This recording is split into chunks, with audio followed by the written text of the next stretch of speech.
Chapter 149. After staying in the new residence for a few days, everything that was lacking was slowly replaced. The kitchen was also heated up to cook, looking more and more like living a normal life. Yushu took some time to find a carpenter and set up a small manual abacus stall. It was 3 feet long and 2 feet wide, with 4 wooden wheels at the bottom and a hollow cabinet inside. She also made a banner with the words "You Family's Wonderful Calculation" written on it. She planned to find an auspicious day to set up the stall at Osmanthus Lane. Back to the day when Xia Mingming received the recommendation letter. He wasn't in a hurry to register. After moving to his new residence, he rested for a few days before taking the recommendation letter to the Imperial Astronomer's mansion. Who would have thought that he would leave in high spirits and return in disappointment?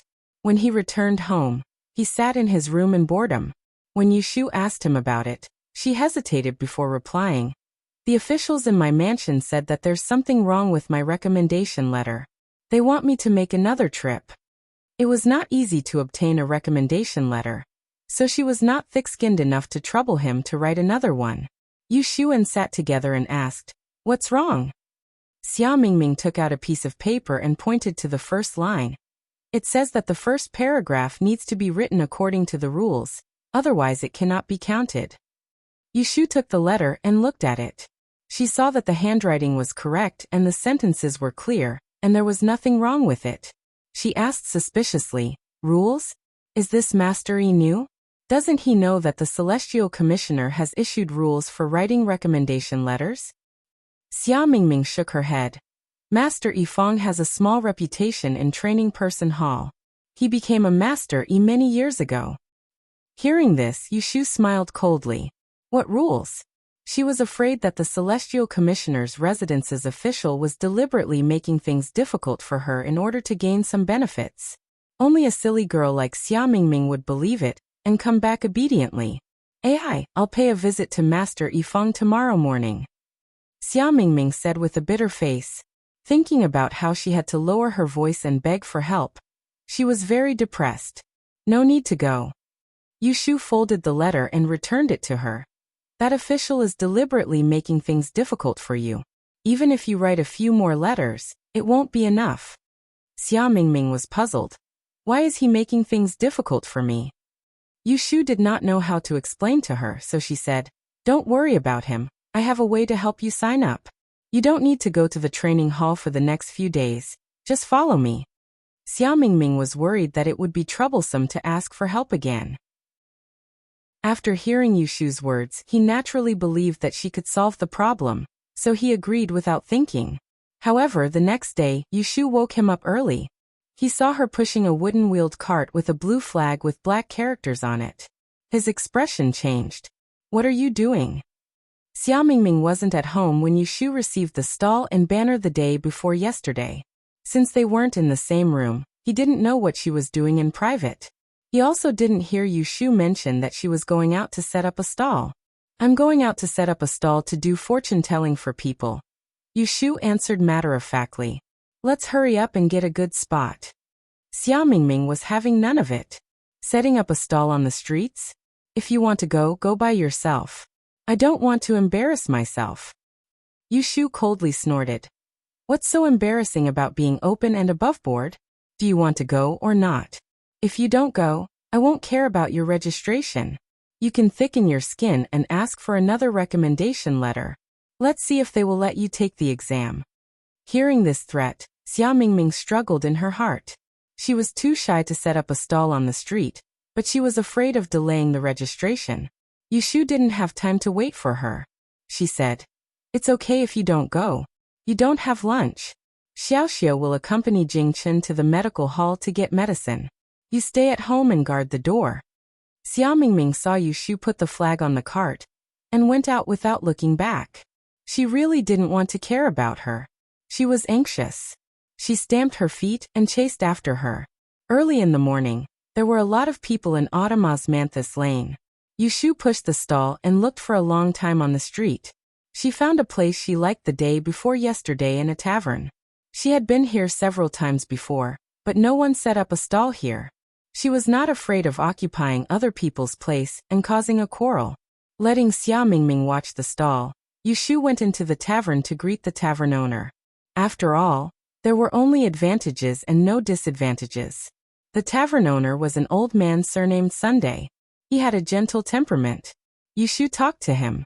She first pointed out the feng shui of the tavern. She said that the pot of flowers was placed well, and the curtain was hung well. She made the old man look at her in the eye. Then she talked about the stall in front of the tavern. She said, "My brother came to the capital to study Dian. He didn't have enough food and lodging, so he went out to earn some pocket money. He is just outside the tavern. He won't hinder your business. I hope the tavern owner will do me a favor." She then took out the barometer that Yu Xiaoxiu had copied for the past 3 days and handed it to him. She said, "I'm not talented, but I have some knowledge about feng shui. I can remind you when it's raining or it's sunny." If the tavern owner has any questions, as long as it's related to the feng shui 8 characters, I can help you. There's no need to be polite. How could he not respond to her words? Tavern owner's son saw that this young man was somewhat wealthy and didn't seem like a playboy. Furthermore, there was a stall in front of the tavern. Perhaps he would be able to attract some business. He modestly agreed and ordered the waiter to brew a pot of cold tea. In a moment, he would send it outside for Yushu to quench her thirst. Yushu thanked him. When she came out, she saw Xia Mingming standing by the side of the cart. He didn't know whether to sit or stand, as if he wanted to bury his face in the ground. She laughed to herself. She stepped forward and said, "There's a stool, why aren't you sitting?" She opened the hidden compartment below the cart and took out 3 stool. She opened it to the side for Xia Mingming to sit. She also took out a lot pot, a turtle shell, a yao coin, a brush, ink and an abacus. One by one, she placed them on the stall. Finally, she unrolled the banner and inserted it into the handle of the small cart. Xia Mingming saw the words, "You family's brilliant fortune," written on the banner. Looking at Yushu's youthful face, he couldn't help but snigger. Yushu, with her sharp ears, heard him. She turned around and asked, "What's so funny? Tell me." Xia Mingming said, "I'm laughing at how arrogant your banner is. If others see it, they'll think you're just boasting." Yushu didn't mind and said, "Whether I'm boasting or not, I'm clear in my heart." What was an advertisement? If it wasn't boasting, could it be called an advertisement? There were new customers every day at Autumn Osmanthus Lane. Yushu and Xia Mingming were 2 young children. One was energetic, and the other was beautiful. Setting up a fortune-telling stall on the street was quite eye-catching. Even their peers couldn't help but look, let alone passers-by. However, because of their age, people who asked for fortune-telling usually preferred to believe in older people. Of course, there were also people who wanted to join in the fun. Not long after Yushu and Xia Mingming sat down, someone came up to them. However, it wasn't a customer, but someone who came to inquire. "Little brother, you look unfamiliar. You're not a local, right?" This person looked like a burly man with a mung bean-sized mole at the corner of his mouth. Yushu didn't judge people by their appearance, so she couldn't tell if he was a peer or a passerby. "Big brother, you have good eyesight. My family is from the south. I'm not a local. Are you here to consult about this year's Deyuan examination?" That's right. In previous years, the capital was very lively at this time. Only children who didn't know about the Deyuan examination were not enlightened. "Then why did you come here to set up a stall?" "Oh, you're quite well prepared. Hehe, I'm here to collect some money for dinner." "Big brother, do you want to ask for a divination? If it's not accurate, there's no charge." Yushu's last sentence made the man who was about to leave sit back down. "Then tell me, when will I get rich?" Xia Mingming secretly rolled his eyes behind Yushu's back. It should be known that there were 3 things people hated the most: the dream of getting rich, the life and death situation, and the third was nonsense. "Then write down your horoscope." Yushu pushed a pen and paper over. The ground ink was right next to her hand. The man wrote down his horoscope. Because he wasn't a rich person, there was no need to hide his horoscope. Yushu took it and looked at it. She shook her abacus and made a few calculations. When the man saw this, his face was full of surprise. "Why are you making calculations on your abacus?" Yushu freed a hand and pointed at the characters on the banner. She smiled and said, "Isn't it written here? Wonderful foresight, wonderful foresight. Not foresight, not foresight. This was the explanation. If it is a wonderful foresight, then it must be calculated in a wonderful way. If it is not a wonderful way, then it is not a wonderful foresight. When the man heard Yushu's words, he laughed. Because of the black mark at the corner of his mouth, he looked even more fierce. Xiao Mingming moved the stool and sat behind Yushu. Yushu used the horoscope to find the location of the life and death door for the man. After a few words, she didn't rush to tell him. Instead, she took out a red rope from a hidden drawer and cut a section. She signaled the man to stretch out his hand and tie it around his wrist. She made a beautiful bow and said, "Today walk southwest. 500 steps, there will be a source of money.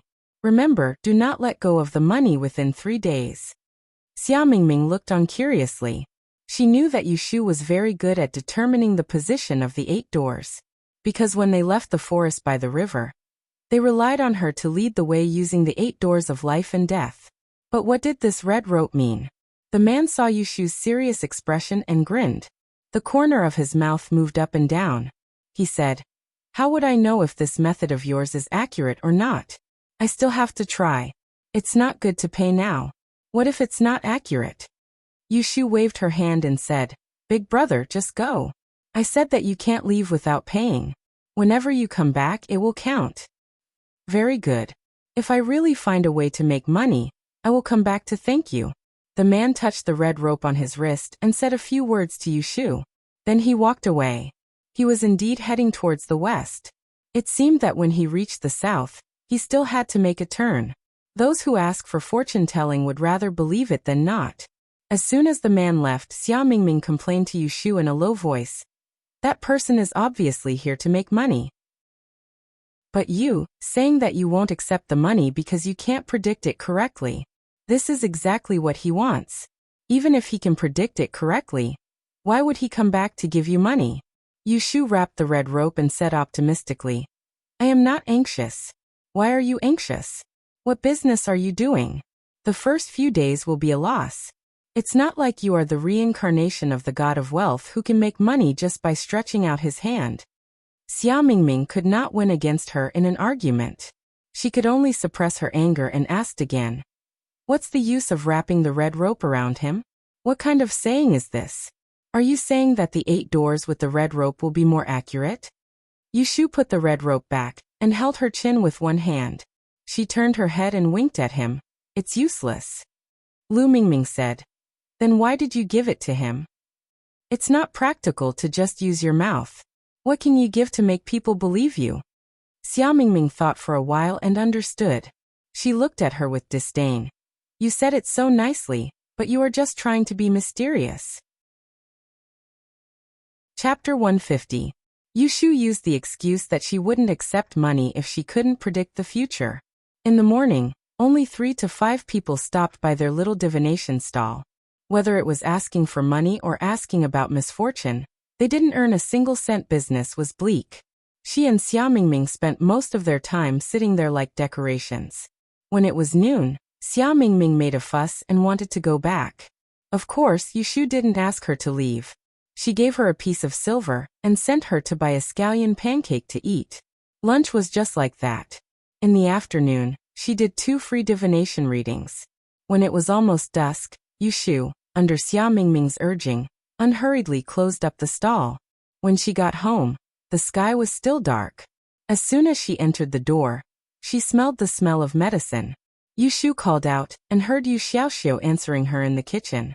She asked Xiao Mingming to push the cart back into the house and went to the west room to find Jing Chun. There was a soft straw curtain hanging on the door. The door was half open, but Yushu still knocked on the door twice to go in. What surprised her was that Jing Chun wasn't lying on the bed. Instead, he was sitting at the table in front of the window, writing. When he raised his head and saw her come in, he held the brush in his hand and smiled at her. His expression was very pleasing to the eye. Yushu looked at him openly.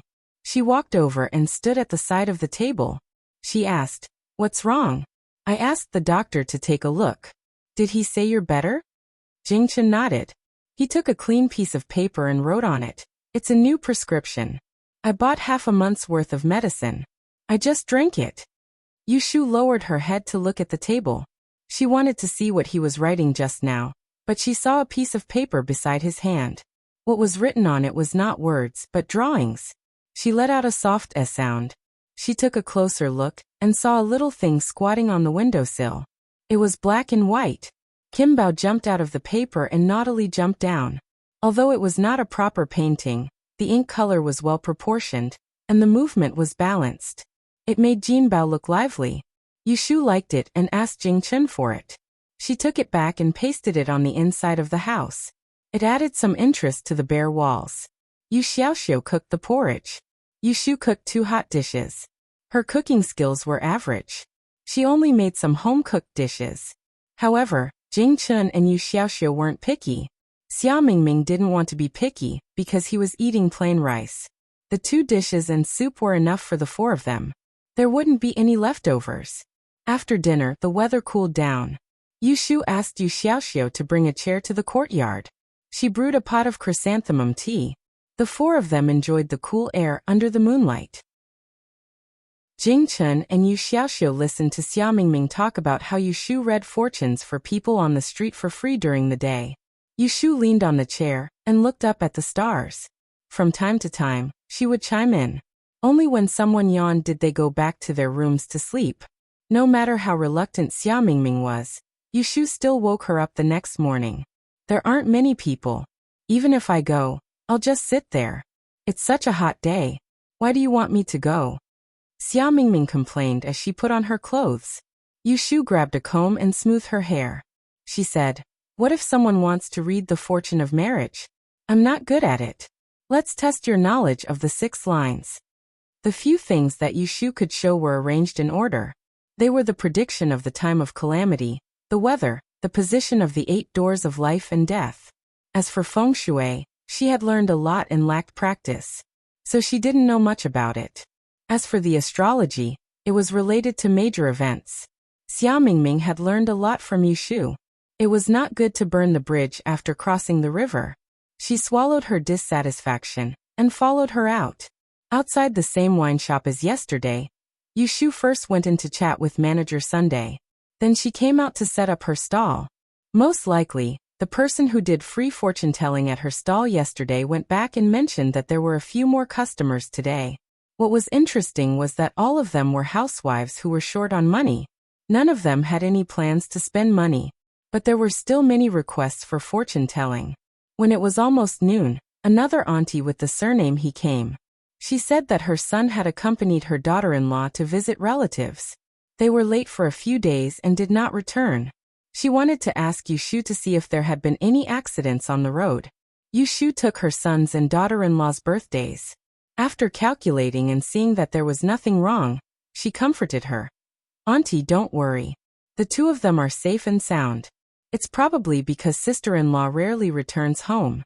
Just stay for a few more days. It's not a big deal." Auntie He half believed and half doubted. "Is that so? Are your fortune-telling accurate?" Xia Mingming sat in the shade behind Yushu and curled his lips. Xiaoyi's people hated this phrase the most. Being asked accurate or not. If he answered accurately, there's always a chance. If he did not answer accurately, then what's the point of talking? Yushu had a good temper and said, "As long as you keep them safe in your heart, they will return safely. Don't always think that nothing will happen just because something happened." Yushu's words were ambiguous and Auntie He was not very satisfied. She asked again, "Then help me calculate again, when will they return?" Hearing this request, Yushu laughed. "Auntie, I can't calculate this." Auntie He frowned and unhappily stretched out her hand towards Yushu. "Forget it. Give me the 8 characters and I'll go ask around." "Do as you wish." Yushu handed the 8 characters back to her. This auntie stood up and was about to leave. Xia Mingming could not hold back his words any longer. Seeing that this person did not pay for his fortune-telling and did not even say a word of thanks, he coldly snorted. "I advise you to save a few steps. Even if this was brought to the Celestial Commissioner, no one would be able to answer." Auntie He was about to leave, but when she heard this, she turned her head back and said unhappily, "Why can't you all tell? Why can't I go ask around? What kind of nonsense are you talking about? My legs are on my legs. I can go wherever I want. It's none of your business. This middle-aged woman's body was sturdy and her voice was loud. When she spoke, it was like she was quarreling. 2 sentences attracted the gazes of everyone on the street. Yushu secretly sighed and quickly raised her hand to cover Xiaomingming's mouth. She did not give him a chance to quarrel with her and said to Auntie He, "I'm sorry, my brother's mouth was a bit too fast. You can go ask around. Whether this fortune-telling is accurate or not, I won't charge you." Seeing that she had the upper hand, Auntie He said in a bad mood, "I see that you two are still young and haven't learned your skills. You're learning to come out and fool people. I advise you to go home early and not harm others and yourself." After saying this, they turned around and left. The passers-by on the street took their words out of context and thought that the 2 of them were trying to swindle people. They pointed at them and whispered to each other, but none of them said anything good. Not only did they not help, they were also bitten. Xiaomingming was so angry that he wanted to chase after the woman, but Yushu grabbed him tightly. She only let him go when the woman disappeared. "Why are you grabbing me? Look, she ran away." Xiaomingming turned his head and angrily said to Yushu, "Now we can't even explain ourselves. What reason do you have?" Yushu wiped the saliva on her palms on her clothes and sat down again. She was very calm even though there was a group of people on the street looking at her. "Of course we have reason. We were kind enough to help her read her fortune, but she wrongly accused us of swindling people." Xiaomingming angrily swung his arm. Yushu casually fiddled with the abacus and said in a voice that was neither loud nor soft, "That's because she's unreasonable. Not because you're reasonable. She came to ask for her fortune. If we can calculate it, that's because we're capable. Whether she believes us or not is her business. If we can't calculate it, she can go wherever she wants. The road is wide open. How can you control where she goes?" Xiaomingming didn't refute. He more or less understood that she had caused trouble by talking too much. He wanted to lose his temper but couldn't, so he angrily said, "You're the most reasonable one. I'm going back."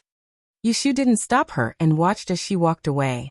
Because she had been here twice before, she wasn't afraid that she would get lost. The wine shop's shopkeeper's son heard the commotion and came out to ask Yushu a few questions. Yushu told him the truth. Shopkeeper's son was old and had seen many things, so of course he wouldn't echo what others said. He comforted her with a few words. A long journey tests a horse's stamina, and time reveals a man's heart. If you really have the ability, then don't be afraid of 1 or 2 gossips. Stay on this street for a while and see a few more faces. It won't be bad for you. He then called for a waiter to bring out a pot of tea.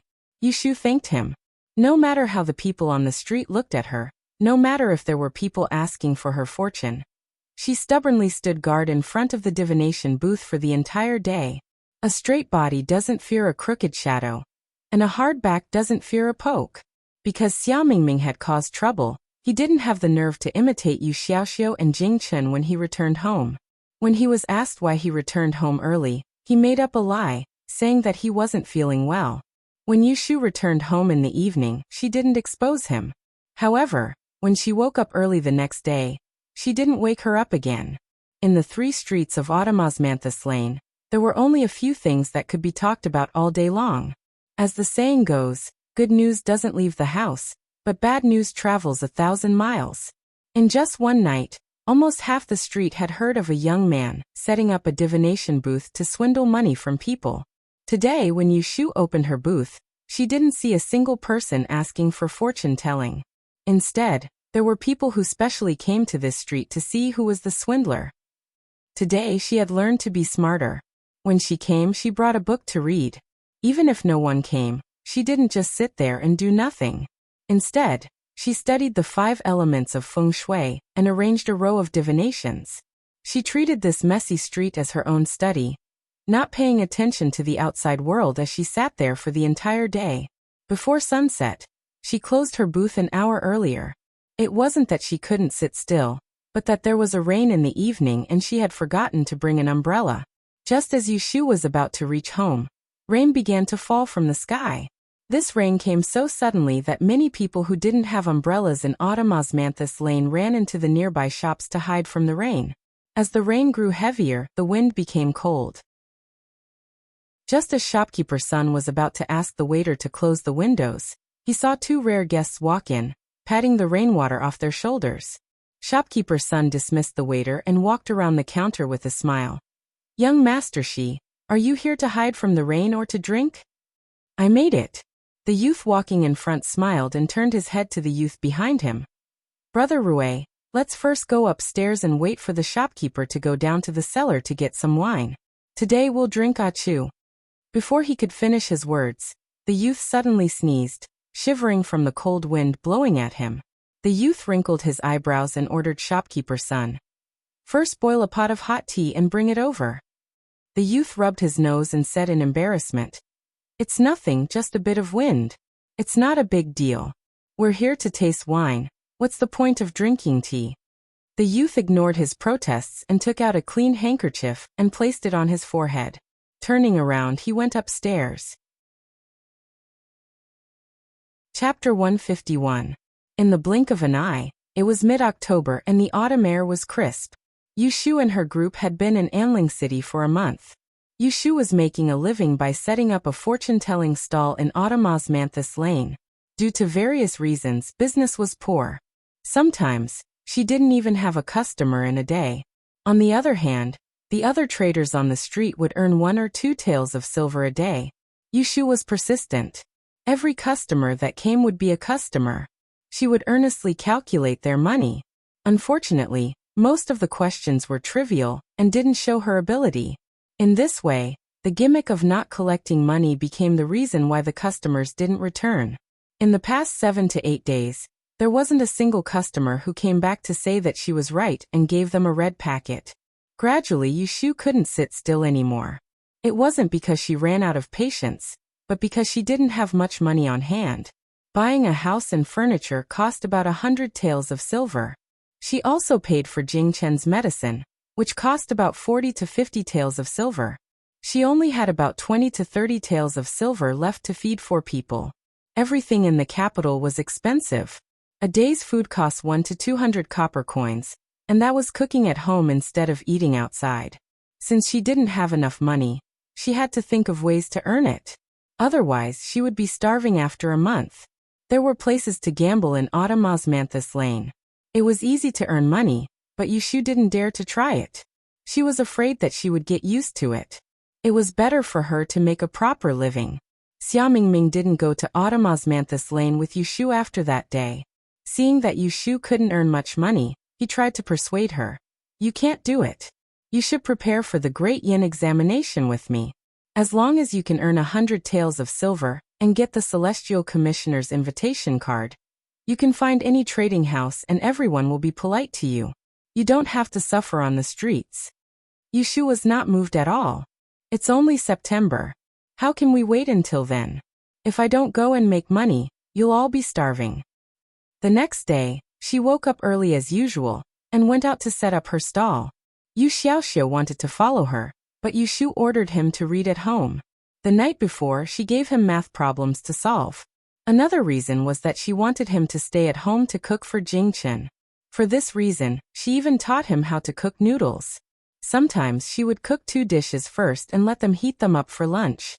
Xiaomingming was a freeloader who didn't have the slightest sense of shame and would occasionally cause trouble for Yushu. But Jingchen was too self-aware. Although he couldn't be too tired, he would never bother Yushu and Yu Xiaoxiu if he could do it himself. After dinner, he would even help to clean up the dishes. Some time ago, Yushu praised his paintings, so she asked him to paste them in the room. He would draw one for her every day, either a naughty Kim Bao, a studying Yu Xiaoxiu, or a bird perched on the eaves. Every day was different, so that Yushu, who had been tired all day, could come home and smile happily. Yushu was used to predicting 1 or 2 hexagrams for herself before going to bed every night to prevent trouble. Last night, there was a sign that she had lost money. The next morning, she only took the money for the meal when she went out.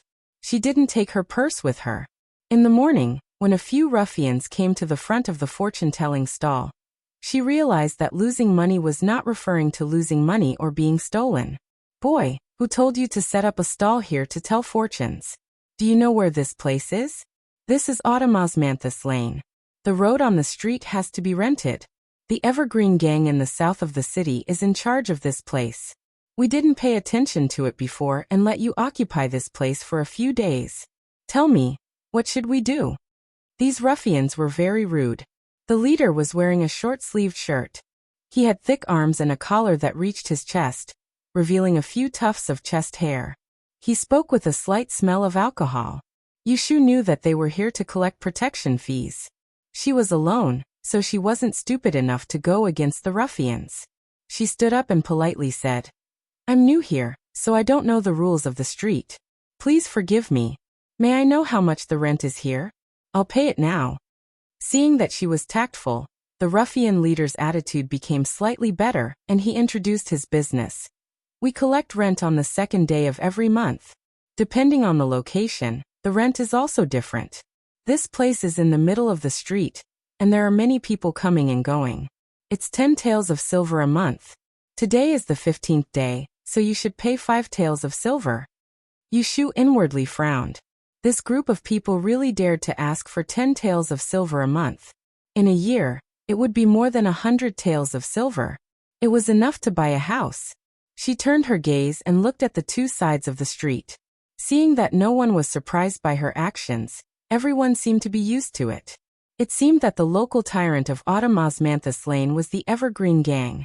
Yushu reached for her purse and touched nothing.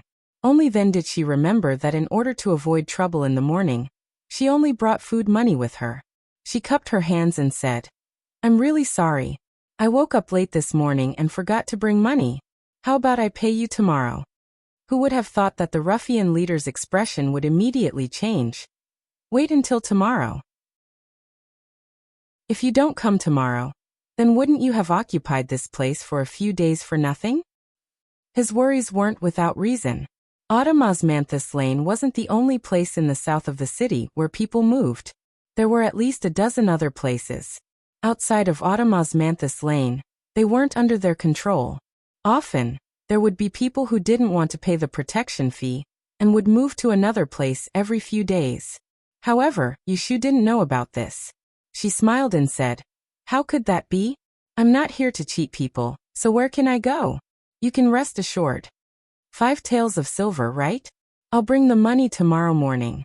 After hearing her promise, the ruffian leader sneered. He didn't say a word and raised his leg to kick her little divination stall. The entire cart fell over with a bang. Yushu hurriedly took 2 steps back and tripped over the folding stool. She fell to the side of the road on her butt.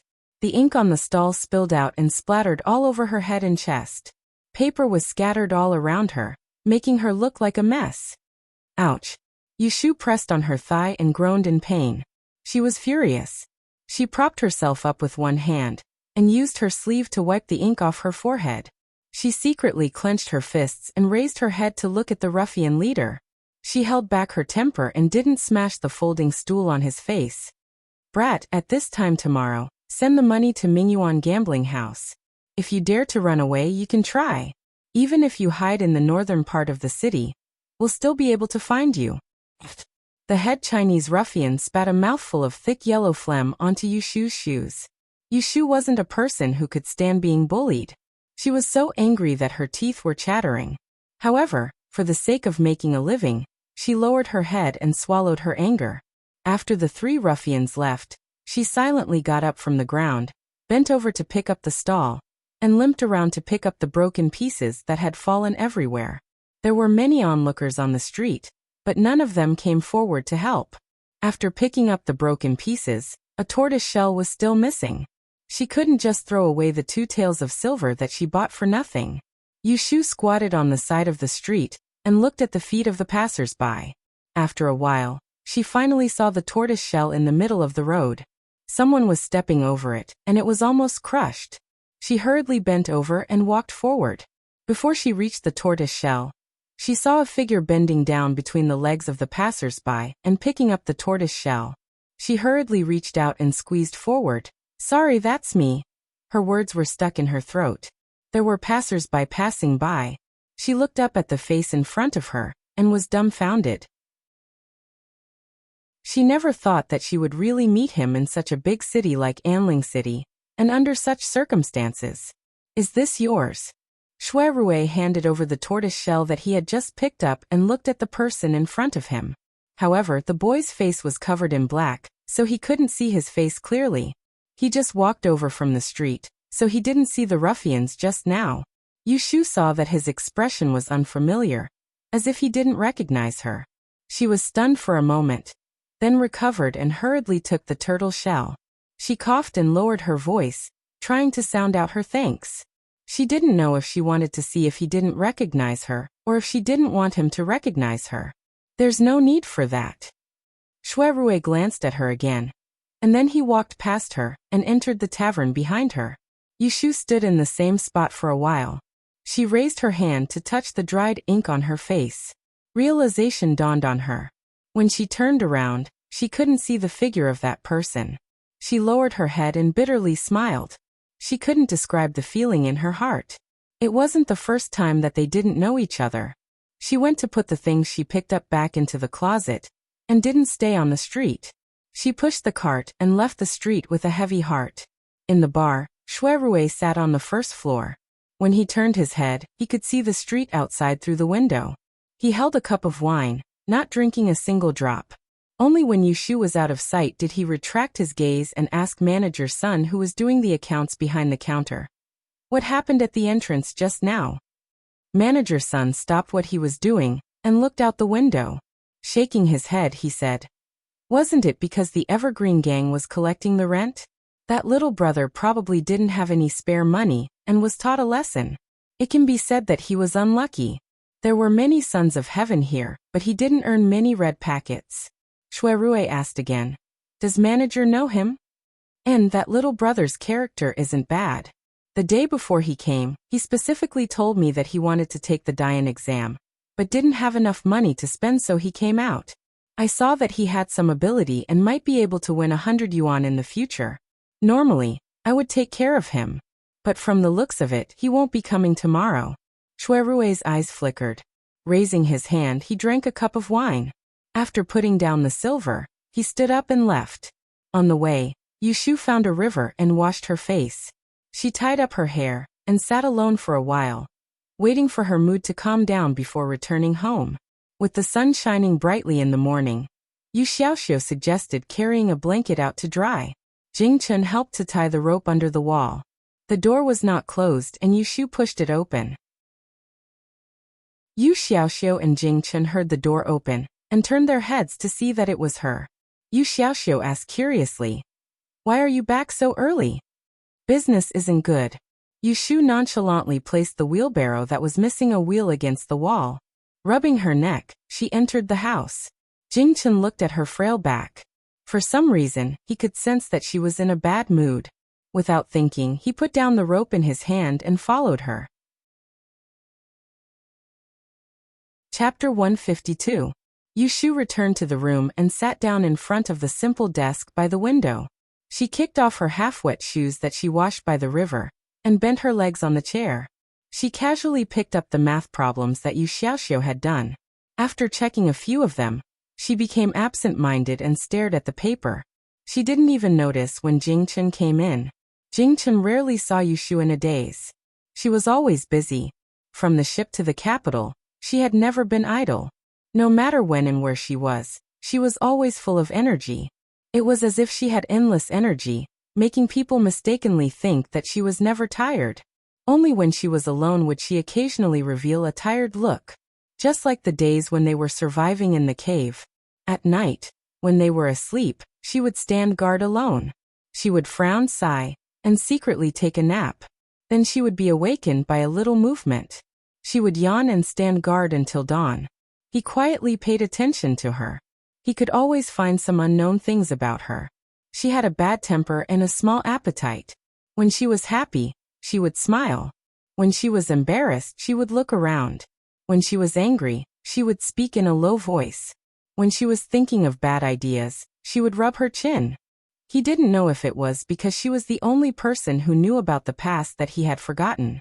That's why he treated her with special importance. He would always pay attention to her happiness and anger.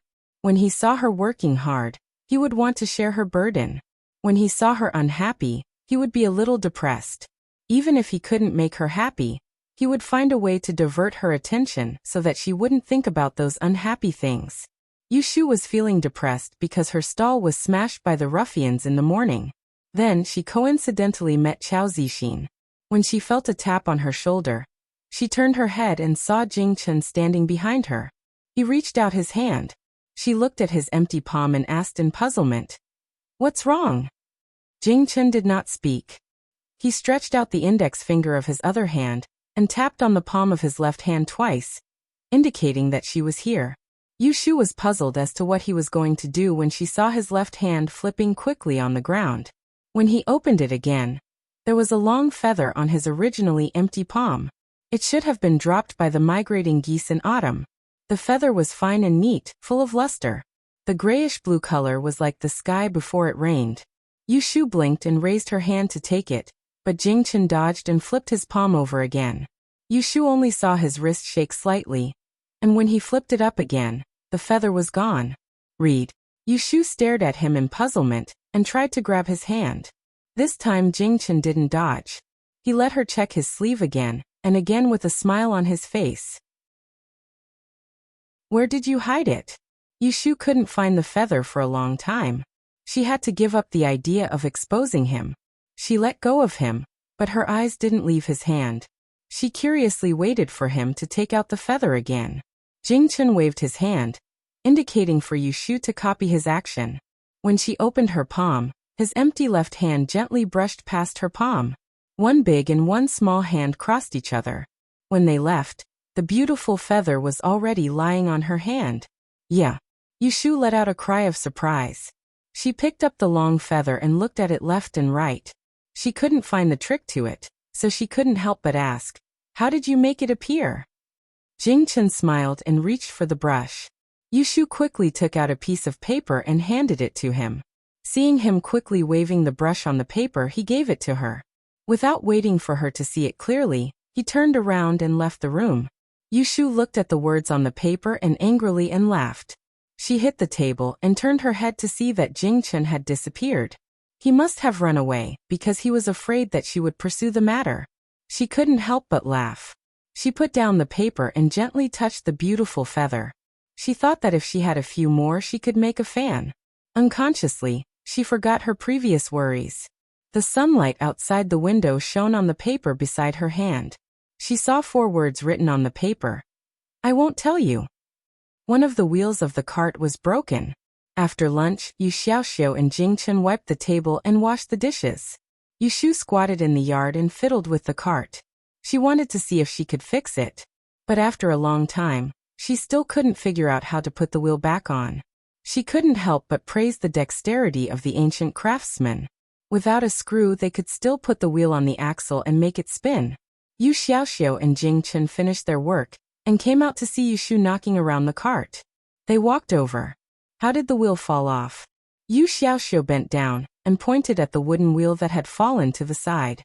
"I pushed a rock on the way and tripped," Yushu said. She was distracted and the hammer hit her finger. It hurt so much that she stood up abruptly with a hiss. She shook her finger twice and the hammer fell from her hand again, hitting her toe. "Ouch!" Yushu cried out in pain. She hugged her foot and jumped on one leg. Yu Xiaoxiu and Jing Chen quickly reached out to support her. "How could you be so careless? Quick, check if it's bleeding," Yu Xiaoxiu said anxiously. Although Jing Chen couldn't speak, he also looked at her with a worried expression. Yushu gasped and pointed to her head. My foot hurts." Seeing this, Yu Xiaoxiu hurriedly helped her back to the house to check if her foot was injured. Jing Chen wanted to follow them but was blocked by Yu Xiaoxiu at the door. He said perfunctorily, "Brother Jing, can you check if the cart can be fixed?" He then closed the door to prevent Jing Chen from seeing Yushu taking off her slippers and socks. Jing Chen looked at the closed door and stood for a while. When he didn't hear any more cries of pain from the house, he turned to look at the cart. With one wheel missing, the cart was tilted to one side and was on the verge of collapsing. Jing Chen picked up the hammer and supported the cart to check. He glanced at the edge of the table and saw half a vague footprint. He frowned and raised his hand to measure the size of the footprint. He was deep in thought. After the time it took to drink a cup of tea, Yu Xiaoxiu came out of the house and was surprised to see Jing Chen pushing the wheeled cart around the courtyard. With a look of amazement, he asked, "Big brother Jing, you fixed the cart?" Jing Chen nodded and pushed the cart to a shady place. When he saw the door open, he went in to see Yu Shu. When Yu Shu heard Yu Xiaoxiu said that Jing Chen fixed the cart, she limped out to take a look. She personally pushed the cart and confirmed that it was really fixed. She couldn't help but be happy. She patted Jing Chen's shoulder and praised, "You are really good. Now you don't need to find a craftsman to save money. I will cook a good dish for you tomorrow." The next morning, Yu Shu was still the first to get up. After washing her face, she went to the kitchen to cook. She planned to cook tofu for Yu Xiaoxiu and Jing Chen for lunch. After cooking, she untied her apron and saw Jing Chen washing his face in the corner of the yard. She greeted him. "Why are you up so early?" Jing Chen wiped the water off his face and gestured to her. "I will go out with you today." Ah. Yu Shu didn't understand what he meant. Jing Chen didn't explain much. After washing his face, he sprinkled the water on the small vegetable field in the yard. He went to the kitchen and got 2 bowls of porridge. He took them to the living room of the big house and waved to Yu Shu to eat. Yu Shu went out early. Every day after cooking, she didn't rush to wake Xia Mingming and Yu Xiaoxiu up. She only woke them up before going out. These days, Xia Mingming often stayed out all day.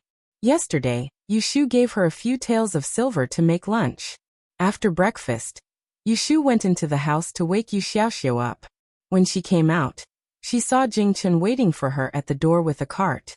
Only then did she understand why he woke up so early. "You want to go with me to set up a stall?" When Yu Shu saw Jing Chen nod, she didn't know if she should be happy or embarrassed. She looked him up and down and teased him. No. If you sit on the street for a day, your body won't be able to take it. If you faint, I won't have to carry you back." Hearing this, Jing Chen couldn't help laughing. He felt a little unhappy. He grabbed her hand and wrote, "I won't be so weak." After he finished writing, as if he wanted to prove the truth of this sentence, he grabbed the edge of the table and easily carried the heavy cart to the steps outside the door. He turned his head and signaled Yu Shu to come out quickly with his eyes. "I don't know what to do with you." Yu Shu looked at him helplessly and hid the smile on her face. She deliberately said, "Okay, then let's go together. But let's make this clear. If you faint, I will leave you on the street and come back alone." Hearing this threat, Jing Chen nodded seriously as if saying, "Okay." Yu Shu couldn't help laughing. She closed the door and pushed him to the side. She grabbed the cart and pushed it herself. When the two arrived at Osmanthus Lane, they set up a stall outside the tavern. Yu Shu took out a stool and let Jing Chen sit down. She told him, "Jing Chen, wait for me here. I will go buy something and come back later." Yu Shu planned to go to Mingyuan Casino to pay the protection fee, so she asked Jing Chen to look after the stall. In any case, she didn't see many customers all day long. She wasn't afraid that someone would come to read her fortune when she wasn't around, so she didn't tell him anything else. Jing Chen obediently nodded. He watched as Yu Shu walked away. When she disappeared at the corner of the street, he turned his head and placed his hands on the table. He didn't look around and just looked at the stone pavement in front of him, waiting for Yu Shu.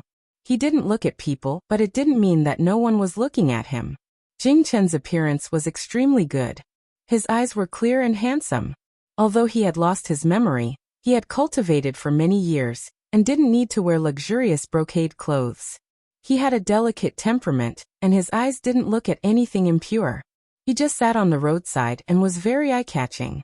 Passers-by rarely turned their heads to look at him, especially young girls who were at the age of love. They didn't know many handsome men. Once they saw him, they couldn't help but sneak a peek or stop to look. The people of Da and were considered civilized. Men and women were guarded against each other, but they didn't care about small details.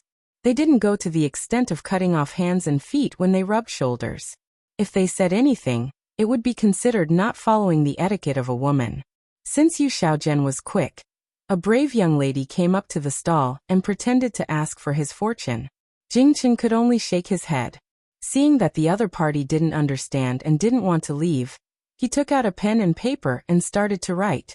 Because Yushu had told him earlier that he couldn't write the ancient script, he imitated the handwriting he had seen in a book the day before, and told the person that he couldn't speak.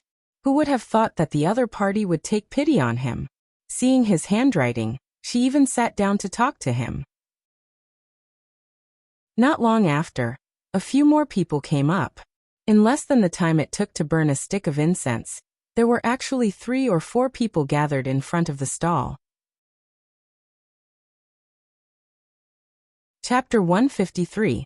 Yushu found the Mingyuan Casino on the west street of Osmanthus Lane. It was a 2-story building, but it wasn't as grand as she had imagined it to be. However, the signboard was bigger than the other casinos on the street.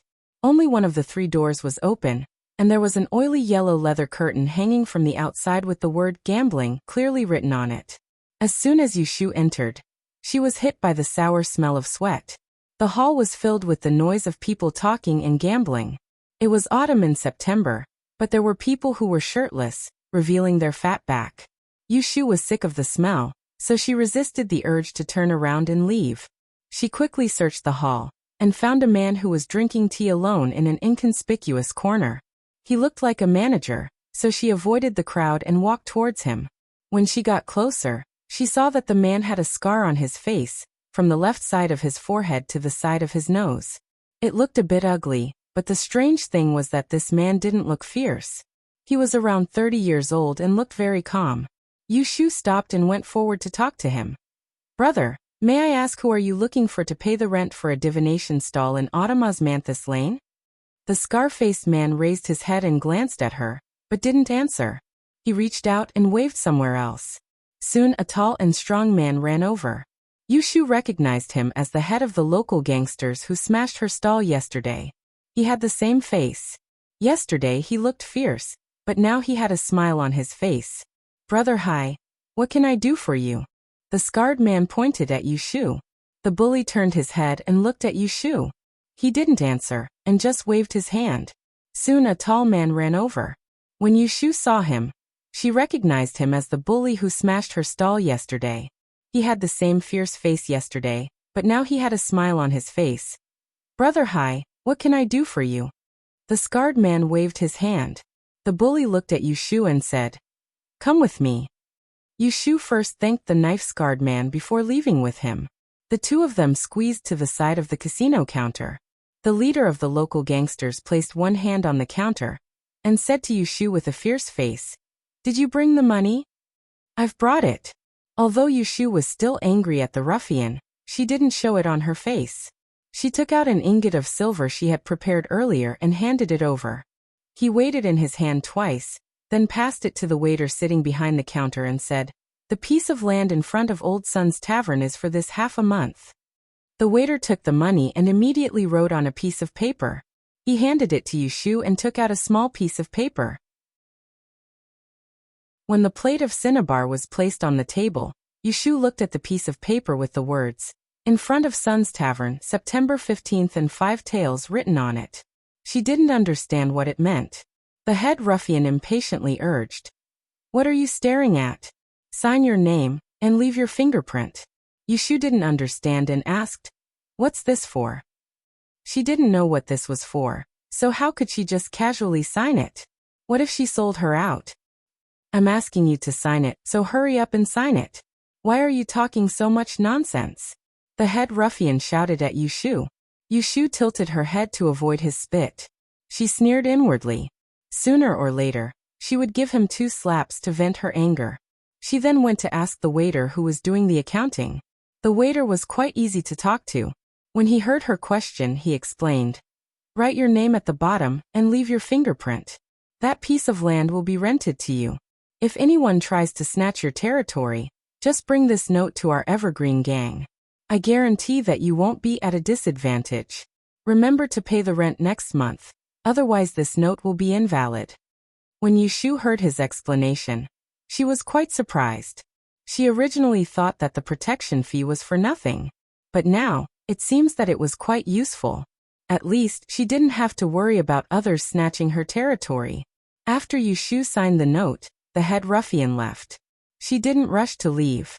Instead, She asked the waiter about the scar-faced man who was drinking tea in the corner.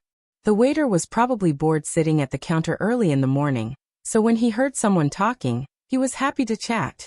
From the waiter, Yushu found out that the scar-faced man had a powerful background. He was the vice leader of the Evergreen Gang. Today he came down to patrol and coincidentally ran into Yushu. This person's surname was Su. Previously, Yushu heard the head ruffian call him Brother Hai. His real name was Tsung Hai. Listening to the waiter's respectful tone, Tsung Hai had been practicing martial arts for many years. He was skilled in martial arts and was a martial artist. No wonder when she saw him sitting calmly, he must have the confidence of a martial artist. Yushu wasn't interested in Beaver High. She just wanted to understand the strength of the Evergreen Gang. She asked enough questions and was afraid that the waiter would notice something. So she changed the topic. Little brother, where is the E district? I want to try my hand. It wasn't that her hands were itchy, but the 5 taels of silver that she had to pay for half a month made her heart ache. She couldn't defeat the evil forces, but she could at least be self-sufficient and win back the protection fees for the next month. When the waiter heard this, he laughed. Brother, you must be someone from outside the capital. You haven't been here for long. There's no place in the south of the city that dares to gamble openly. Yushu was surprised. Why is it that people are not allowed to gamble in Enling? It can't be. She always thought that the bigger gambling houses would have gambling houses. There was no rule in Yang City that forbids people from gambling. The waiter said. It's not the whole of Enling. It's just that the south of the city is not allowed, but the north of the city is allowed. If you want to gamble, you have to go to the north. Yushu had a strange look on her face. What's going on? Why is it not allowed in the south of the city, but allowed in the north? The waiter said. We have a saying in the capital. You haven't heard of it, right? Yushu cupped her hands and said. Please enlighten me. It says that there is a Qianyuan road that separates the south and the north. The 3 religions and the 9 streams converge in the south of the city, and the wealth and glory gather in the north. It was not difficult to understand this saying. This was the first time that Yushu heard of it. She felt that it was interesting. Just when she was about to ask the waiter to tell her more about Enling, she heard a shout behind her. Xiaoqi, why are you slacking off again? Hurry up and settle the bill. After being caught, the waiter called Xiaoqi was too embarrassed to continue chatting with Yushu. He pretended to be busy and whispered to her. Okay, I have to work now. You can go and do your work. Since we've been talking for so long, let me remind you that there are actually gambling places in the south of the city. However, they are not in the open. Our Evergreen Gang has an underground place. However, if you don't have 100 or 80 taels of silver, I advise you not to gamble there. You will lose more than you earn. Take it easy and live a good life. When Yushu heard this kind advice, she thanked him and left. Before she left, she looked at the corner where Master Zhai was sitting. However, he was nowhere to be seen. After Yushu left Mingyuan Casino, she quickly walked through the alleys and arrived at the street where Sunji's tavern was located. Before she reached it, she saw through the crowd that her little divination stall was surrounded by 4 people, both men and women. They blocked Jing Chen's figure, and she couldn't see him. Thinking that something had happened, she hurriedly ran over. Jing Chen. As soon as Jing Chen heard Yushu's voice, he stood up. When he saw that she had a worried expression on her face, she squeezed through the crowd and approached him. The uneasiness that he had felt earlier immediately disappeared. He waved his hand at her to indicate that he was fine. When the people in front of the stall saw that Yushu and Jing Chen knew each other, a clever-looking girl asked in a crisp voice, "You must be Mr. Yu." Young Master Jing said that this is your divination stall. We've been waiting for a long time. You're finally here. Please help me with my divination first. Before Yushu could figure out what was going on, she heard the girl say that she wanted to have her fortune read. It was rare to see a customer. Her heart was filled with joy. She quickly smiled and replied, "Okay." She gave Jing Chen a look that said, "We'll talk later." Then she walked around to the back of the stall and sat down. With a pleasant expression, she asked, "Miss, what's your surname?" "My surname is Zhou." "Miss Zhou, what do you want to know? Can you tell me which day of the next month is a good day? My mother and brother are going back to their hometown. There was a saying that people should first look at the yellow calendar before going out. However, this saying was meant for modern people. In ancient times, the yellow calendar was only used by the emperor's family. If ordinary people wanted to choose an auspicious day to do things and avoid disasters, they would have to ask for divination.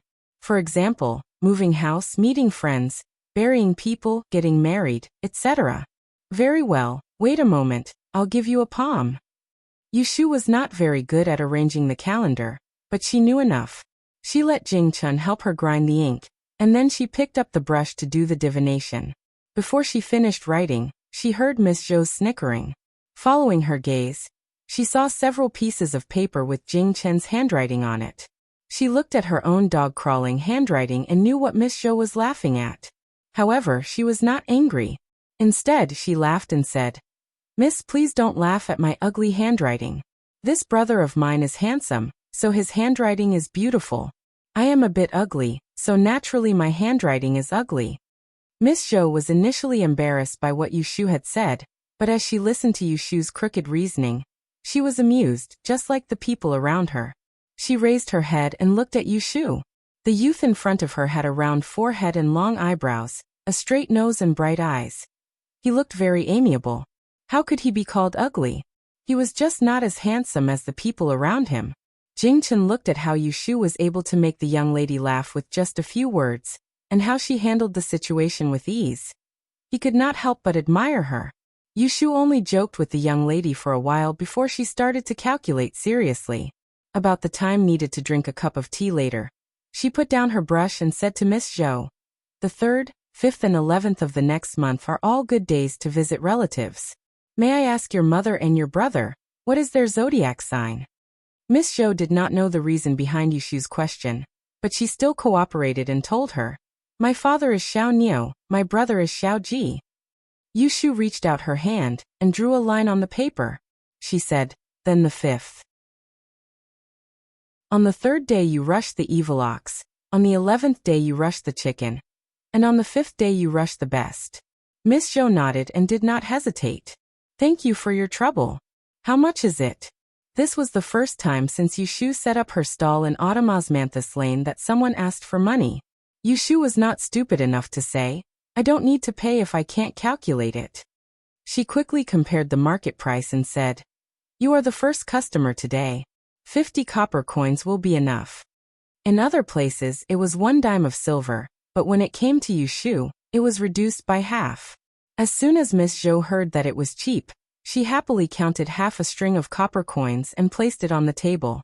She looked at Jing-chun again before she left in satisfaction. Yushu looked at the money on the table, and her eyes almost turned red. After enduring for so many days, she finally made a profit. She happily turned her head to look at Jing-chun, who had just helped her get her first business. She thought that this fellow was really good at attracting money.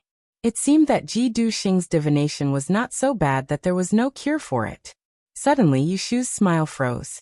She stared at Jing-chun and suddenly remembered something. She pressed the table and stood up. She stood on tiptoe and looked at Miss Zhou, who was about to disappear. After saying that, she anxiously chased after her. "Jing-chun, you look after her first, I'll be back soon." Chapter 154. Jing-shan watched from afar as Yushu caught up with Miss Zhou, who had just asked for her fortune. She gestured with her hands and feet and said something. After a long while, she turned around and came back. Looking at her expression, it was unknown why she was no longer as happy as before. There were still a few people waiting in front of the divination stall. Yushu returned to the side of the divination stall, and hurriedly took a pen to write down a string of 8 characters on the paper. Then, she apologized to the customers. "I'm really sorry. I have some urgent matters to attend to and need to go home. I'm sorry to have made you wait for so long. How about this, come back to me tomorrow. I won't charge you money to read your fortune for you." The few of them had been waiting for a long time, and were unhappy when they saw that the divination was not successful. When they heard the second half of Yushu's words, they showed their dissatisfaction and left one by one. After sending these people away, Yushu began to clean up the divination stall. Jingchen tugged at her sleeve in confusion and asked her with his eyes what was wrong and what urgent matters she had to go home for. Yushu didn't know how to explain it to Jingchen for a moment, so she said perfunctorily, "Pack up first. I'll tell you on the way back." As she sorted out, she thought about how to tell Jingchen. The truth definitely couldn't be told. Should she tell Jingchen that she was afraid that he would bring trouble to them if he came into contact with strangers and get into trouble for no reason? During the days she spent with Jingchen, she had always been on guard against the power of the Keta star. Although she didn't know how much of it was because of Jingchen's influence, Yu Xiaoxiu and Xia Mingming had indeed encountered small disasters during this period of time. Most of them were avoided under her attention. Of course, there were also some that couldn't be avoided. For example, yesterday, she had calculated that she would lose money, but in the end, her stall was still destroyed by others. In her spare time, Yushu had also pondered about the evil spirit of the Keta star. There were a few guesses. First, the Keta star's attacks had a periodic cycle. Take their adventure on the ship. After escaping from danger, they had settled down for a while. At least, they had been safe during that period of time in the cave. Therefore, the Keta star's attacks did not kill people every time. The reaction was in the shape of a parabola on the mathematical image.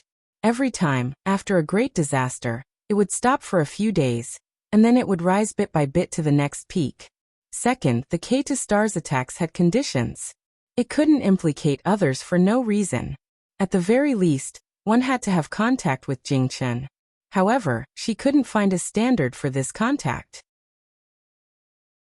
Take her for example, when she was in Yang City.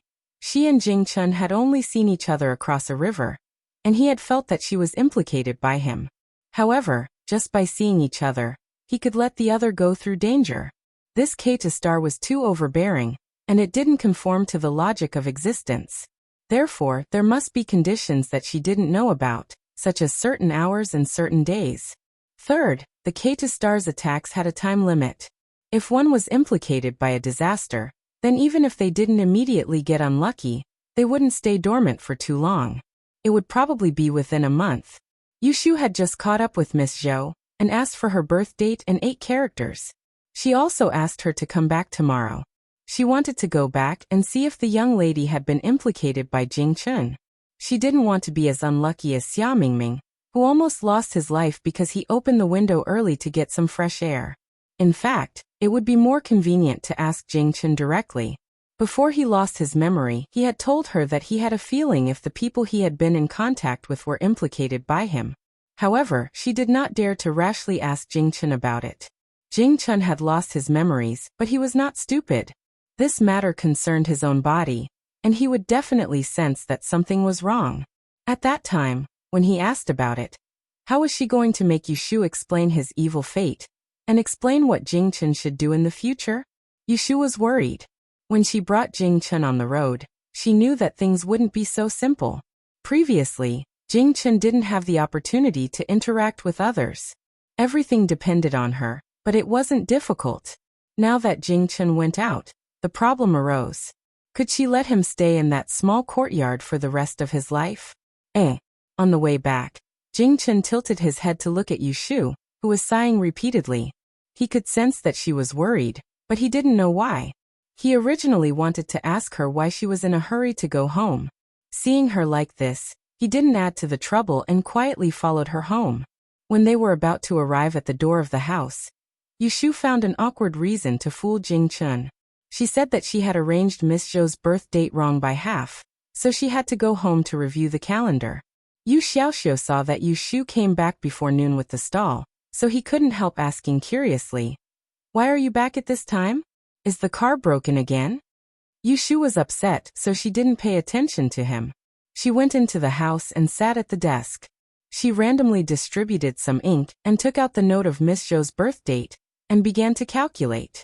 The brush was not very smooth, which seriously delayed her calculation progress. It wasn't until lunchtime that she finally calculated Miss Zhou's misfortune in this month. The result made her feel relieved and depressed.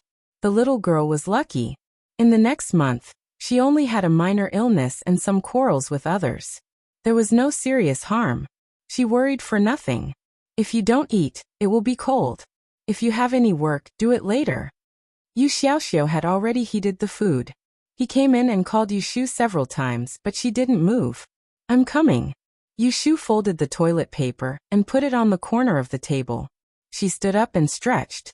Hearing the sound of bones cracking, she cracked her fingers and then followed Yu Xiaoxiu out. Xiao Mingming went to Perrin Hall to inquire about something, so he didn't come back at noon. Only the three of them had lunch. Yu Shu sat at the seat directly opposite the door. There was a square table, with Jing Chen sitting on the left and Yu Xiaoxiu sitting on the right. There were 2 dishes on the table, a plate of home-style tofu and a plate of stir-fried vegetables. They were very vegetarian, but the food was much better than when Yu Shu and Yu Xiaoxiu lived in the Ji family's compound. They sat at the table, and Kim Bao was eating under the table. Yu Shu prepared a special plate for it. It was the size of a palm, and it was more than enough for its small appetite. Yu Xiaoxiu asked Jingchen why Yu Shu came back early. Seeing that Yu Shu was not in a good mood, he thought that his mother was unhappy about the wrong divination. He didn't mention it again but begged, "Brother, I've been bored at home for a few days. Can I go out with the divination tomorrow?" Yu Shu said, "I'm bored. Let's go out for a walk after lunch. On the way we can get vinegar on the back street." She didn't plan to take Jingchen out with her tomorrow. If Yu Xiaoxiu wasn't at home, who would cook for Jingchen? Yu Xiaoxiu curled his lips. He knew what she was thinking, so he exposed her. "You're afraid that Brother Jing won't be able to eat at home alone, right? Don't worry. I taught him how to make a hot meal a few days ago. He won't starve to death if he's left alone at home." Jingchen stopped chopping and looked up at Yu Shu. He felt a little funny in his heart. No wonder she always let Yu Xiaoxiu stay at home to do homework and read books. She rarely asked him to go out. It turned out that she wanted him to cook for her. Yu Shu put the bowl on the table unhappily and scolded him. "Watch your words." Yu Xiaoxiu knew that his words angered Yu Shu, so he didn't dare to talk back. He lowered his head and admitted his mistake.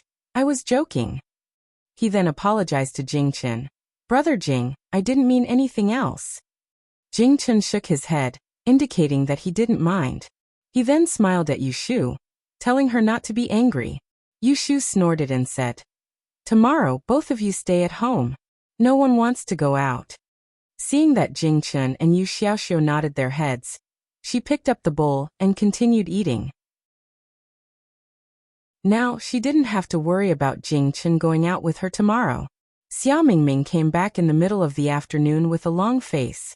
Anyone could see that she was not in a good mood. Yu Shu was teaching Yu Xiaoxiu how to use an abacus in the room. She came in without knocking, sat on Yu Shu's bed, and stared at the two of them. Yu Shu patted Yu Xiaoxiu to let him continue practicing. She walked to her side and asked, "What's wrong?" Xiao Mingming said in a muffled voice, "I went to look for Mr. Fong this morning." Mr. Fong was the one who wrote the recommendation letter to Xiao Mingming. When Yu Shu heard this, she knew what she was angry about. A while ago, Xiao Mingming received the recommendation letter and went to the Celestial Commissioner's residence to record her name. But the official told her that the recommendation letter was wrong and refused to let her take the exam. In fact, it wasn't the recommendation letter that was wrong, but the official wanted money. At that time, Yu Shu didn't have any spare money, so she asked Xiao Mingming to wait. It seems that she couldn't sit still, so she went to look for Mr. Fong and asked for another recommendation letter. She went to the Celestial Commissioner's residence to ask for it, but she couldn't get it.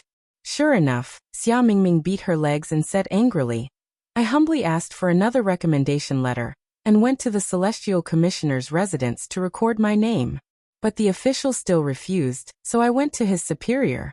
In the end, that dog official said that I missed the date of the exam and wanted me to pay 50 taels of silver to make up for it. Damn it, do they think I'm a fool? How could I not know that I didn't miss the date of the exam? They are obviously deliberately making things difficult for me." To enter the Great Yin examination, the process wasn't complicated. First, one had to ask for a recommendation letter from Mr. E, who was registered in the Celestial Commissioner's residence.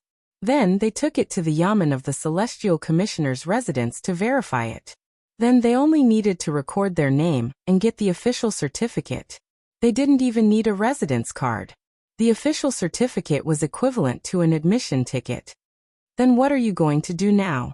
Yushu wanted to help Xia Mingming.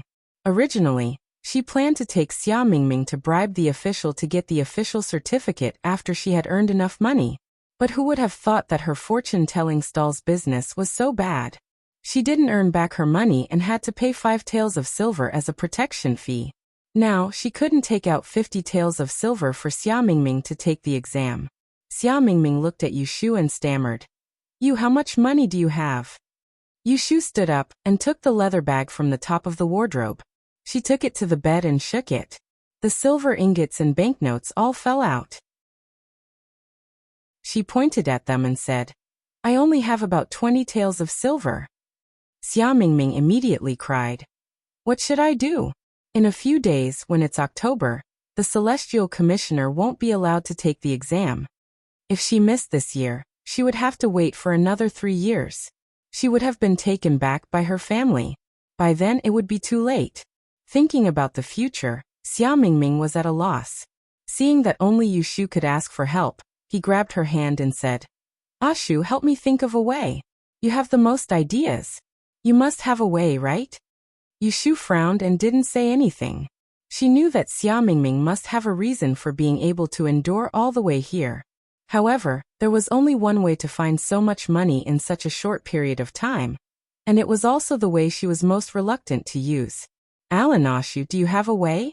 Lu Mingming was so anxious that he cried. He carefully looked at Yushu, afraid that she would shake her head. Chapter 155. After spending half a month at Autumn Osmanthus Lane, this was the first time that Yushu did not open her stall on a rainy day. Qing Chui led Xia Mingming to Mingyuan Casino early in the morning when there were not many people on the streets. Although it was early in the morning, the gamblers in the marketplace often gambled throughout the night. As the largest casino in Autumn Osmanthus Lane, Mingyuan Casino was equally crowded no matter day or night. Xia Mingming followed behind Yushu. As soon as he entered the main hall, he almost vomited from the stench of sweat and foxes. She glanced at the scene in disgust and tugged at Yushu's back, whispering, Can't we go somewhere else? I can't stand this smell. Yushu glared at her. Just bear with it. Xia Mingming pouted. Since she was the one who insisted on following, she was too embarrassed to complain and followed Yushu in. Yushu squeezed through several gambling tables and found the young man behind the counter she had seen yesterday. She leaned forward and greeted him with a smile. Good morning, Brother Xiaoqi. The shop assistant Xiaoqi recognized Yushu and asked, Why are you here?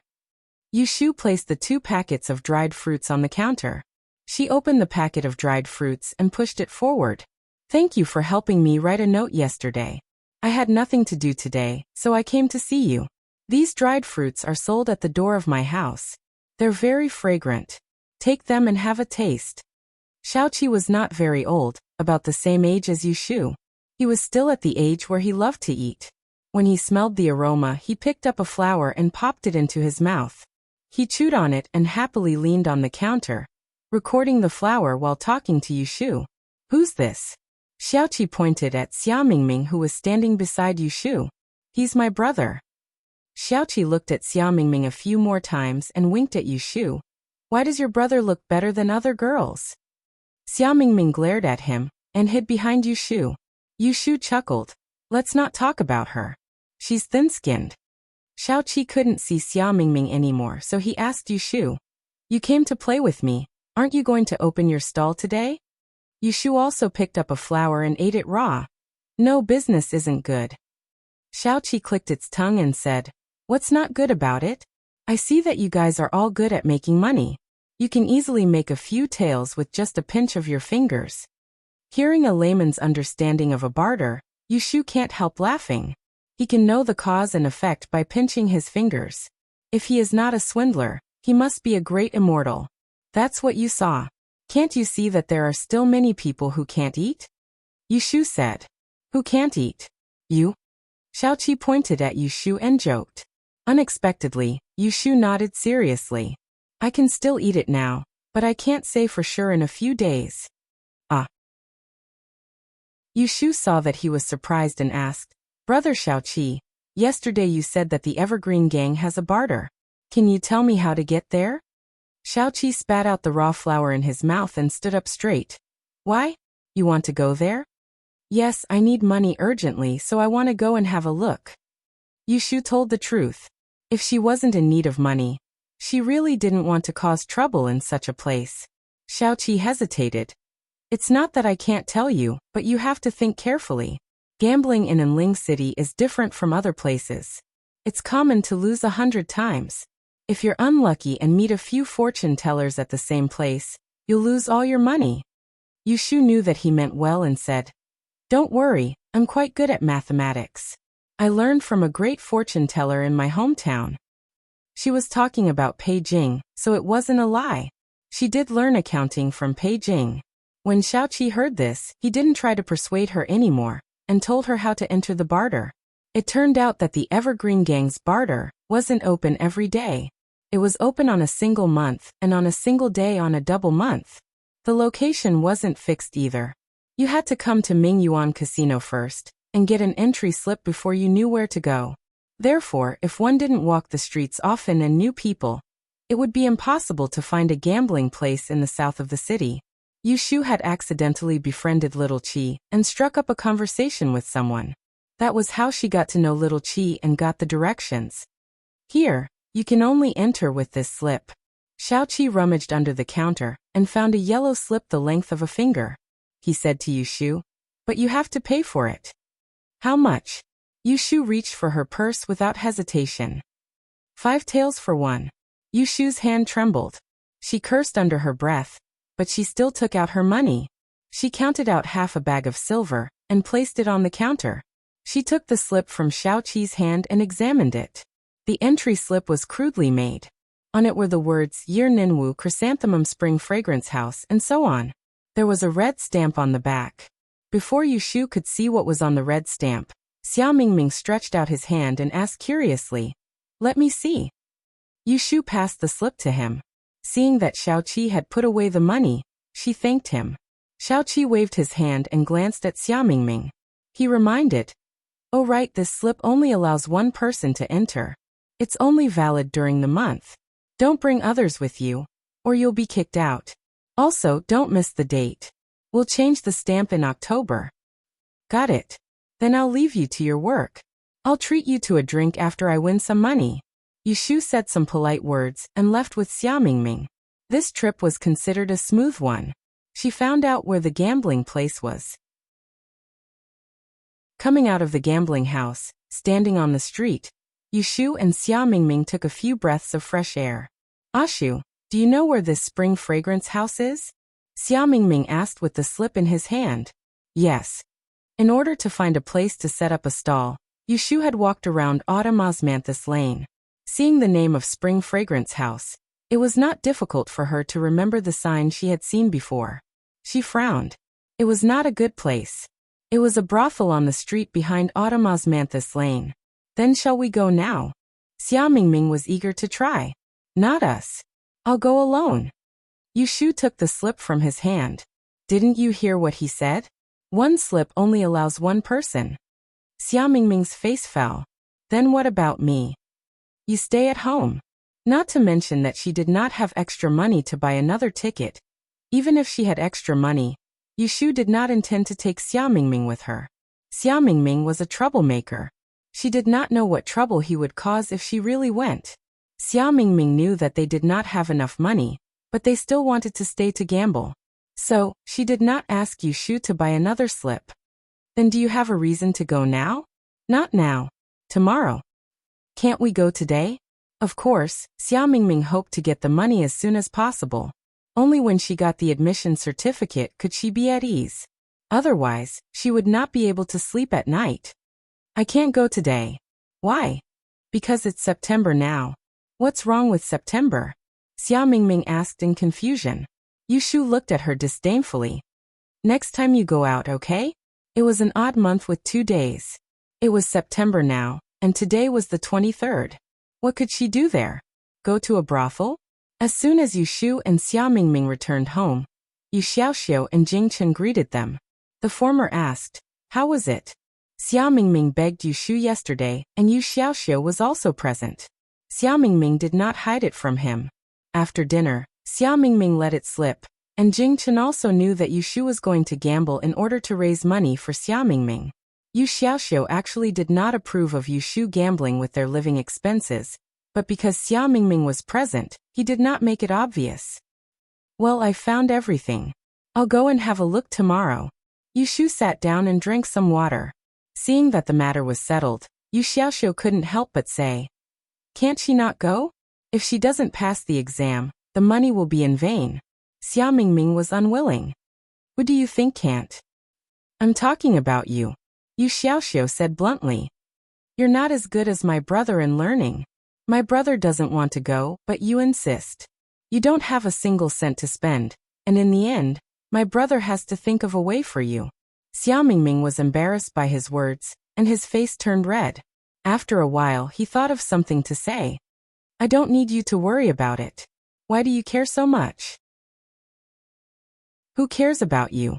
I'm just worried that my brother will suffer." Yu Xiaoxiu and Yu Shu had been eating and sleeping together for the past few days, so his mouth wasn't as dumb as it used to be. Furthermore, he was still young, so he didn't need to be humble. Thus, he was able to gain the upper hand when arguing with Xiao Mingming. Yu Shu was annoyed by the two of them. She suppressed the urge to give each of them a slap on the head. She put down the teacup and went back to the inner room. Jing Chen saw this and stood up as well. They were still arguing outside. Yu Shu sat at the desk, playing with the beautiful feather that Jing Chen gave her. Jing Chen stood beside her, moved the inkstone, grinded the ink, and wrote on the paper. "Can I go with you?"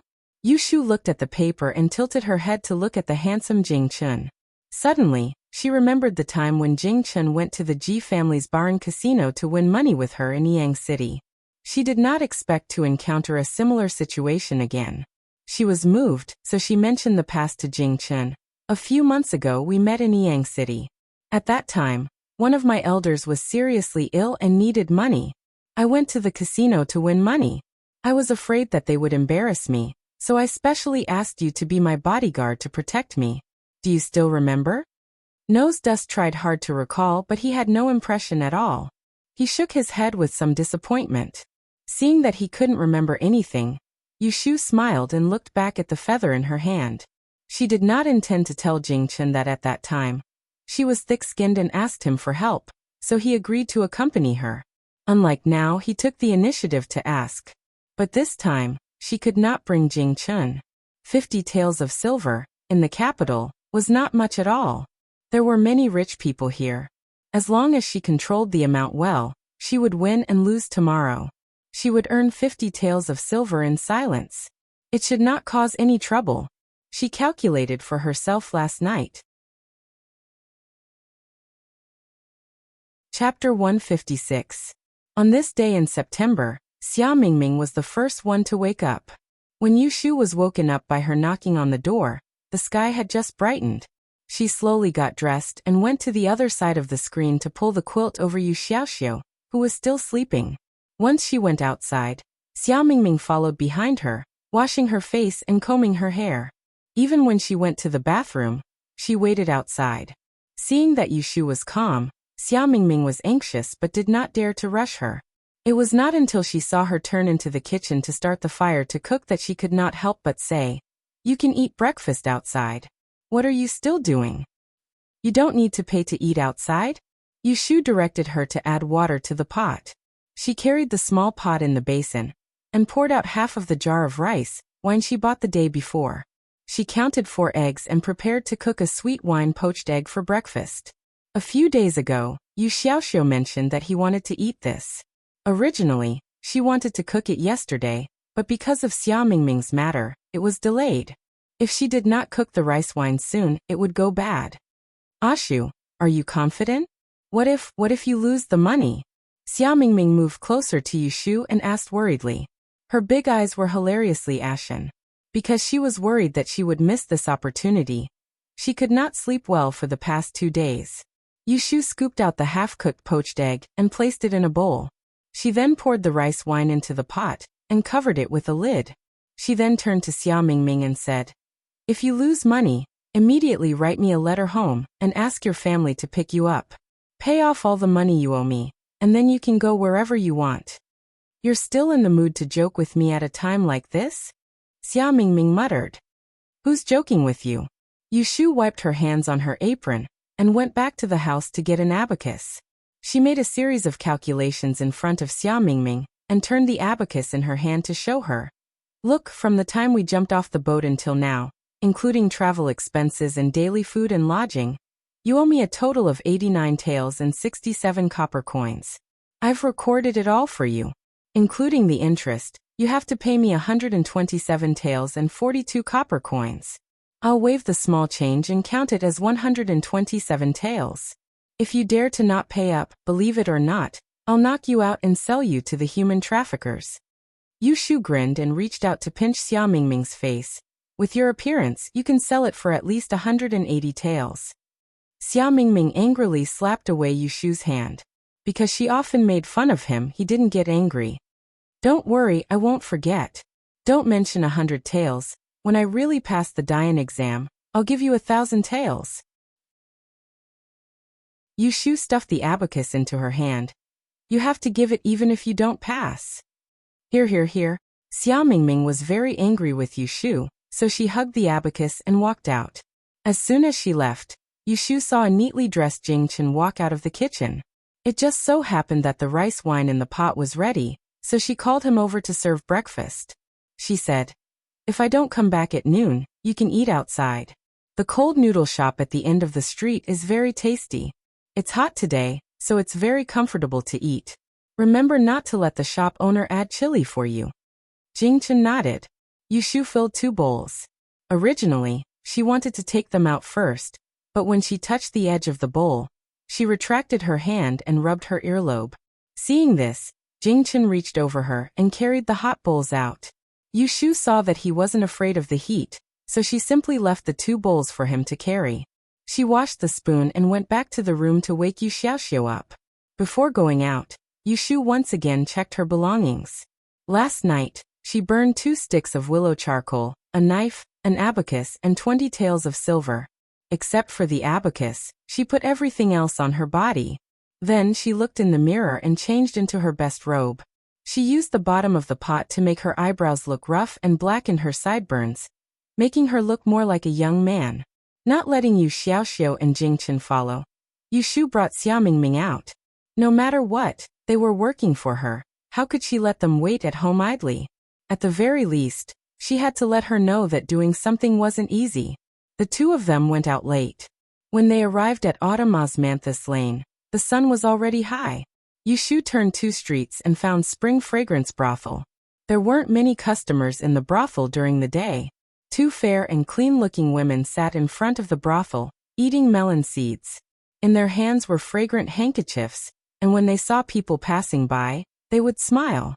Although their clothes didn't reveal their shoulders or elbows, their pink and green clothes clearly showed that they weren't from good families.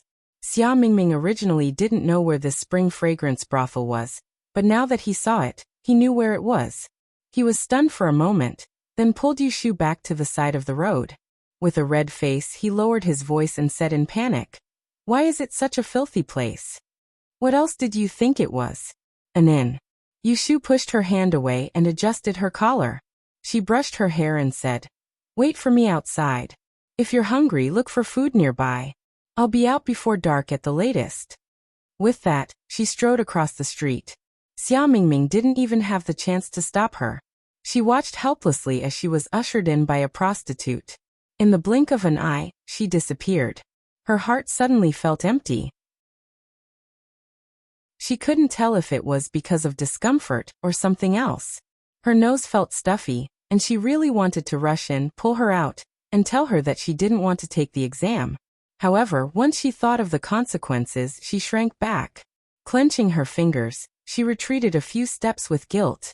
She shrank into a small alley by the side of the road, and stared at the door of the brothel across the street. She gritted her teeth and said, "Ashu, I owe you. I'll repay you 10 times over in the future."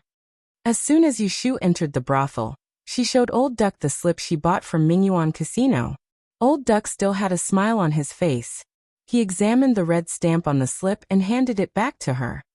He casually beckoned for a 12 or 13-year-old fledgling to lead Yushu through the hall to the back. The front hall of the brothel was decorated with a fragrant scent and red gauze curtains everywhere.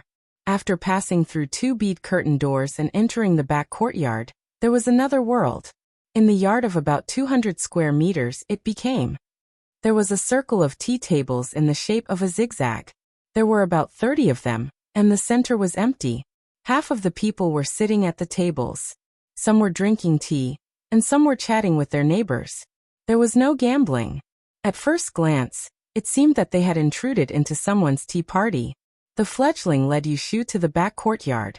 A man wearing a blue and gray cloth hat came to ask Yushu about the entrance slip. Then he asked the fledgling to lead her to a seat. Yushu chose a place with more people to sit down. She wanted to listen to the conversation between 2 people, in case she didn't know the rules here and made a fool of herself.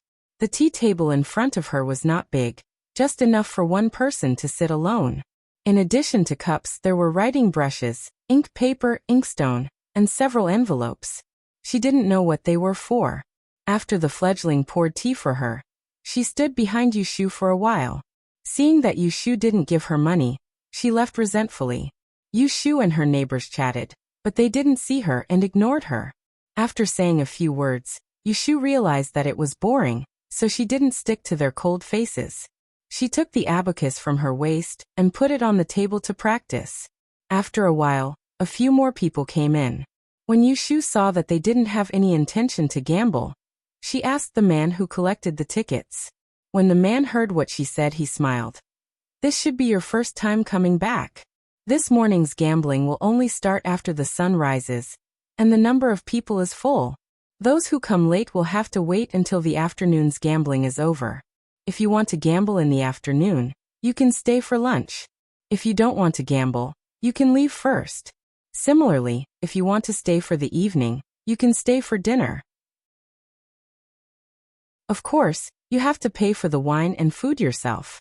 This evergreen gang really knew how to do business. 5 taels of silver for a ticket. If they wanted to earn enough money, how could they just gamble in one gambling session? If they wanted to stay for dinner, they would have to spend money. The food in this building would definitely not be cheap. 1 or 2 taels of silver would definitely not be cheap. Seeing that this person was easy to talk to, Yushu couldn't help but ask a few more questions.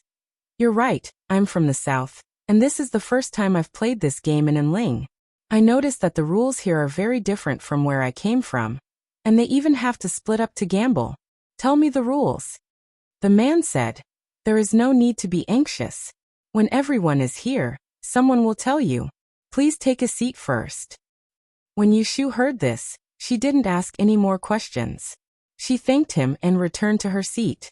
She drank 2 mouthfuls of tea to moisten her throat and counted the number of people present. There were 24 people present, and she was still missing 6 people. She just had to wait patiently for someone to arrive. A burly man walked in from the east and stood in the middle of a circle of tea tables. He clapped his hands and the backyard quickly quietened down. The burly man's voice was loud and clear. "Thank you all for your support. Gambling in my Evergreen Gang's territory, please be at ease. Our superiors have used our connections to ensure that no one will come to check on us and ruin everyone's gambling spirit." As soon as he finished speaking, a few voices of agreement could be heard. Gambling in the south of the city is prohibited, and this is a clear prohibition. If you want to play, you have to go to the north of the city. However, the waters in the north of the city are deep, and it is not a place where normal traders can afford to play. Hence, there are many people who would secretly start gambling and profit from it. However, if you want to maintain this place, you have to have some skills. The burly man looked at the crowd and continued. "It is nearing Dian and there are many new faces in Enling. Today there are a few people here who are just passing by. Let me explain the rules here." When Yushu heard that a serious person had arrived, she stretched her ears to listen. Gambling is different from place to place. 2 months ago, our Evergreen Gang's territory changed to the most popular form of gambling in the north of the city. It is called betting. Please take a look at the left side. There are 2 envelopes, one red and one white. Please choose your own question. 1 bet for each question. The minimum bet is 5 taels of silver per question. Place the question into the red envelope and write down the solution to the question into the white envelope. There will be a minimum of 3 questions. That is to say, before the game starts, you must have a total of 6 red and white envelopes. This burly man was tall and burly, but his speech was very methodical. Later on, I will give out 30 different numbers. Once the game starts, you can spend 5 taels of silver to pick your opponent's number and choose a question to bet on. Alternatively, you can pick your own number. Every hour is a round. If you are unable to solve the question, or if you get it wrong, you will lose the bet. You will have to pay the full amount of the bet to the person who created the question. Otherwise, the person who created the question will lose the bet to the person who solved the question. Let me say this first. If anyone wants to renege on the bet and can't afford to lose, please leave early. Don't come back later and regret it. There is no such thing. The burly man finished his last sentence with a cold expression. He then gestured towards the 2 tea tables on the southeast side. Today we have invited Mr. Song from Hong Rennie shop and Mr. Liu from Dashingyi shop as guests. If anyone is unwilling to accept their loss, we will have to trouble the 2 of you to make a decision. At the tea table, a middle-aged man and an old man cupped their hands in greeting. Many of the people present recognized these 2 famous people from Autumn Osmanthus Lane and stood up to greet them. Let's cut the nonsense. Today, we will still gamble on 3 rounds. The game will start in half an hour. Everyone, please think of your questions. Men, hand out the numbers. Chapter 157. In Yushu's view, the gambling in Anling City is very interesting. It is quite different from the gambling she has seen in Yiyang City. There are more rules here, but the more it is gambling. After all, gambling requires luck. There are 30 gamblers present, and each gambler has 3 questions. That is to say, there are at least 90 questions. Some of them are easy, and some have high stakes. When you bet on other people's questions, other people are also betting on your questions. Because you don't know the bet beforehand, you may win on one side and lose on the other. While the cards are being distributed, Yushu thinks about it. She now has 20 taels of silver, which means that according to the minimum bet of 5 taels of silver for 1 question, she can choose 4 questions. According to the bet, if she bet on 4 questions, she can also bet on the 4 questions in other people's hands. If she can only lose, she can win at least 40 taels of silver for the first round. That is to say, if she is unlucky and gets 5 taels of silver for each question, she can't stop after the first round. For the sake of prudence, Yushu doesn't want to be arrogant. She wants to bet on the lowest bet of 5 taels of silver for the 4 questions in the first round, in order to have one more chance to draw a question. The number plate was quickly given out. Yushu got number 19 because she would be drawing numbers according to this order later. The closer the number was to the front, the better. She didn't care what number her number was, but the people near her were secretly happy because their numbers were in the front. After getting the card, Yushu starts to set the questions. The business of the stall in Chiuguifang is not good these days, so she bought a copy of Arithmetical Classic from another trading store and studied it in her spare time. She has a better understanding of the mathematical level of people at this time, so she is not totally clueless when she is asked to set the questions. Trying to write neatly, Yushu put the questions and answers into the envelope, and marked the front of the envelope with 1, 2, 3, 4. She didn't dare to give too many questions. Only one of them was difficult, and the other 3 were average. She wanted to preserve her capital and gamble a few more rounds to make up the numbers. When the time was up, the burly man who had been explaining just now walked out again. Behind him was a fledgling holding a tray. He didn't care if there were people who hadn't come up with a question yet. He showed everyone the 30 numbers on the tray, which corresponded to the ones in everyone's hands. If there's anyone who wants to draw a question first, you can call your number now. 5 taels of silver to buy an advantage. Although they could not know who was behind the number, and whether the question was difficult or easy, everyone present was a bargainer. Since they dared to gamble, they all had some ability. It was not as if there was no one who had done some research on numbers and could see through it. Sure enough, 3 people were willing to pay to choose their opponents first. To Yushu's surprise, one of them called her number. Next, the burly man personally directed several fledgling to go to the tables of the 3 people whose numbers were called. He took the questions in the red envelopes on their tables and gave them to the 3 people who called their numbers. He wanted to see whether they wanted to choose 1, 2, or all of them. Soon, a fledgling came back with a tray. Yushu looked at the 4 red envelopes on the tray. She reached out and took a look. She didn't see the number she had just made. Obviously, the other party had picked all 4 of her questions and returned 4 of them. Yushu had a subtle feeling in her heart. She accepted the other's number and kept it for solving the questions later. Then she opened the envelopes one by one. She didn't look at the questions first, but looked at the bet under the questions. The bet of the first envelope made her so surprised that she clicked her tongue. The other party actually bet 100 taels of silver. Was he really that confident that others would not be able to solve it? Yushu was shocked as she looked at the question. Immediately, the corners of her mouth twitched. This question could be considered to be of a standard. At the very least, it was 2 levels higher than the questions in the gambling houses of Yang City. However, it was not considered difficult for her. She solved it in the time it took to drink a cup of tea. Yushu put down the first one and opened the second one. She shook the paper and looked at the bottom. She was stunned. 100 taels of silver. She looked at the question and knew that he could solve it.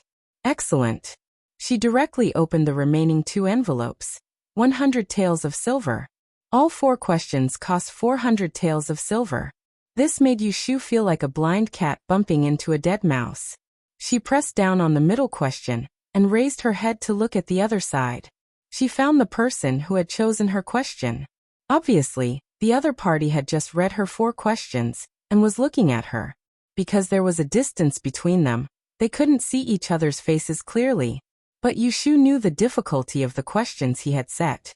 She estimated that the other party would be able to solve 2 of her questions. In this way, Yushu felt that she was in a dilemma. Should she solve these 4 questions or not? Should she solve one or all of them? This was 400 taels of silver. If she really won against the other party, she would definitely stand out and attract the jealousy of others. She might even become enemies with the person who lost the money. But she didn't understand. There was no reason to reject the meat that was delivered to her. Yushu touched her chin and picked up the teacup to take 2 sips. Finally, she decided to solve 2 of his questions and leave 2 empty. At least she could save face, and there was no hatred between them. She didn't want to let the other party lose too badly. She took out her charcoal stick, touched the paper, and compared the 4 questions. She picked out 2 that she was interested in and solved them. At this time, the other guests in the game had chosen their opponents according to the card number. The strong man who presided over the game put a water bottle on the table in the middle, so that everyone could see it. It was an hour for a round. After the time it took to drink a cup of tea, someone solved the first question. Yushu looked over and saw the strong man personally take the solution and the card number from that person's table. He took it to the table of the person who set the question and opened the white envelope to answer. He then handed the question and the solution to the person who set the question. After the other party confirmed it, he raised the card in his hand and announced loudly, "Number 9, bet on question number 16, 10 taels of silver." There were a few whispers in the quiet room. The person who lost the bet put the money on the tray, and the strong man pointed to a young man to take it to the person who won the bet. This was the round. After watching the excitement, Yushu no longer paid attention to the following developments. She skillfully solved the first question. Less than half of the time had passed, and during this time, a few more people had won, but the highest bet was only 20 taels. There was also the man who had spent 5 taels of silver to bet with her, and he had also solved one of her questions. Yushu very readily paid the money. After all, she had more money to win from him later. She was not in a hurry to call the burly man over to verify it. Instead, she continued to solve the next question. After solving it, she saw that there was still plenty of time, so she rechecked the 2 questions that she had already calculated, just in case she was careless. After that, the strong man came to her table twice, and Yushu obediently paid the money. It was a total of 15 taels of silver, and she still had 5 taels of silver in her hand. When there was almost the time to drink a cup of tea left, she stopped and scribbled on a few pieces of paper with charcoal. Looking at the gamblers who were either happy, dejected, or working hard, she waved to the strong man. "This way." The strong man came over. He first picked up the number on her table and looked at it. Then he took the 2 questions she handed to him, and took the number to find the person who solved the questions. Yushu looked over there, rubbing her hands, waiting to hear the sweet sound of winning the bet. However, she didn't hear the announcement. From her point of view, the strong man stood in front of the table with his back facing her, blocking her view. She couldn't see what the 2 people were talking about. She had a bad feeling. When she was about to stand up, she saw the strong man turn around, raised the number in his hand, and said in a muffled voice, "Number 19. Lose the 2 questions on number 7, 200 taels of silver." Yushu's expression suddenly changed. She pressed the table and stood up. She lost the bet. How could it be possible? After the strong man finished his announcement, he walked towards her and asked the young chick behind him to come forward. He expressionlessly asked her to put the money on the tray. However, Yushu didn't take the money. Instead, she said with a straight face, "I want to see his solution first." She wasn't boasting. She was very confident in herself. Unless it was a precise calculation, the probability of her making a mistake after checking twice was only 1 in 10,000. It was completely negligible. If she didn't make a mistake, then there must be a problem with the person who solved the questions. The burly man didn't say anything more, and turned around to take the solution from that person. Yushu took a look at it and sneered inwardly. That person's solution was far from the correct solution, so how could it be correct? She shook the 2 pieces of paper in her hand and turned her head to the 2 gentlemen who were invited by the Evergreen Gang and said, "He made a mistake. May I ask Mr. Song and Mr. Lu to help me verify it?" This was 200 taels of silver. Not to mention that she didn't have it. Even if she did, she wouldn't let it slip away like this. The 2 people looked at each other. The older Mr. Song said, "Give it to me." Yushu took the question and solution from the person who set the question, and her solution for the 2 people to review. She thought that since they were invited here to hold the fort, they must have the ability to see mistakes. Unexpectedly, after reading 3 copies, Mr. Song stroked his beard and said, "There's no problem with the solution. There's no problem with the solution. You lost the bet." Yushu frowned and said politely, "Did the 2 of you see wrongly? I can solve the question for you right now. Please take a closer look and see if it's right or wrong." Mr. Song snorted unhappily and threw the 3 copies on the table. He picked up his teacup and turned away, ignoring Yushu.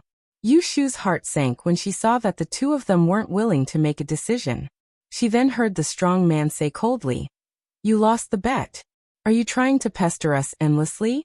What kind of place do you think the Evergreen Gang is, huh?"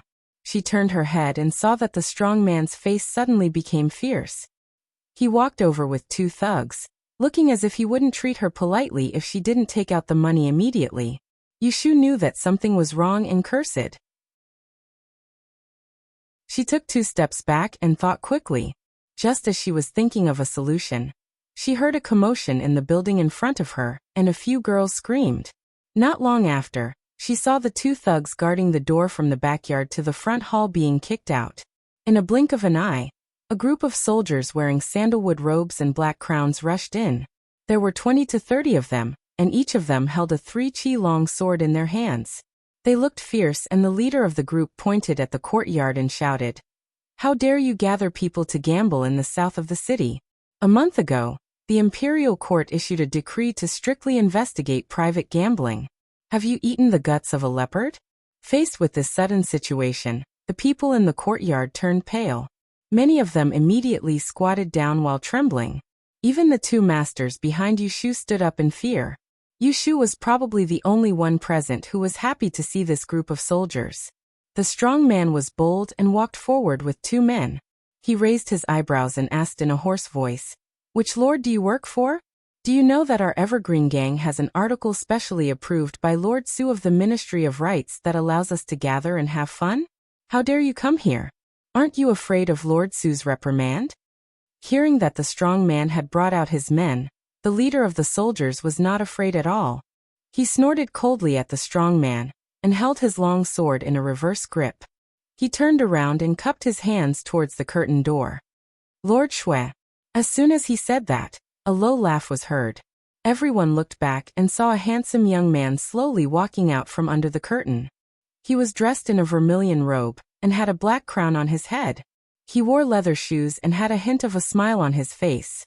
Song Xixian of the Ministry of Rights has been dismissed from his post in the imperial court this morning. If you want to find him, I'm afraid you'll have to go to prison. Yushu's eyes widened. Before she could lower her head to avoid the gaze, she saw that Lord Shui had turned around to look at her.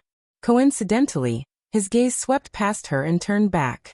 When he saw that it was her, his eyes were slightly startled.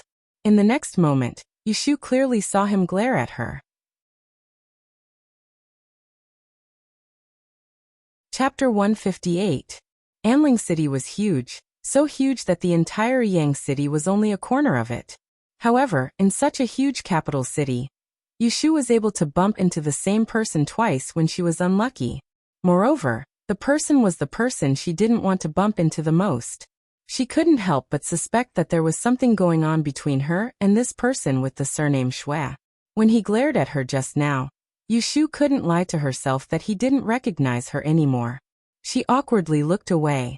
Shui Rui took a few glances at Yushu before retracting his gaze. He put on a stern face and waved his hand at his subordinates who were waiting for his orders. Arrest them all. Yes, Lord. The group of officers and soldiers swarmed forward to capture the members of the Evergreen Association. The group of gamblers were trembling with fear as they hid by the wall. Yushu was no exception when she saw the fight. She picked a safe place to stand, and every now and then, she would sneak a glance at Shui Rui. Her heart was beating like a drum. This private gambling incident seemed to be more serious than she had imagined. Even the backer of the Evergreen Gang, Lord Song, was removed from his position and investigated. Recently, there should be a strict crackdown. She just didn't know how the authorities would deal with the gamblers. After the soldiers subdued the thugs in the courtyard, the scene calmed down. The two Master Yi who were invited to take charge hesitantly stepped forward and bowed to Shui Rui. They said respectfully, "This is Lord Shui." Shui Rui placed his hands behind his back and glanced at the two of them. The Master Yi who ignored Yushu's request to examine the questions smiled apologetically. "The two of us are Master Yi from Autumn Osmanthus Lane. We were invited by the Evergreen Gang as guests today. We don't know much about this gambling incident. Lord, do you think you can let us go back first? What do you think?" Shui Rui asked with a fake smile. He suddenly pulled a long face and ordered the soldiers who were on standby at the side. "Bring them all back and detain them first." There was a sudden commotion in the backyard. The soldiers came up to chase them away and gathered the 30 people together. After a head count, they formed two lines with soldiers in the middle and the front. Yushu was in the middle of the line and followed them to Spring Fragrance brothel gloomily. As soon as she was outside, she saw his figure again. She saw that he was riding a scarlet horse, waiting outside the door. Seeing that everyone had come out, he slowly led the way to the west of the street. There were many passers-by gathered in front of Spring Fragrance brothel. They all stopped to watch the commotion. They didn't dare to block the way when they saw the officials. They just stood at a distance and pointed. Yushu turned her head and looked around for Xiao Mingming. She was afraid that she had gone somewhere else to look for food. She couldn't even pass a message to her. However, she was worried for nothing. Xiao Mingming had been waiting by the side of the road ever since Yushu entered Spring Fragrance brothel. When he saw the soldiers barging in to arrest her, he waited outside in fear. When he saw the people coming out, he didn't see Yushu. He hurriedly squeezed in front of the passers-by and shouted, "Ashu Ashu!" Hearing these shouts, Shui Rui, who was walking at the very front, moved his neck a little. He turned around and searched among the crowd behind him. Then he saw Yushu's figure. He saw her standing on her tiptoes and waving at the side of the road. Then, A young man tumbled out from the side of the road and ran after her to talk to her. Shui Rui could not help but prick up his ears to listen. "Ashu, what's going on?" Xia Mingming panicked and asked. Yushu didn't have the mood to comfort her. She tried to be concise and said, "The officials are investigating the gambling in the south of the city and arrested us." Xia Mingming cried. "It's all my fault. If it wasn't for me, you wouldn't have been arrested. Ashu, what should I do? What should I do?" As soon as Yushu heard her crying, she was so upset that she wanted to give her a slap on the face. However, doing so would attract the attention of the soldiers in front of her, so she refrained from hitting her. Instead, she warned her, "Listen to me, go back to Huixing Street first, don't go home. If you don't see me at night, then tell Jing Chun and Xiao Xiao to go to the Yamen tomorrow morning to ask about the situation. If they see that I'm locked up in prison, then they can think of a way to see me." Finished speaking, he fished out the money pouch from his pocket, and while the officer was not paying attention, he stretched out his hand and gave it to her. He had just stretched out his hand when the officer in front stopped and shouted. Pointing to Yushu and another gambler who was trying to slip away, he said, "What are you doing? You and you, why aren't you leaving? Stop following me." Yushu scolded Xia Mingming in a low voice and jogged forward. Shui Rui turned his head thoughtfully and beckoned his subordinate to come forward. He lowered his head and whispered a few words to him. The group of people who were gambling at Spring Fragrance Brothel were brought to the magistrate's office in the southern part of the city. Before they could go through the court, they were thrown into jail. Everyone lined up to enter the jail. Because there were a lot of people, the first 2 or 3 people were locked in the same cell. Soon, the originally empty cell was half full. When it was Yushu's turn, there was still plenty of room, so she was lucky enough to get a single cell. Since it was a jail, the environment couldn't be much better. There was no bed or chair, only a pile of hay in the corner. There was a small iron cage window above her head, which was about 10 feet above the ground. The light shone in through the window, and many carriages were still in the dark. Yushu watched the jailer fasten the lock on the cell door and sighed. She paced back and forth in the small space twice and sat down on the pile of hay, listening to the other people in the next cell beating their chests and stamping their feet in regret. Alas, her law of time of calamity was good at everything, but it couldn't predict her. Although the 6 lines were accurate, she had to ask before she could answer. How could she have thought that she would be in jail? Now, not only did she not win a single cent, but she was also disgraced. She really suffered a double loss. Yushu hugged her knees and buried her face. As she thought about it, she remembered that Shuigai glared at her at Spring Fragrance Brothel. She couldn't help thinking about the meaning of that look. Ever since the marriage between the Ji family and the Shui family was ruined, and she was kicked out of the Ji family, she never thought that she would meet him again. On her way to the capital, it wasn't that she couldn't remember him, but that she didn't want to. She remembered that when he was still Chao Zixin, their relationship was so good that they could call each other brother and sister. That kind of relationship later became strangers, which made her unhappy when she thought about it. She still clearly remembered that day at the Shui family's guest house. He deliberately bullied her, and she smashed his head with a cup. That was the last time they met, and it was also the reason why she couldn't get over him. She didn't like to owe people favors. Once she owed someone, she had to pay them back to feel comfortable. Otherwise, there would always be a lump in her heart. It was fine if she didn't remember it, but once she did, she would feel uncomfortable all over. From the time she came here to the 500 years later, after all these years, the only person she really owed was Chao Zixin. When she first came here and was poor, he was the one who gave her her first job. When she was kicked out and homeless, he was the one who picked her up. When she was in jail and needed to protect herself, he was the one who helped her out. Regardless of whether she was willing to accept these personal favors, she still accepted them, and it wasn't just once. However, she had nothing to return to him, so she could only forcefully owe him. She owed him so much before, and now she was in jail. After the incident at the guest house, she wasn't sure if he would help her again after such a long time. She was afraid that he would help her again. If she still owed him favors, she would rather be beaten a few times, or stay in jail for a few days. Just as she was thinking like this, the sky outside quickly turned dark. She missed a meal in the middle of it, and Yushu's stomach was growling. She sat up from the ground, stretched her numb legs, and turned around to look at the sky outside the window. She secretly frowned. She didn't know if Xia Mingming went home or if he did as she said. It didn't matter if she slept in jail for a few days, but she was afraid that Yu Xiaoxiu and the others would be worried. There was the sound of chains behind her. At first, Yushu didn't care, but when someone called her, she turned her head. "Hey, you come out." There were 2 jailers standing in the corridor outside the prison, and there was another person behind them.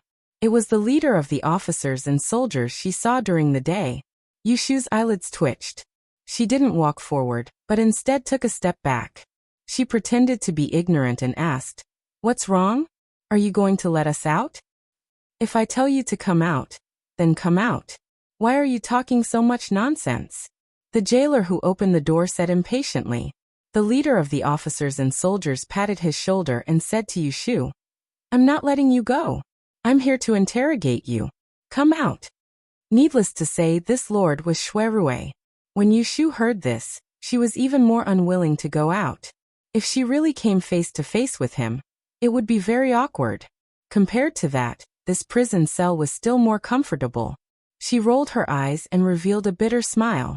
She cupped her hands and said, "If you want to interrogate me, then you're looking for the wrong person. This is my first time going to that kind of place. I really don't know anything. If I can't get an answer, then I will be punished. I beg you, please don't let me suffer." The leader of the officers and soldiers was sent by Shuirue to take Yushu away. Seeing that Yushu was unwilling to come out, he thought that she was afraid of being interrogated, so he tried to appease her. But no matter what he said, Yushu was still unwilling to come out. Because Shuirue had told him before, he didn't dare to forcefully pull her away for fear of hurting her. He could only ask the jailer to lock the cell door and go back to report. As soon as the person left, Yushu let out a sigh of relief. She returned to the haystack and sat down. She leaned her back against the wall.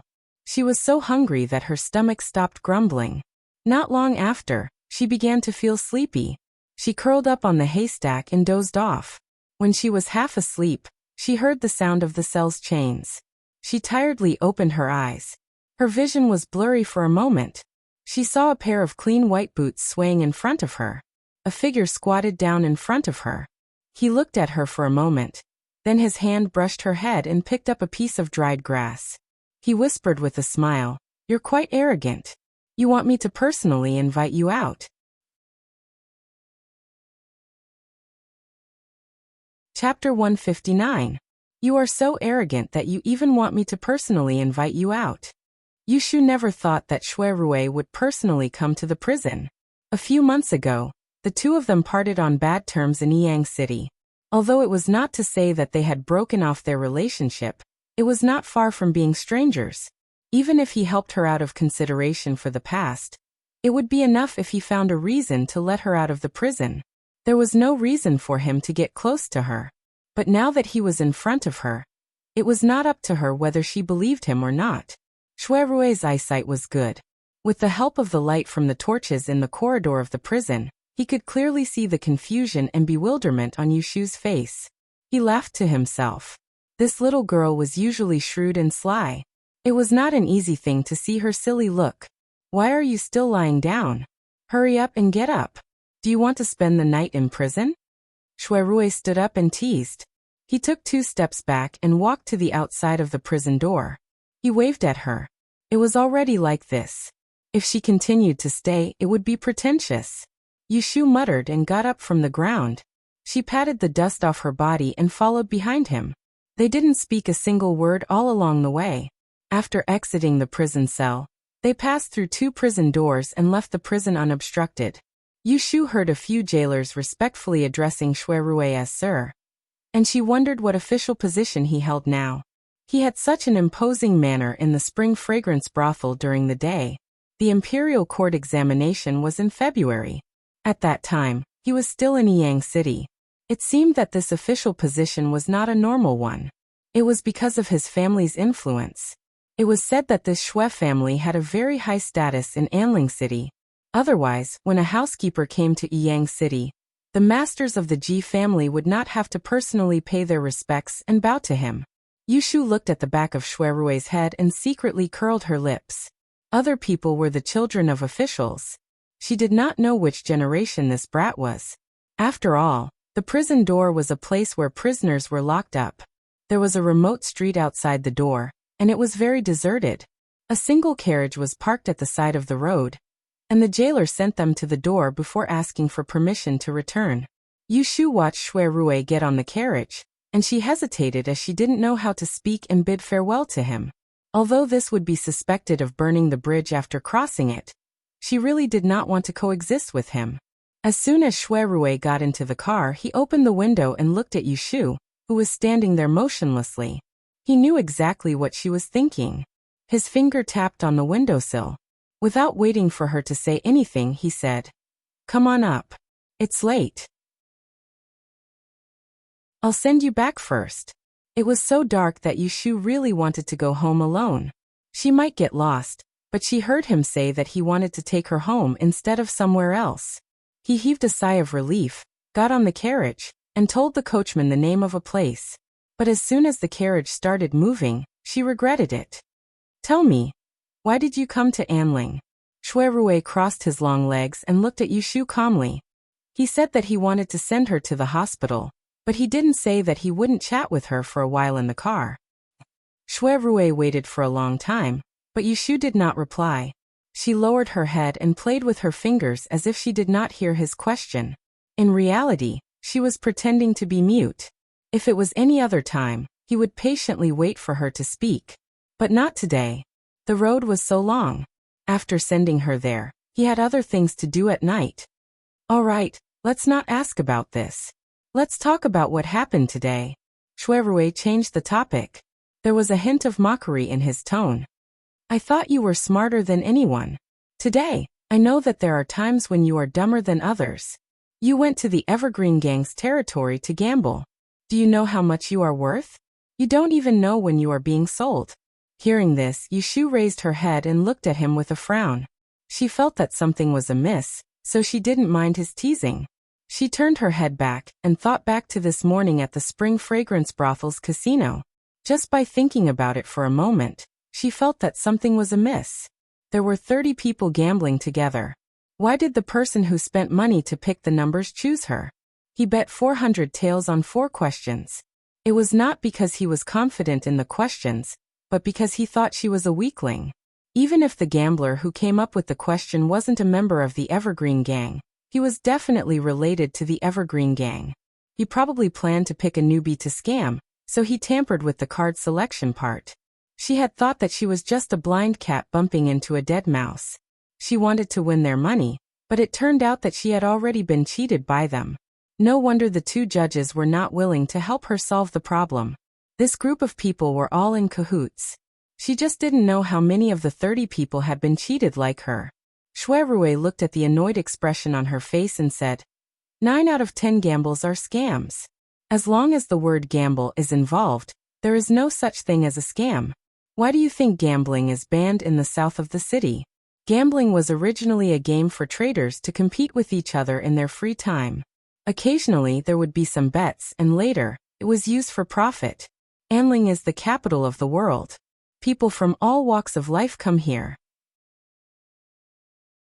Since they can't go to the north of the city, they gather in the south.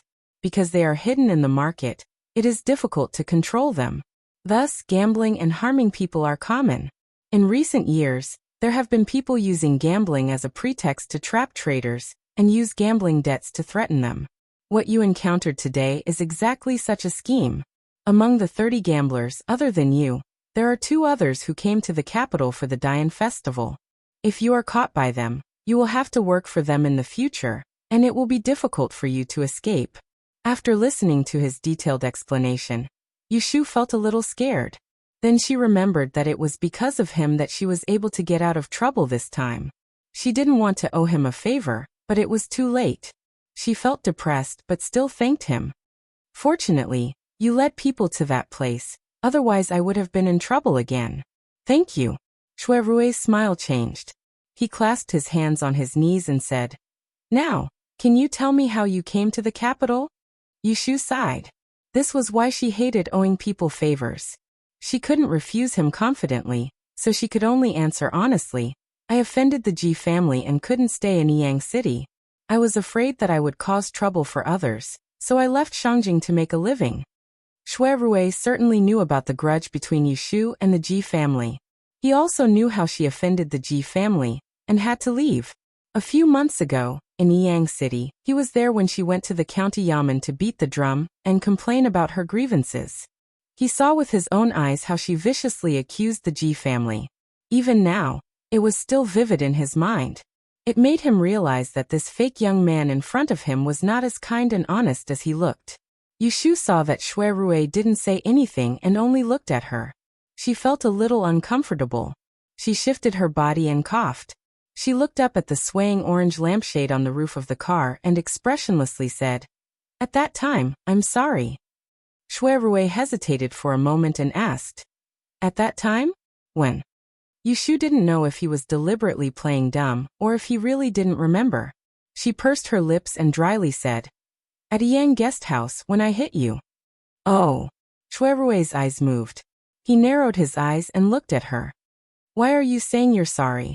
He thought that when they met again, he should be the one apologizing for his excessive behavior that day. He didn't think that they would meet again after that, so he didn't expect such a scene. He should be happy that she pointed it out first. At least she didn't misunderstand his intentions at that time. But when he heard her say it so directly, without the shyness and fuss of a normal girl, he felt a little strange. Yushu thought that he was pretending to be confused. She snorted and touched her ear. She said a little awkwardly, "That day, you deliberately said those strange things to provoke me.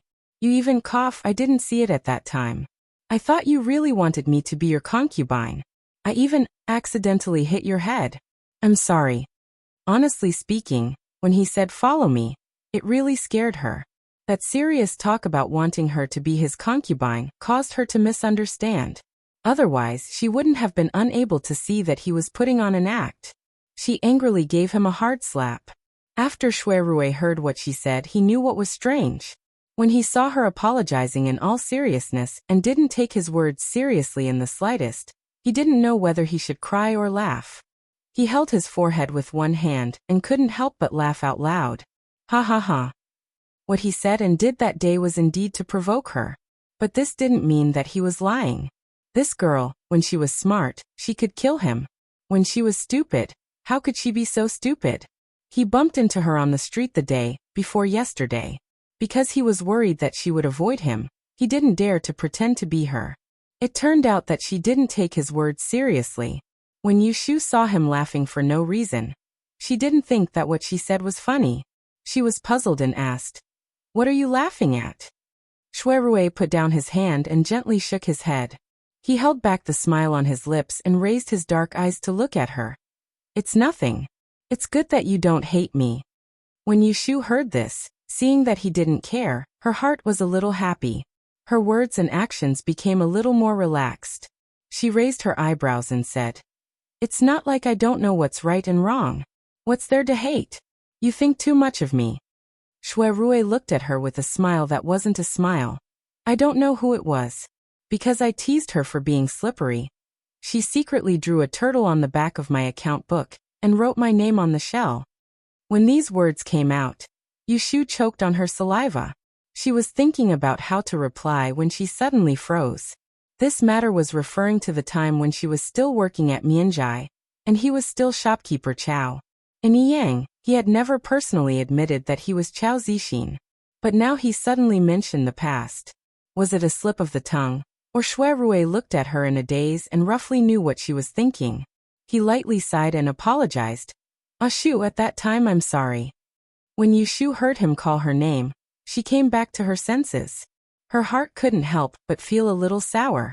She imitated him and pretended to be stupid and asked, "What are you sorry about?"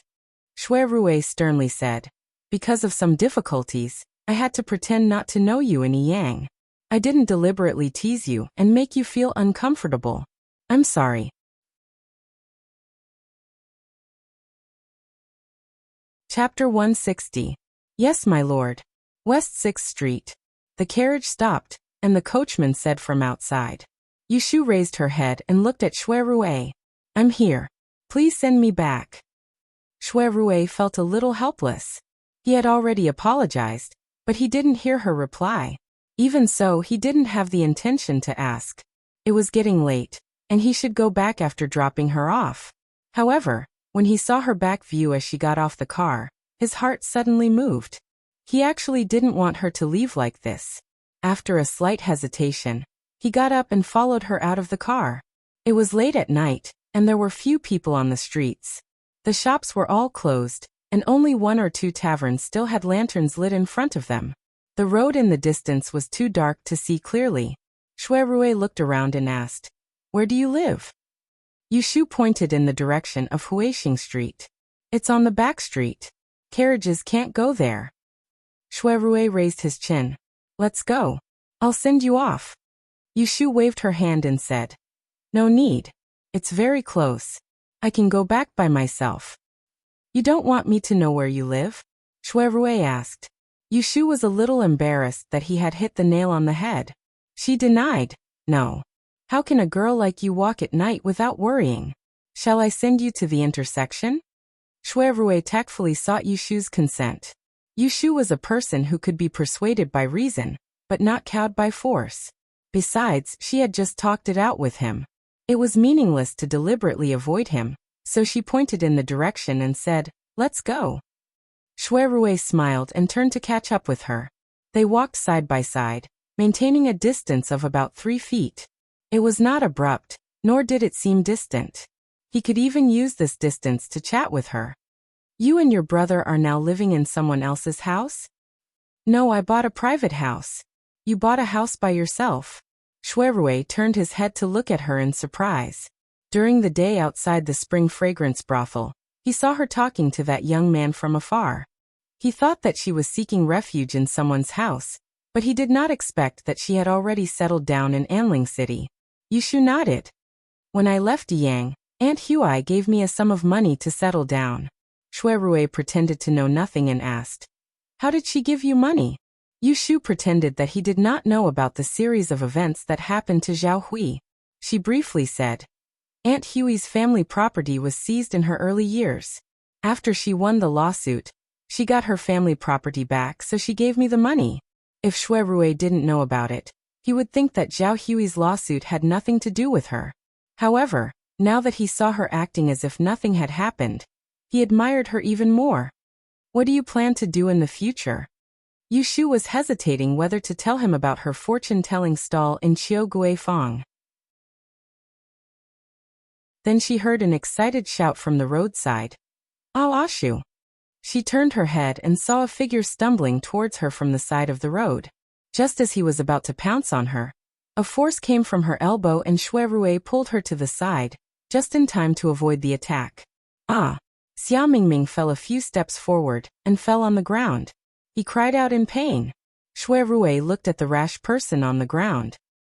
He was a little unhappy that the person was the same as the young man in the day. He turned his head and wanted to ask Yushu who this person was. But she glanced at him with a strange expression. She gently broke away from his hand and squatted down to help the person. Where did you fall? Can you stand up? Ashu, I'm sorry. Xiao Mingming saw that Yushu was safe and sound. She couldn't help but put her arms around Yushu's neck and sobbed. Yushu patted her back. She didn't scold her because there were people present. Okay, don't cry. When he saw them hugging each other, Shui Rui was stunned. Fortunately, he was a cautious person, and he didn't rush forward to pull the two of them apart. He lowered his head and took a few more glances at the young man. And he instantly came to a realization. He snickered in his heart. Why is it that it's fashionable for the young ladies in Anling City to dress up as boys recently? Yushu pulled Xiao Mingming and asked a few questions. Under her incoherent explanation, she finally figured out why she was waiting for her here. It turned out that during the day, Xiao Mingming saw Yushu being taken away by the officers outside Chuanxiang House. She heard passers-by saying that they would be caught easily if they gambled privately and would suffer. Xiao Mingming was afraid and worried that Yushu would be in trouble because of her. So she didn't go home as Yushu asked. Instead, she went to the yamen alone. In the end, she didn't get any information, and was even kicked out. She didn't know how to explain to Yu Xiaoxiu and Jingchen when she went back, so she didn't dare to go home. She hid near Huixing Street until it was dark and happened to meet Yushu, who was sent back by Shui Rui. Shui Rui was listening to their conversation from the side, and he caught the main point. Only then did he realize that Yushu had gone to gamble in order to help this young lady raise money. He did not know whether he should be more angry or more amused. "You, how did you get out? I heard that you were all locked up in prison." Xia Mingming sniffled and asked. Yushu pointed at Shui Rui. "I met a friend, and he helped me by saying a few words. Then he let me out." Xia Mingming didn't recognize Shui Rui as the official who brought people to Chuanxiang House during the day. Just now, she was panicking and only noticed Shui Rui now. She saw that he was a handsome young master in embroidered clothes. She didn't know who he was, but he had the ability to bring Yushu out of prison. Yushu knew that Yu Xiaoxiu and Jingchen would be worried if she didn't see them, so she didn't delay any longer. She helped Xia Mingming up and said goodbye to Shui Rui. She was in a hurry to go home. "My house is just ahead, no need to send me off. Thank you for today, you should go back quickly." "Wait." Shui Rui stopped her. "Shu, if you are in urgent need of money, I can lend you some first." He knew that Yushu wanted to be strong, so he didn't directly say give, but lend. Yushu hesitated. Although she didn't want to owe Shui Rui a favor, but the most important thing was to help Xia Mingming raise money to enter the exam. She couldn't let her hope fail just because of her own face, otherwise, wouldn't her efforts today be in vain? Thinking of this, she was about to agree to Shui Rui, but Xia Mingming shook her hand first. "Ashu, no need." Yushu tilted her head. "Why not?" Xia Mingming bit her lips, hugged her arm tightly and whispered, I don't want to take the exam." After such a fright today, she regretted it so much that her intestines turned green. She didn't have the face to ask Yushu to help her borrow money from a strange man. It was easy to guess what was on Xia Mingming's mind. In fact, Yushu really didn't care that much about whether she would take the Dian exam or not. Previously, she helped her think of a way because she was desperate to take the exam. Now that she was discouraged and wanted her to cheer her up, it didn't matter if she didn't take the exam. "No, you should go back." Yushu shook her head at Shui Rui and pulled Xia Mingming to the alley ahead. This time, Shui Rui didn't call out to her again. He watched her disappear before he turned around and walked back. As he walked, he recalled the few months he spent in Yiyang City. Sometimes he laughed, sometimes he shook his head. His expression was relaxed, and his mood had never been so good since he returned to the capital. He only restrained his expression when he arrived at the place where the carriage stopped. "Master, where are we going now?" The carriage driver lifted the curtain. "Henggu Hall." So the carriage drove to the prosperous north of the city, where the night was full of singing and dancing. As for Jingchen and Yu Xiaoxiu, when they didn't see Yushu and Xia Mingming come back in the evening, they began to feel nervous. They wanted to go out to find them, but they were afraid that they would come back halfway, so they had to wait anxiously at home. Poor Kim Bao was hungry from noon to night, but no one paid attention to it. It was so depressed that it kept scratching the wall. When they were about to go out to find them, the door rang. Xiaoxiu, open the door, we're back." Yu Xiaoxiu rushed to the door, and Jingchen followed behind him. When he opened the door and saw them, Yu Xiaoxiu was relieved and couldn't help raising his voice.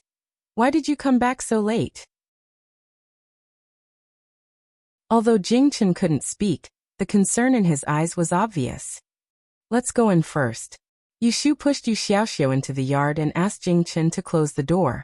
When the four of them returned to the house, Yu Xiaoxiu sat next to Yushu and asked, "Did something happen?" Yushu glanced at Xia Mingming. They didn't say anything on the way back, but what happened today would definitely make them worried, and Yu Xiaoxiu would inevitably blame Xia Mingming. "It's all my fault." Xia Mingming didn't wait for Yushu to help her lie, but lowered her head and said. He gave a rough account of what had happened today. Sure enough, when Yu Xiaoxiu heard that Yushu was put in prison, he was shocked and angry, and forgot to ask who saved her. He first glared at Xia Mingming and said, "Fortunately, my sister and brother are fine, or I won't let you go." It was rare that Xia Mingming didn't talk back to Yu Xiaoxiu. She grabbed the tablecloth, and her eyes were red. She knew that it was all because of her, and she didn't need Yu Xiaoxiu to argue with her. She was ashamed to death. Jing Chen looked at Yu Shu thoughtfully, didn't notice Yu Xiaoxiu's slip of the tongue, and didn't join in the scolding of Xia Mingming. Instead, he quietly got up and went outside. Yu Shu didn't want Yu Xiaoxiu to hold a grudge against Xia Mingming because of this, so she slapped Yu Xiaoxiu's back and scolded him with a smile. Who are you going to fight with? I did it myself, and I'm useless. Don't blame her.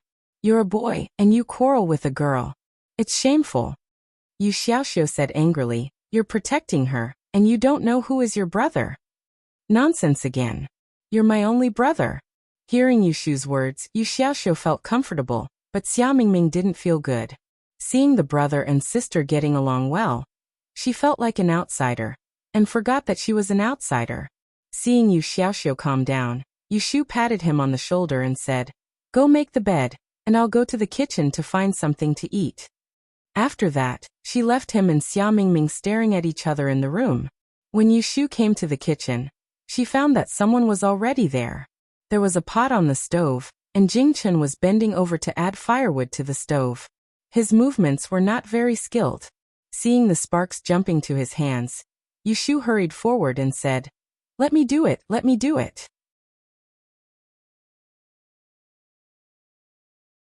Chapter 161. Yu Shu didn't go to Qiu Guifeng the next day.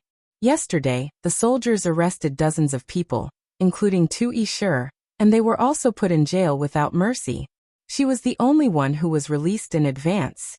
Although Shui Rui didn't give her any special instructions, she knew she had to lie low for a while. After this sudden incident, Yu Shu felt a sense of crisis again. In the past 2 days, she had calculated Yu Xiaoxiu's and Xia Mingming's dates of birth using the law of the time of calamity. She made a list of all the big and small events that she had to prevent in the next month. After that, she would take care of her relatives and friends in Yiyang, such as Zhao Hui, Pei Jing, and her cheap mother. Although they were separated by the north and the south and could not be of much use, at least she knew what to do. After finishing these things, Yu Shu felt it was time to go to Qiu Guifeng to inquire about the situation. When the matter was over, she would come out to set up the stall again. Xia Mingming didn't need to take the Dian exam, but they still had to live and spend money. Xia Mingming was in low spirits these days and stayed in his room all day. Yu Shu didn't ask her to write a letter to her family at the medical center. At dinner, Yu Shu mentioned that she was going out the next day. Yu Xiaoxiu's first request was, I'll go with you. Yu Shu knew that if she didn't bring him along, he would definitely make trouble, so she agreed. Anyway, she wasn't going out to set up a stall and could rush back to cook at noon. After dinner, Yu Xiaoxiu went outside to fetch water. Xia Mingming helped to wipe the table. Yu Shu was squatting in the kitchen washing. There was an oil lamp on the stove, and it was barely visible that she was holding a bowl and not a plate. Hearing the noise behind her, Yu Shu turned around and saw Jing Chen standing at the door of the kitchen. What's the matter? Jing Chen shook his head and raised his hand to signal her to finish first. Yu Shu quickened her movements. She washed the bowls and chopsticks in the wooden basin twice, wiped them clean, and placed them in the cupboard. Taking off her apron, she picked up the lampstand. He led him into the house to find a pen and paper. Xia Mingming glanced at the two of them, and twisted the rag in his hand. In front of the desk, Yu Shu took out a piece of paper and handed it to Jing Chen.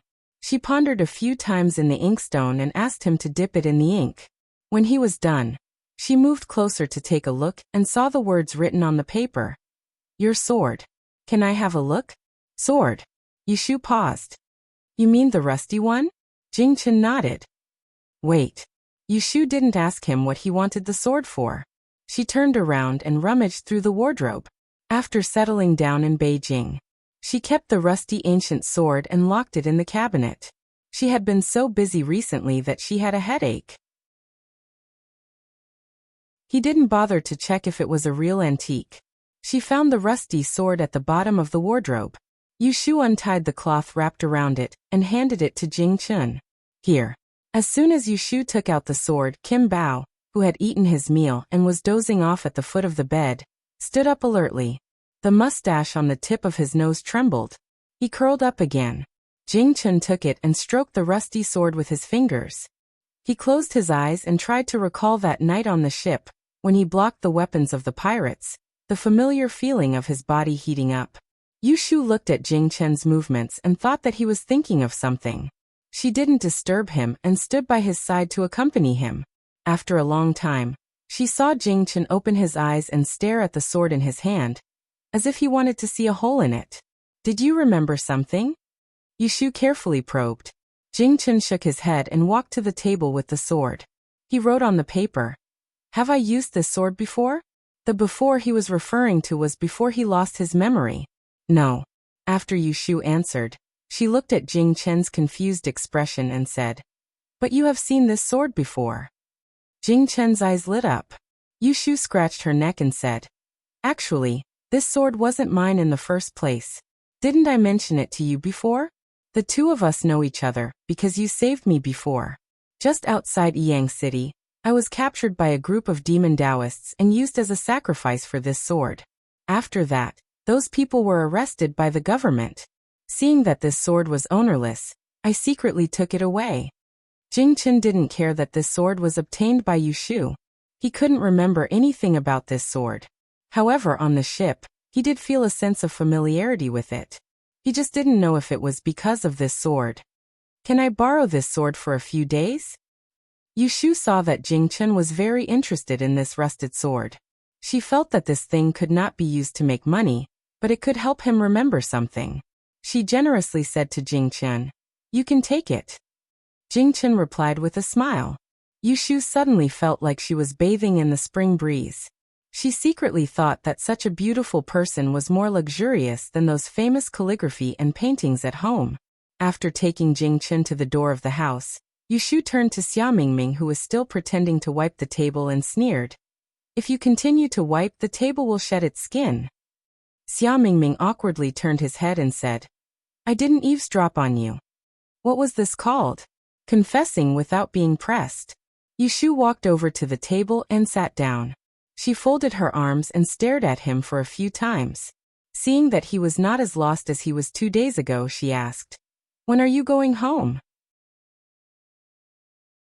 Xia Mingming's shoulders shook and she lowered her head.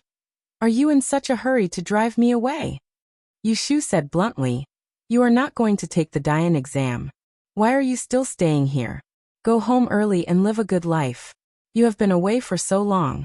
Don't you think about your family? They must be worried about you. Your father, your mother, don't you miss them?" Xia Mingming was a little moved.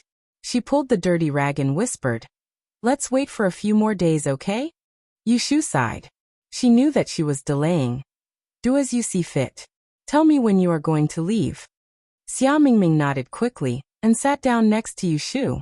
She rolled her eyes and asked, "By the way, who was the person who sent you back the night before yesterday?" Yu Shu reached out to pour water from the teapot and answered casually, "A friend." "A friend?" Xia Mingming leaned closer to her. "Where did you meet a friend who could bring you out of prison? You haven't been to the capital before. How did you meet someone here?" 2 days ago. She was not in the mood to inquire about it. Now that she thought about it, she was very curious. Yu Shu did not tell her much about herself. In Xia Mingming's eyes, Yu Shu's origin was quite mysterious. Not only did she know the orthodox 6 lines divination, she was also good at everything. She was clearly a woman, but she was smarter and more capable than a man. Now she had a friend who seemed to be very capable. Yu Shu turned to look at Xia Mingming, who was full of gossip. Her hands were itchy, so she raised her hand and pinched one side of Xia Mingming's soft face. She twisted it left and right and said with a fake smile, "Mind your own business. Hurry up and go to bed. I will go out with Xiaoxiu tomorrow morning. You take our dirty clothes to wash." After that, she threw her hand away, ignored her crying bitterly, turned back to the room, and closed the door. The next morning, Yu Xiaoxiu woke up earlier than Yu Shu. Because he was excited to go out with Yu Shu, he did not sleep much last night. But it was good to be young. He would not be unable to get up the next day just because he did not sleep well. After a simple breakfast, Yu Shu led Yu Xiaoxiu out the door. Perhaps it was because of the spring fragrance brothel's arrest 2 days ago, Autumn Osmanthus Lane was lively during the day, concealing a strange atmosphere. When Yushu walked on the street, she felt that there were whispers everywhere. People were whispering to each other, but she did not know what they were secretly talking about. Yushu first went to Mingyuan Casino. Across the street, she saw the seal on the door. Her eyelids twitched, and after asking a passerby, she found out that several soldiers had come in the afternoon to seal the casino and arrest a few people. Yushu accompanied the passerby inside, then walked back to the tavern where she usually set up her stall. Telling Yu Xiaoxiu to wait outside, she went in to talk to shopkeeper Sunday. Coincidentally, the shopkeeper was not around today. There were only 2 waiters in the tavern, and one of them recognized Yushu. He slung a cloth over his shoulder and walked up to her. "Isn't this Yushu? Shopkeeper was just talking about you yesterday. I haven't seen you set up your stall in a few days. Did you see that business is not good and decided to give up?" Yushu smiled. "How could that be? I was busy 2 days ago, so I couldn't come. Today, I'm here to take a look. I heard that there was an incident in the market. Brother waiter, have you heard of it?" The waiter turned his head to look at the 2 customers drinking by the window. He waved at Yushu and led her to the counter. "Isn't that right? Let me tell you, it's good that you haven't been here for the past 2 days. The streets are full of people being arrested. It's said that the Evergreen Gang secretly gathered people to gamble, and they've been investigated by the government. The notice board at the end of the street only posted the announcement yesterday afternoon. I'm sure you haven't seen it yet. I heard from the shopkeeper that the government has issued an order to strictly crack down on gambling in the south of the city. Anyone who participates in gambling will be arrested and locked up for a few days. If it's serious, they'll have to leave a criminal record with the government, and will never be allowed to take part in any examinations." Yushu took a deep breath. "It's that serious, isn't it?" The waiter secretly curled his lips and said in a low voice, "It's fine to gamble in the north of the city, but we're not allowed to gamble in the south of the city. Why are the people in the south of the city so inferior? Don't they learn to gamble?" Yushu didn't respond. She only smiled and chatted with him for a while before saying goodbye. "Brother waiter, thank you for telling me. When the shopkeeper comes, please pass on a message for me. I'll be leaving now. You're not staying for a drink. Maybe another day." Yushu was short on money, so how could she waste it on wine? The waiter was about to go back to work when he touched his head and remembered something. He called out to Yushu, who was walking to the door. "Hey Yusheng, wait." Yushu turned around. "What's wrong?" The waiter stepped forward and said, "I almost forgot. In the 2 days that you weren't here, someone was looking for you. He came to our tavern and asked about you twice."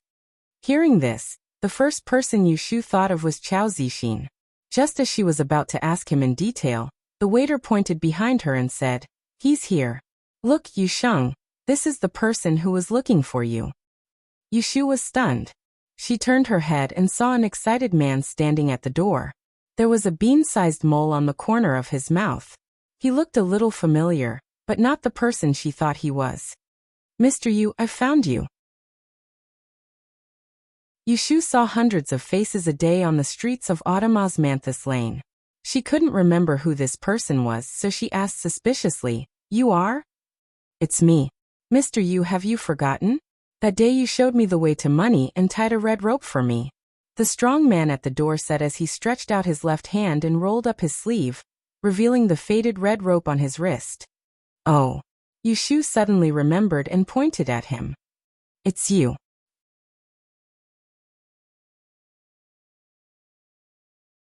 Chapter 162. In the Sunji Tavern, there were a few refreshing dishes and a pot of good wine on the table. Yushu was listening to Zhao Qinghui with great interest. He was the first customer of her divination stall on the day it opened. He told his story. Yu Xiaoxiu was called in by Yushu. He sat at the table and ate raw flowers. It was no wonder that Yushu didn't recognize him at first. He was dressed much more neatly than when he came to have his divination done that day. Zhao Qinghui wasn't originally from the capital. His family lived in a small town in the north. His father died early, so he and his mother relied on his maternal grandfather's family to live. His maternal grandfather's family ran an escort agency for 3 generations. At that time he was full of youthful vigor.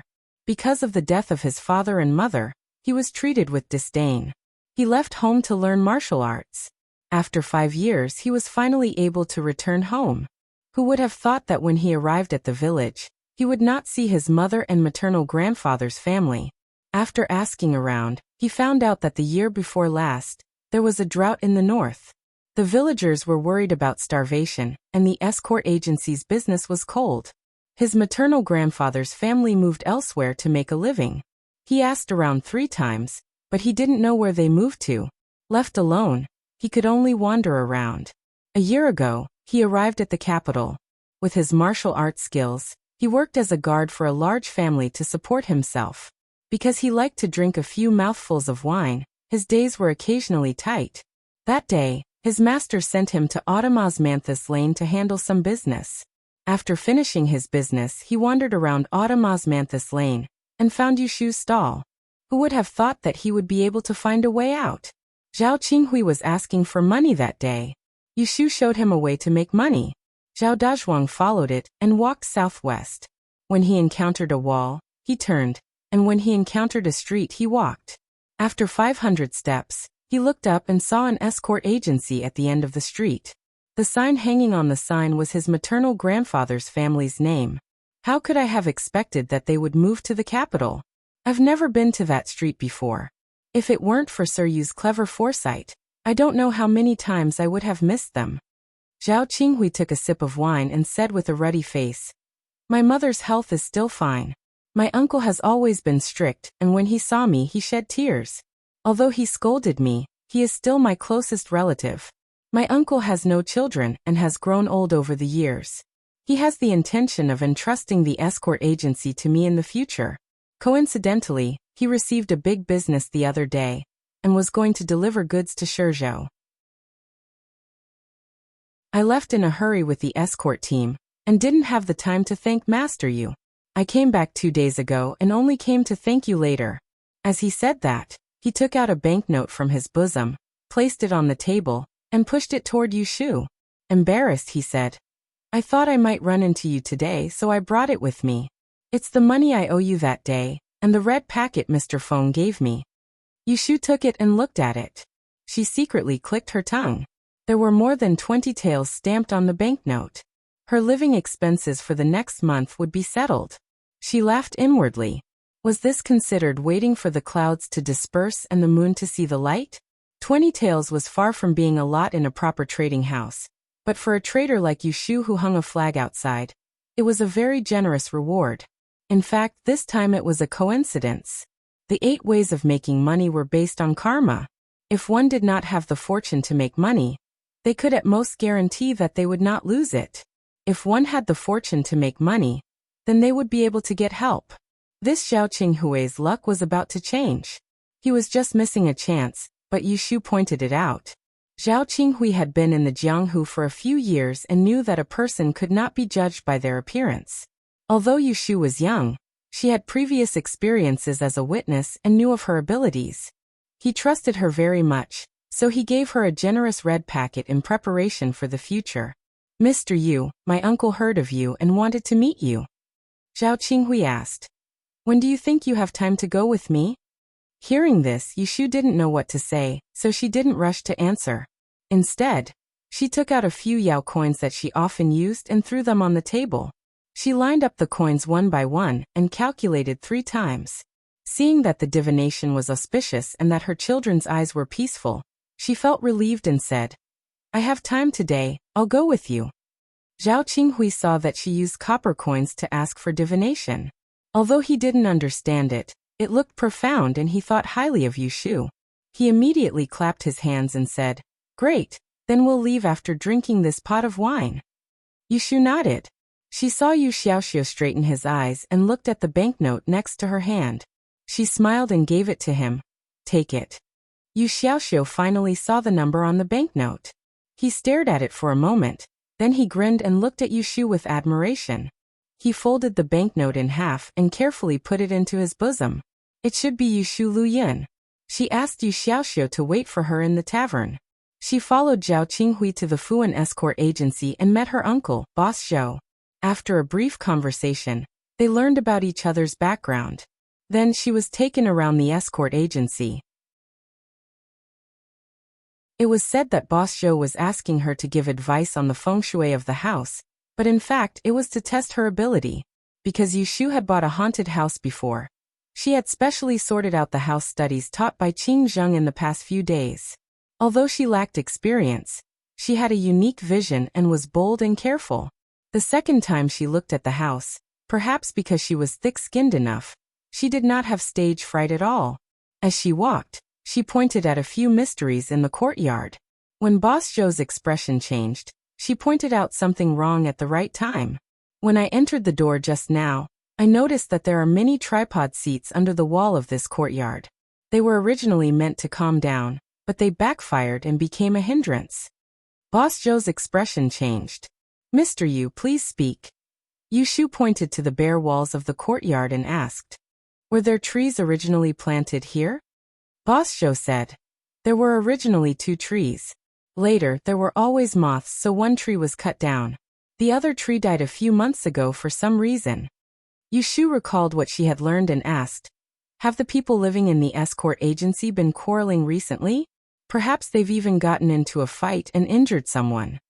Boss Zhou said in surprise. Indeed, there were 2 escorts fighting the day before yesterday, and one of them broke his head. How did you know, sir? As he spoke, he turned his head to look at his nephew, asking him with his eyes if he had told Yushu. Zhao Qinghui quickly shook his head, indicating that he had not. Yushu caught a glimpse of their movements and smiled. She pointed to the wall and explained, in the layout of the house, it is appropriate to make up for the deficiencies, and the best strategy is to be comprehensive. This place is flourishing, and when the metal is flourishing, it will suppress the wood energy. According to the 5 elements, metal gives birth to water, water gives birth to wood, and wood gives birth to fire. I have just seen that there is a kitchen that makes a fire to cook in your courtyard, and there is a well that fetches water for drinking. However, there is a leakage of wood energy. It should only be suppressed, not born. Sooner or later, it will be blocked. At first, there will be quarrels, but after a period of time, I'm afraid there will be blood. Hearing that Yushu's words were reasonable, Boss Zhou had already believed most of it. His expression changed slightly. There is such a relationship. May I ask, sir, is there a way to resolve it? There is a way. Yushu was not in a hurry to answer. Instead, she changed the topic and said, it's just that this house has been seen by someone before. If I casually change it, it will inevitably be suspected of smashing someone's reputation. If that person comes to the house again in the future, it will be embarrassing. If there is a gap between him and Boss Zhou, it will be my fault. Every line of business was indispensable. Yushu had heard a lot about it in Autumn Osmanthus Square. For example, the geomancy of this house was often only invited by one master. If the predecessors had not gone and the later generations interfered at will, it would be stealing people's rice bowls. If the news spread, it would be a loss of reputation. Yushu's words were pleasant to hear. She was thinking for Boss Zhou's sake, but in fact, she was hinting to him that there was a problem with this house.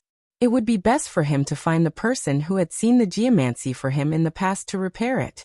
Don't ask her to change it. It was not that she could not change it, but it was not convenient to change it. Boss Zhou was a sensible person. When he heard this, he knew what Yushu was hinting at. He waved his hand to let the 2 escorts behind him leave. Then, he took Yushu and Zhao Qinghui to the guest room in the west room and sat down. To tell you the truth, when my escort agency was first set up, I specially invited a master to give me pointers. Later, I invited him to be a regular at my door. No matter if there is anything, he will give me a red packet every month. Who would have thought that in July, that master would offend someone in the north of the city? After leaving a few words, he left the capital and returned home, never to return. Therefore, I heard from Qinghui that you are talented, so I brought you here to take a look. Now, it seems that Mr. Yu is young, but there is no harm in having real knowledge. I would like to invite you to be a regular at our escort agency, and give me a few pointers. What do you think? Yushu thought that the term regular Here was more or less equivalent to a consultant. She would only be needed if there was something, and if there was nothing, she would also be paid. This job was not bad. Jing Chen's medicine was almost finished, and the weather was getting cold soon. He needed to add more clothes. Therefore, when Yushu received Boss Zhou's invitation, she did not hesitate. She cupped her hands and said, "Then in the future, Boss Zhou, please give me more pointers." Boss Zhou laughed and stood up to return the greeting. "It should be me asking Mr. Yu to give me pointers." Seeing that the matter was settled, Zhao Qinghui said happily, "Uncle, it's almost noon. Why don't we go to the restaurant and have a seat?" Boss Zhou was more thoughtful than him. He first asked Yushu, "Are you free?" "Another day," Yushu said. "I need to go back and prepare a few things. I'll come back tomorrow. After I fix the feng shui of this house, it won't be too late for Boss Zhou to be the host." Boss Zhou was happy and did not force her. He asked Zhao Qinghui to accompany Yushu to drink the remaining half a cup of tea, and went outside to give orders. After a while, a servant entered with a wooden tray. On it were 3 chains of silver, which was immediately given to Yushu by Boss Zhou. Yushu could not refuse, so she had no choice but to accept it. She could not put it on her body, so Boss Zhou carefully prepared a small bag to accommodate her. In ancient times, escort agencies were very popular, especially in large cities with many people. Because there were only a few people who practiced martial arts, and there were risks in escorting goods, the competition in this industry was not very fierce. Therefore, whether it was escorting people or escorting goods, the fees were not low. Take Yushu and the others for example. From Kaifeng Prefecture to the capital, the journey took half a month. That trip cost 50 taels, and this did not include the food and accommodation on the way. Fuan Escort Agency was not big, and there were more than a dozen escorts. There were only a few big business in a year, but the small business was non-stop. Business was non-stop. Spending 20 to 30 taels of silver a month to provide for a single customer was still affordable. Moreover, this was much more cost-effective than going to the E-Hall to ask for a fortune teller when they had something to do.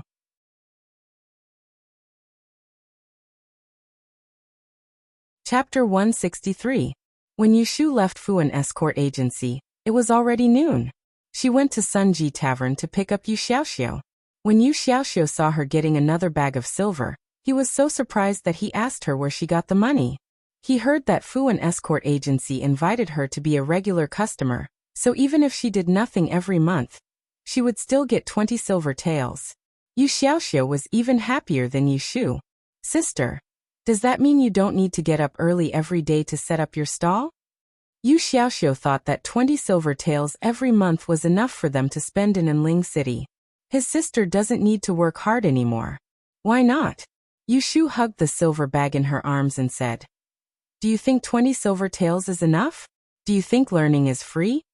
Yu Xiaoxiu thought that she was talking about him, so he felt strange and said, "You can teach me. Why do I need to spend money?" In the past, Yushu told Yu Xiaoxiu that there was a master who taught her how to learn. At that time, Yu Xiaoxiu thought that she was lying to him. But after a series of accidents, he believed that it was true. He felt that with his sister's ability, she was more than enough to teach him. Yushu shook her head. "Most of the things that I know you can't learn. You have to start from the proper books. To be honest, your sister is only a dabbler. I'm still far from being a master. Didn't we agree that in the future, we will open a dai store, make a lot of money, live in a big house, and be respected by people? We can't delay learning. You want to learn, and I want to master. How can we cook without rice and learn without a teacher? We have to go to the dai store to buy books. In the future, we also have to visit the master's house to ask for advice. A book costs more than 10 silver taels. Don't you need money for the gifts? Do you think 20 silver taels is enough?" Yu Xiaoxiu scratched his head. "But you can't earn much money by setting up a stall. It's so tiring." "Who said you can't make money? What's this?" Yushu stuffed the money bag in her hand into Yu Xiaoxiu's arms. "Now that we have a business, it will only get better in the future. It doesn't matter if we are tired. If we want to live a good life, how can we wait for money to fall from the sky? Don't you agree?" Yu Xiaoxiu held the silver in his arms and curled his lips. You're the only one who's tired. I haven't done anything yet. Yushu rubbed his head. She laughed heartily and said, because I'm the older sister. In her previous life, she had done a lot of stupid things that she couldn't bear to look back on. However, there was one thing that she was still proud of 500 years ago. She was a good sister, from beginning to end. Yu Xiaoxiu suddenly felt a lump in his throat. He raised his hand to rub his eyes and put it down. He secretly tugged on Yushu's sleeve and followed her steps. He always felt that no matter how far the road was, it wouldn't be difficult to walk. With money in hand, Yushu was on the way home. She turned a corner and went to the medicine shop. She told the doctor the prescription that Jing Chen took. She bought 10 days' worth of medicine and a few pieces of ointment that were said to be very effective in removing scars. The wound on Jing Chen's abdomen had already healed, but there was a bumpy scar left. Yushu didn't see it with her own eyes, but she heard Yu Xiaoxiu talk about it. When they arrived at the door, Yushu was carrying some things in her hands. Yu Xiaoxiu walked in front of her to open the door. The bolt was not on, so it opened with a push. Yu Xiaoxiu took a step forward and was stunned. Yushu saw that he was blocking the door, so she used her elbow to push him. Yu Xiaoxiu suddenly turned his head. Pointing at the door, he stammered, Jing, Jing, Jing. What scenery? Yushu heard the rustling sounds in the yard and pushed Yu Xiaoxiu aside. She entered the door and froze. He saw that in the small courtyard of the Sihiyuan. His vision was filled with a white silhouette, a long sword with green light floating around it, hissing as it cut through the wind. His footsteps were as light as a swallow's, sometimes advancing and sometimes retreating. His movements were just right. He pointed the sword and drew the sword, like a flood dragon. The person wielding the sword had his hair draped over his shoulders, and his expression was solemn. One moment, one could see him clearly, the next moment, it was hard to see him clearly. As he walked sideways, the ends of his hair brushed against the tips of his eyebrows. He was born with a righteous aura that was ferocious and evil. His clear eyes seemed to be able to reflect all the impure things in the world. The last ray of green light was drawn out from the sword. He turned his wrist and retracted it behind his back. He stood tall and closed his eyes.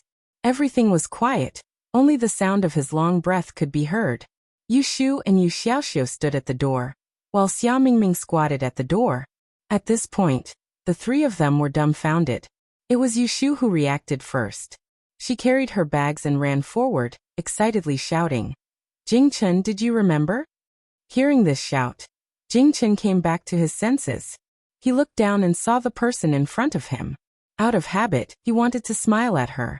However, before the corners of his mouth could rise, he felt a burning pain in his chest. He coughed violently and there was a fishy taste in his mouth. He raised his hand to cover his mouth, wanting to cover it up, but it was too late. He saw panic in Yushu's eyes. What's wrong? Quick, go inside and lie down. Yushu saw Jing Chen vomit blood. She hurriedly dropped the bags in her hands and supported him. She directed Yu Xiaoxiu to close the door, while Xia Mingming went to the kitchen to get some water. Yushu and Yu Xiaoxiu supported the unsteady Jing Chen to lie down on the bed. They pulled his hand away from his mouth and saw that his eyes were closed. His mouth was scarlet. Xia Mingming went to the kitchen to get some water. That night, they had jumped off the ship to escape. Because he had blocked that sword strike, Jing Chen had been seriously injured. However, at her request, he had carried Xia Mingming on his back and insisted on accompanying her for a long distance. At that time in the cave, she had started a fire, and the first thing she had seen was Jing Chen leaning against the mountain wall with his head lowered. The image of him covered in blood had lingered in her mind for a long time. She was not a person who was easily soft-hearted. When it was time to be cruel, she could be said to have a heart of stone. However, towards Jing Chen, she had a rare compassion. It was different from how she treated Zhao Hui and Xia Mingming. She treated Zhao Hui well, because she wanted to repay her kindness. She was tolerant towards Xia Mingming, because she wanted to benefit from him in the future. However, towards Jing Chen, her compassion was playing tricks on her. She knew that this was a big trouble, but she still accepted him. She didn't even know where that compassion came from. Perhaps it was because of Jing Chen's helpless fate, Or perhaps it was because of his pure and kind nature, or perhaps it was because he had been by her side twice when she was in trouble, so that she wouldn't have to face it alone when she was at her wit's end. She wanted to help Jingchen, but she didn't know how.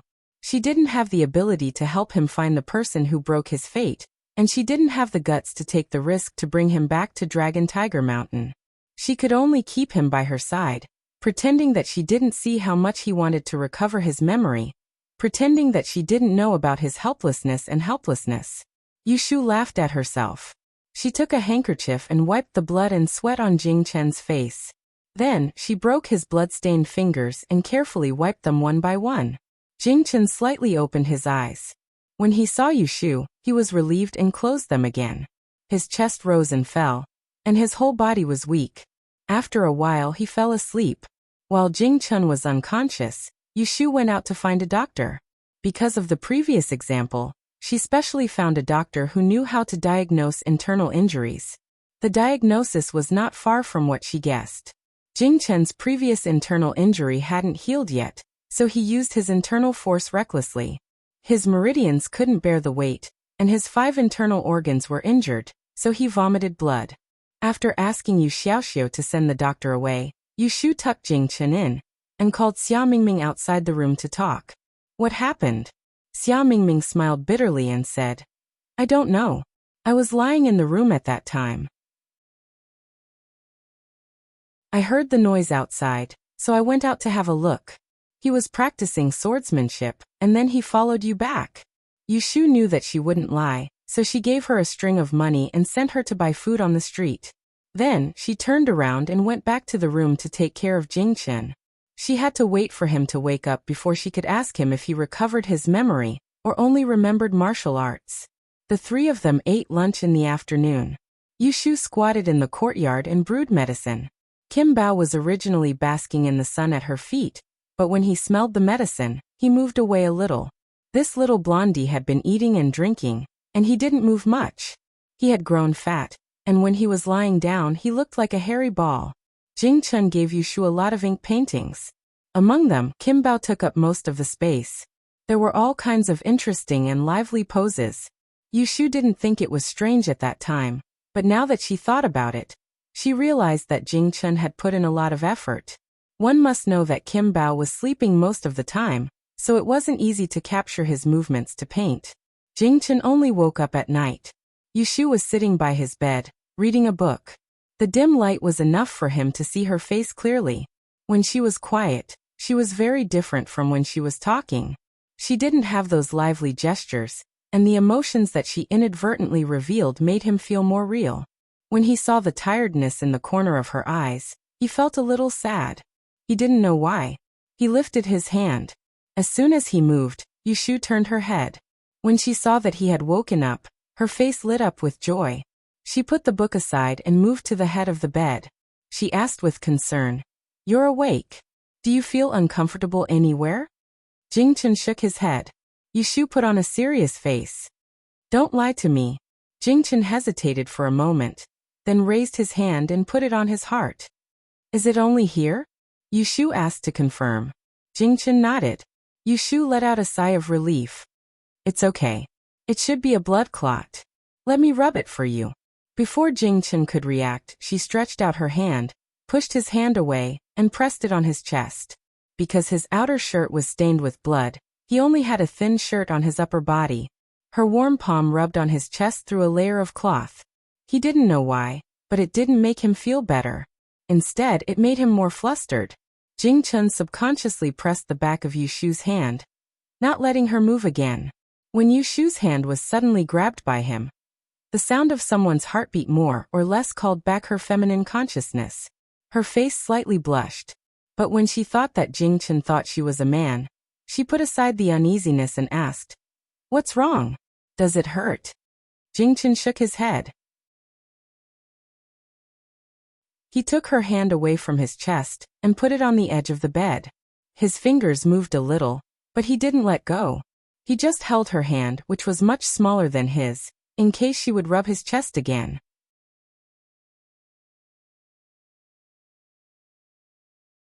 Chapter 164. At night, Yushu closed the door of Jing Chen's room and came out. She lifted the heavy sword in her hand and looked at it under the moonlight. She touched the marks on the sword. During the day, she saw Jing Chen's sword dance with a green light. She guessed that it was the green embroidery on the sword. Because Jing Chen's sword move was too fast, it turned into light and shadow. At that time, she thought that it would be good for him to remember something.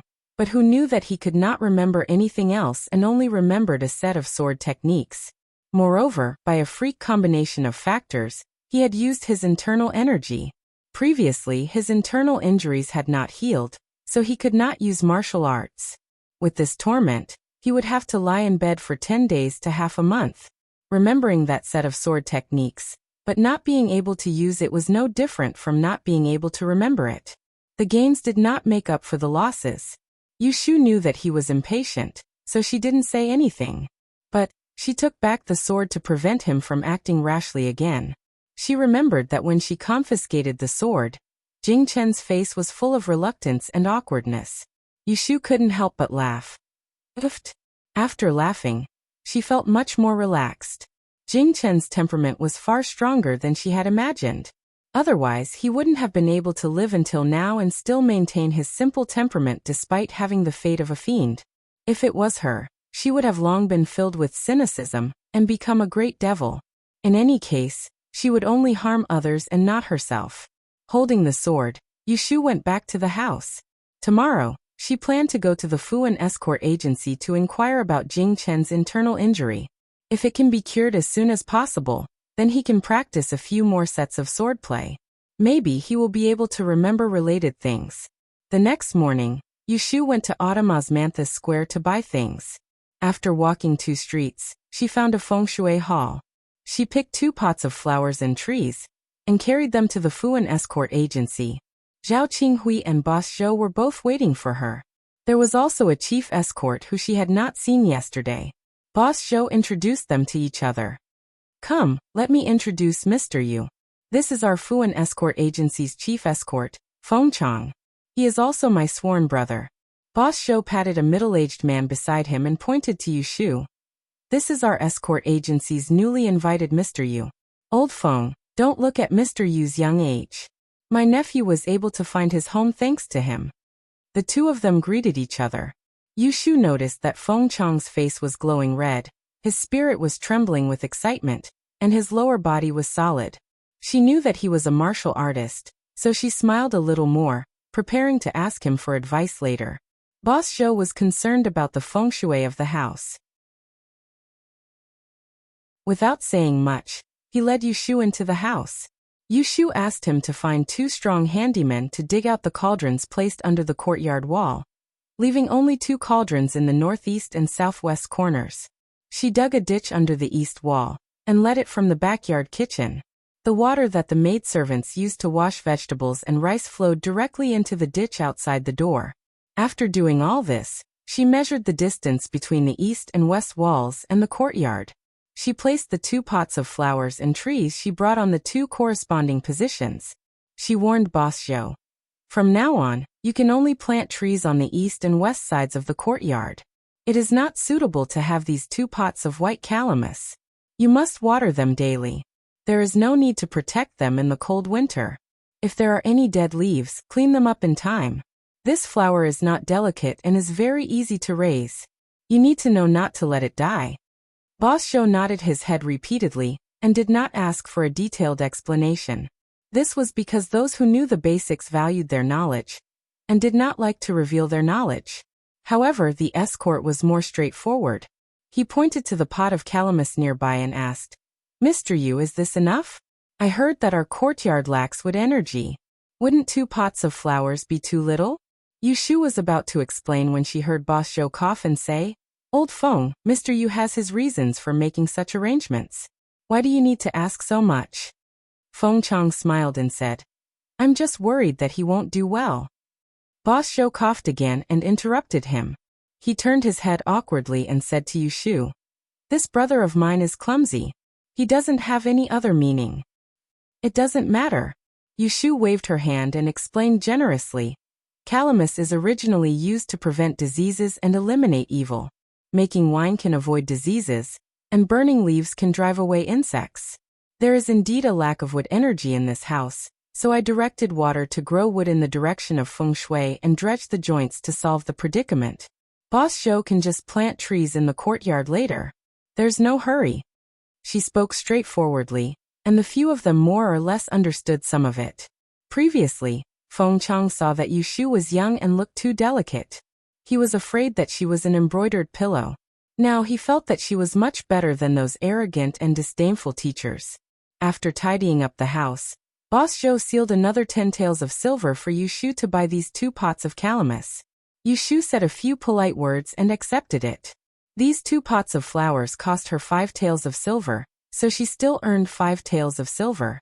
After settling the business, Boss Zhou asked Yu Shu to eat wine. This time Yu Shu did not refuse. Under Zhao Qinghui's suggestion, the few of them went to Sunji Tavern. At noon, Sunji Tavern had a few more customers. They went late and there were no more private rooms upstairs. Boss Zhou originally wanted to change places, but when he saw Yu Shu greet manager Sun and heard from Zhao Qinghui that she had set up a divination stall outside the tavern, he gave up the idea. After the dishes were served and they chatted for a while, Yu Shu brought the topic to martial arts. The 3 of you are all martial artists. I heard that when martial arts reach a certain level, there will be internal energy. I don't know if it's true or not. Feng Chang said. Of course it's true. How can this be faked? Oh. Yu Shu looked curious. Can Escort Feng show me your skills and broaden my horizons? Feng Chang waved his hand and said, I'm a person who practices external martial arts. I'm not good at internal energy. If you want to broaden your horizons, you have to ask my big brother. Yu Shu shifted her gaze to Boss Zhou. The latter smiled and stretched out his thumb to press on the corner of the table. Yu Shu looked over and saw a clear fingerprint on the table. Obviously, this was the work of internal energy. Yu Shu was a little surprised. She didn't expect that Zhao Qinghui's uncle, who looked weak and scholarly, would have such skills. No wonder he could manage an escort agency and open it in the capital. Knowing what was going on, Yu Shu showed a hesitant expression. Boss Zhou saw this and took the initiative to ask, Mr. Yu, what's wrong? If you have something to say, you can say it. Yu Shu sighed first and then said straightforwardly, It's like this. I met a friend a month ago. He was injured and looked for a doctor to treat him. He said that he had internal injuries. He has no relatives in the capital, and is only close to me. I want to find a way to treat him. Because I don't know martial arts, I can't get the gist of it. I want to ask Boss Zhou if there's a way. After the 3 of them heard this, their expressions were different. Boss Zhou first said, Mr. Yu probably doesn't know that internal energy healing is not an easy thing. Although I'm good at internal energy, I don't know how to heal injuries. Even if I want to help you, I'm really powerless. In fact, Yu Shu didn't intend to ask the other party to treat Jing Chen's injuries. Otherwise, if Kata Xing flared up, wouldn't it harm him? After hearing Boss Zhou's words, she didn't feel disappointed. Instead, she had a clue. But you don't have to worry. Boss Zhou comforted her again. This internal injury is not comparable to illness. It won't kill you.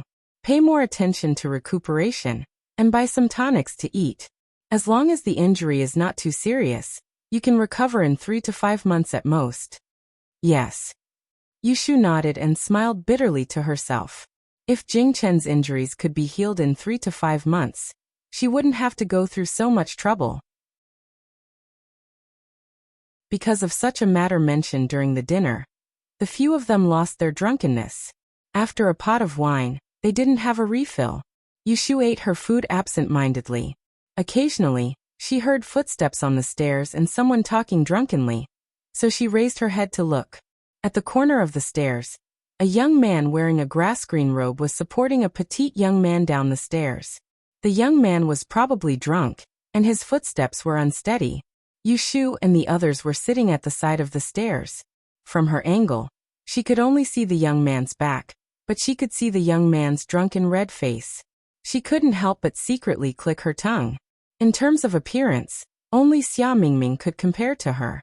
Not to mention that her eyes were dazzling when comparing a man to a woman.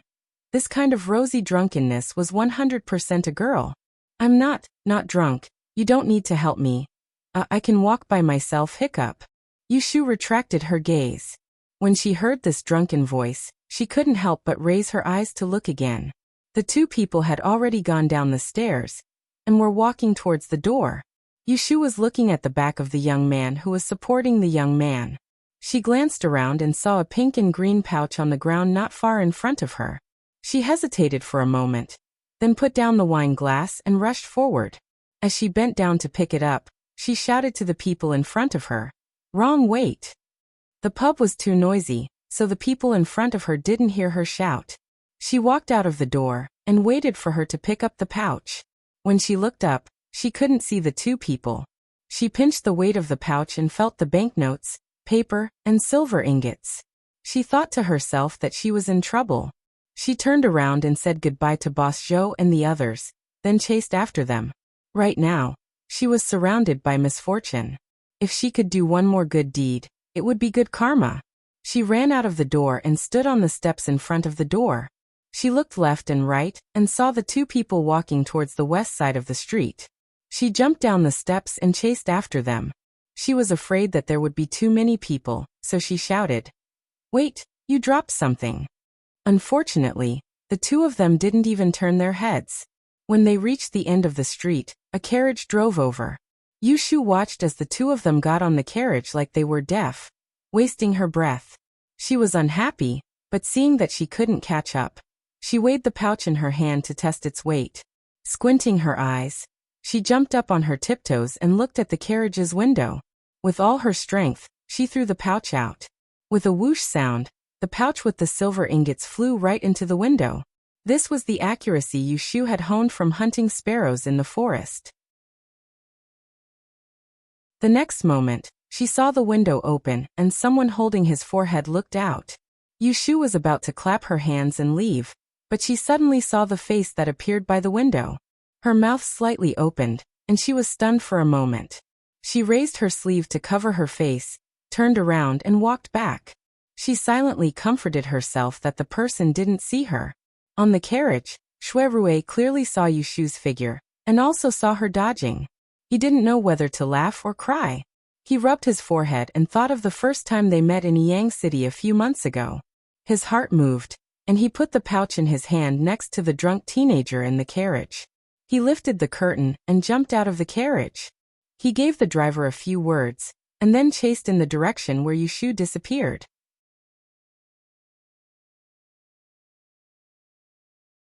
Chapter 165. Yushu ran back with her head down. When she turned her head and saw that the carriage with the petal hair had disappeared, she slowed down and walked back to the tavern. The table of food and wine was almost finished. Boss Joe saw that Yushu had returned and asked if she had eaten well. He called the waiter to pay the bill. They said goodbye in front of the tavern. Yushu did not see the man standing across the street. After earning 5 taels this morning, Yushu weighed a jean of flour cakes and sugar cakes at a snack shop on the street. Shuerue followed behind Yushu at a distance and watched Yushu enter the snack shop. After a while, she came out with a few bags in her hand and a piece in her hand. She ate as she walked.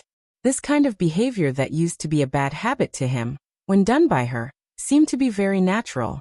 He still remembered that time when they went to the 3 Purities gathering together and bought breakfast on the street. That was the first time he ate on the street with people coming and going.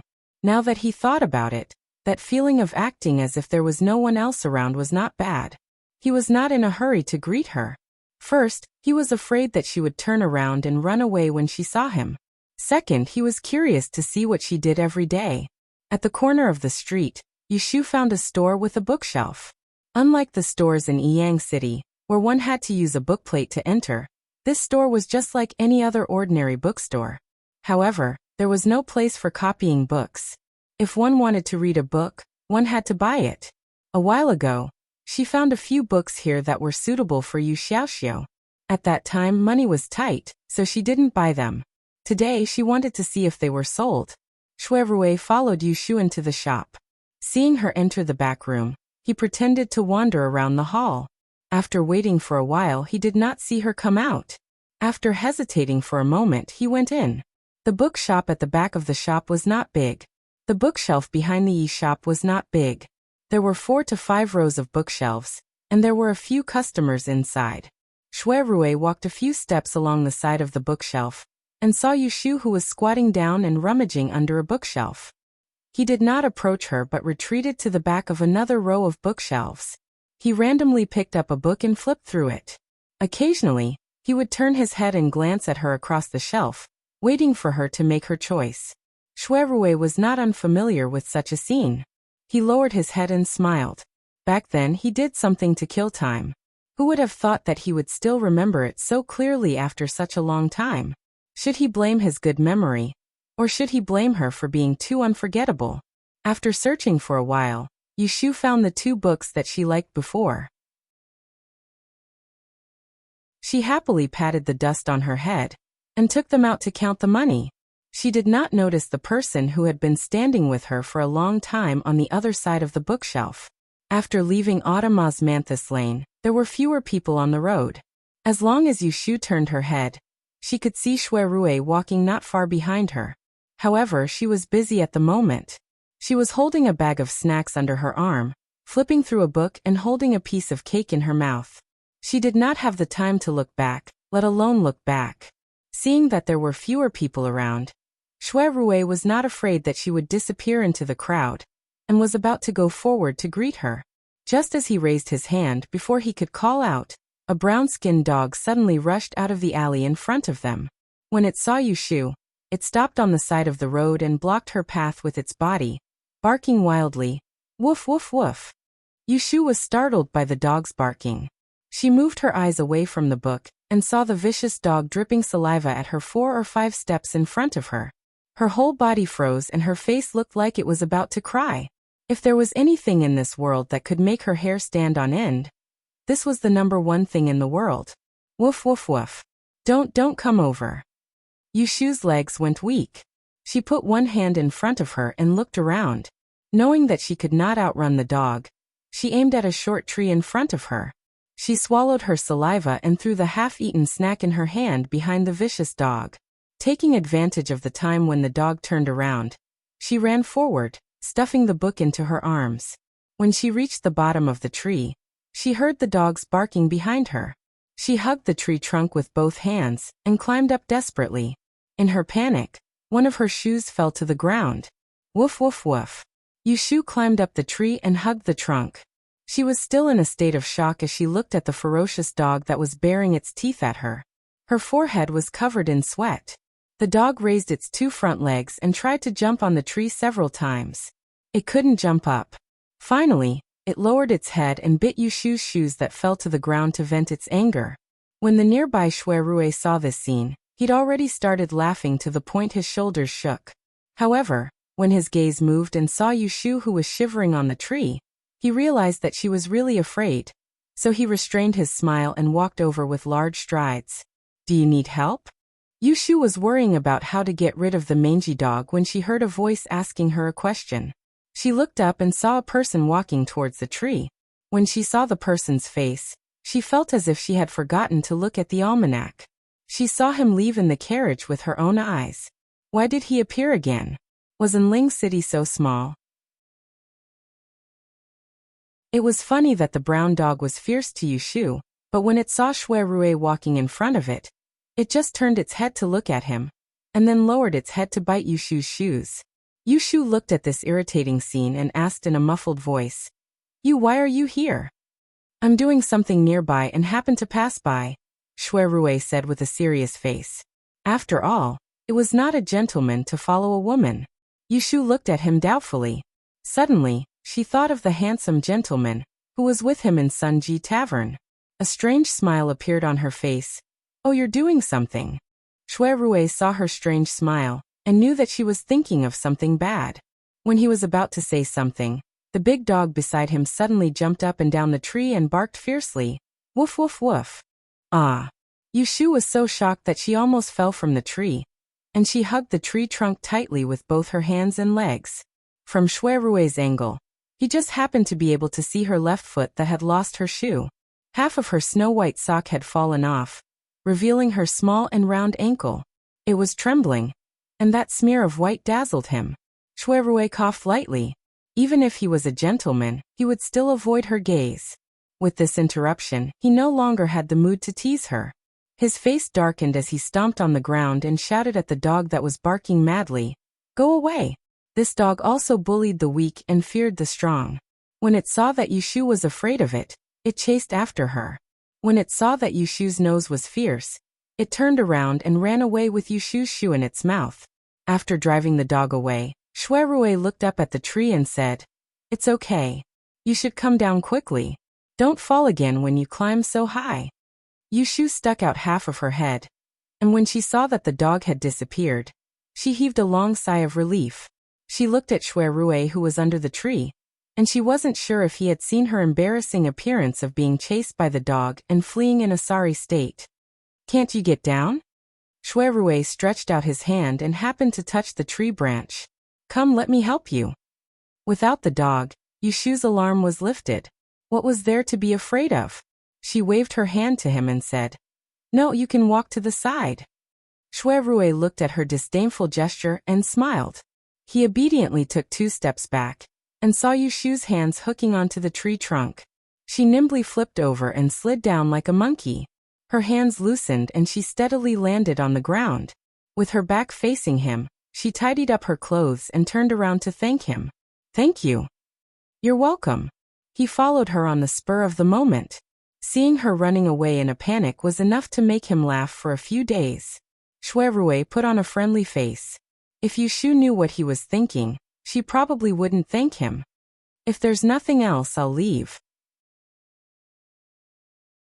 "Don't you have something to do? Go quickly. See you later." Yushu waved at Shuirui as if nothing had happened. Before he responded, she turned around and was about to run away. She had just taken a few steps when she heard laughter behind her. "Wait, are you going back like this?" Yushu's footsteps came to a halt, and she turned around to look suspiciously at Shuirui. She followed his gaze that seemed to be pointing at something and lowered her head to examine her feet. When she saw the sock that was about to fall off, only then did she realize that she was missing a shoe. With a whoosh, she pulled her foot back to the back of her thigh, and her eyes darted around in embarrassment as she cursed in her heart. Now, could it be that she had to go home barefoot? "Wait for me here. Don't run around." Seeing her embarrassment, Shuirui didn't tease her. He turned around and walked back the way he came from. Yushu couldn't run even if she wanted to. If she really went home barefoot, not only would it be inappropriate for passers-by to see her, but if Yu Xiaoxiu found out about it, he would definitely nag at her incessantly. Seeing that Shuirui had walked far away, she leaned against a tree and pulled up her sock. When she saw passers-by, she pretended to take out a book to read and hid her foot behind her. She waited like this for a long time, but he didn't come back. "He can't be playing with me, right?" Yushu muttered. She did not intend to wait any longer. She thought that if she walked 2 streets ahead, there would be a tailor's shop. She would go there and buy a pair of shoes to wear. She tucked the scroll into her belt and walked forward, 1 foot at a time. She deserved it. As soon as she reached the entrance of the alley, she ran into a family that came out to pour dirty water. A basin of water splashed out from the door. She couldn't react in time and jumped back 2 steps.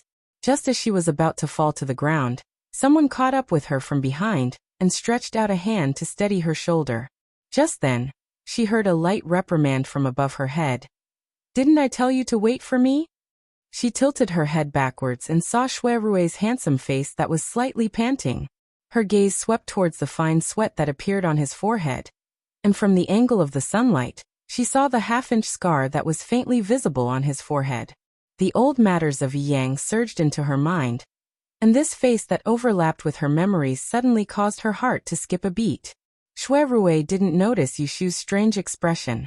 He helped her to stand against the wall and handed the paper bag under his arm to the woman. "Put it on." When he found the tailor's shop, he realized that he didn't have any money with him. He was afraid that she would be anxious, so he ran to the pawn shop in Autumn-Osmanthus Lane to buy a jade pendant to exchange for money. That was why he was delayed for half an hour. He was afraid that she would run away, but she still ran away. Yushu came back to her senses and suppressed the panic in her heart. She took the paper bag from him, turned around, and put on the shoes with her back facing him. Unexpectedly, she found that the shoes he bought fit her feet very well.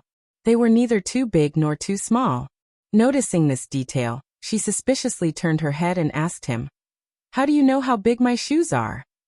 Shui couldn't say that he just saw her feet on the tree, so he knew, so he joked, "How big a girl's feet can be, you can see it with one look." Who would have thought that this joke would be taken seriously by Yushu? And she only saw him as a romantic person. Thinking of his illustrious family background, and the handsome young man she saw in the restaurant today, she felt that it was more and more true. With this, she felt relieved. She secretly felt that it was funny just now. In terms of age, she was actually older than him by 7 or 8 years. She was really getting confused by a young man. "I've spent all my money on me. I'll return you the money for the shoes another day." As Yushu said this, she wrapped up the only shoe she changed into a paper bag and said goodbye to him with a natural expression. "The sun is about to set. If you have something to do, go do it quickly. See you later." When Shui saw that her expression was natural, and that she was no longer evading him like before, he vaguely felt that something was amiss. However, he could tell that it was really late at night, so he didn't look into it in detail and nodded at her. The two of them walked with their backs to each other, one to the east and the other to the west. After walking for more than 10 steps, Shui suddenly turned around and shouted at Yushu's back, "Ashu, don't hit my head with the money pouch next time." Not far ahead, Yushu stumbled. Her steady steps suddenly turned into a jog, and she disappeared in a flash.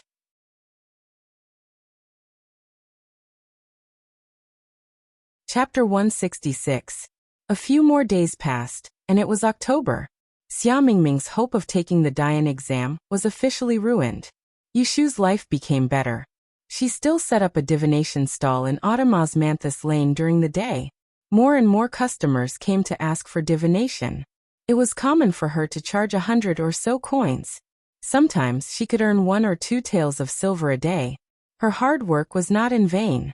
The only drawback was that she was very unlucky recently. She fell when she went out, bumped into people when she walked, and choked when she was eating. She suspected that Jing Chen's Kata star was about to break out. She was worried all day long. Every time she went out, she would use the 6 lines to calculate a complete divination for herself to avoid being hit. Recently, Yushu saved some money and planned to go to the north of the city to visit several famous Dai stores. She wanted to try her luck and see if she could get a few good cheap books to read. She had been relying on her old books and didn't learn anything new, so she made little progress. Each study was different from other subjects. Each subject was related to each other. The more comprehensive it was, the more exquisite it was. With her current ability, it was more than enough for her to set up a stall on the street to calculate divination, but there were too few things that she could really bring to the public. Early in the morning, she decocted Jing Chen's medicine and watched him drink it. Then Yushu dragged the listless Xia Mingming out of the door. "She had 2 things to do today. Why did you drag me out? I don't want to go to the street." Yushu ignored his complaints. She hired a donkey cart from Shilyo Street and asked someone to send it to Qianyuan Street. It was diagonally across half of Anling City. If they didn't take the cart and just walked, it would be dark by the time they walked back and forth. Even so, they didn't arrive at the central city until after a nap. After getting off the cart, Yushu gave the coachman her hard-earned money. After asking for directions, she pulled Xia Mingming and walked for 100 steps to the north. Not far away, there was a broad road that ran from east to west. At the end of the street, there was a tall archway made of gray stone.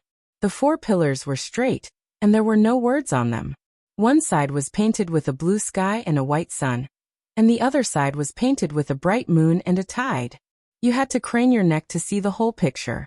People who passed the archway, including carriages and horses, took a detour. There were 2 or 3 constables in neat dark green uniforms, hairpin hats and short weapons on their waists. They were patrolling around solemnly. This was a market on Qianyuan Street. As long as they passed this street, they would arrive at the north of the city. Yushu once heard from a waiter in Mingyuan Casino that a Qianyuan Street is divided into the north and south. The 3 religions and 9 streams converge in the south of the city. Glory, splendor, and wealth gather in the north of the city. Now that she saw this street, it didn't lose to the capital 500 years later. It even had the aura of an ancient dynasty. Brother, may I know how to get to the nearby post house? Yushu stopped a passerby who was walking towards them and asked. Xia Mingming didn't pay much attention to it when he heard that she was talking about the trading house. He looked around the market. When Yushu led him to the entrance of a post house, her expression changed when she saw the fodder for the horses in the enclosure. Why did you bring me here? Xia Mingming looked at Yushu with a guarded expression and wanted to break free from her hand. Yushu grabbed her tightly and pushed her into the post house.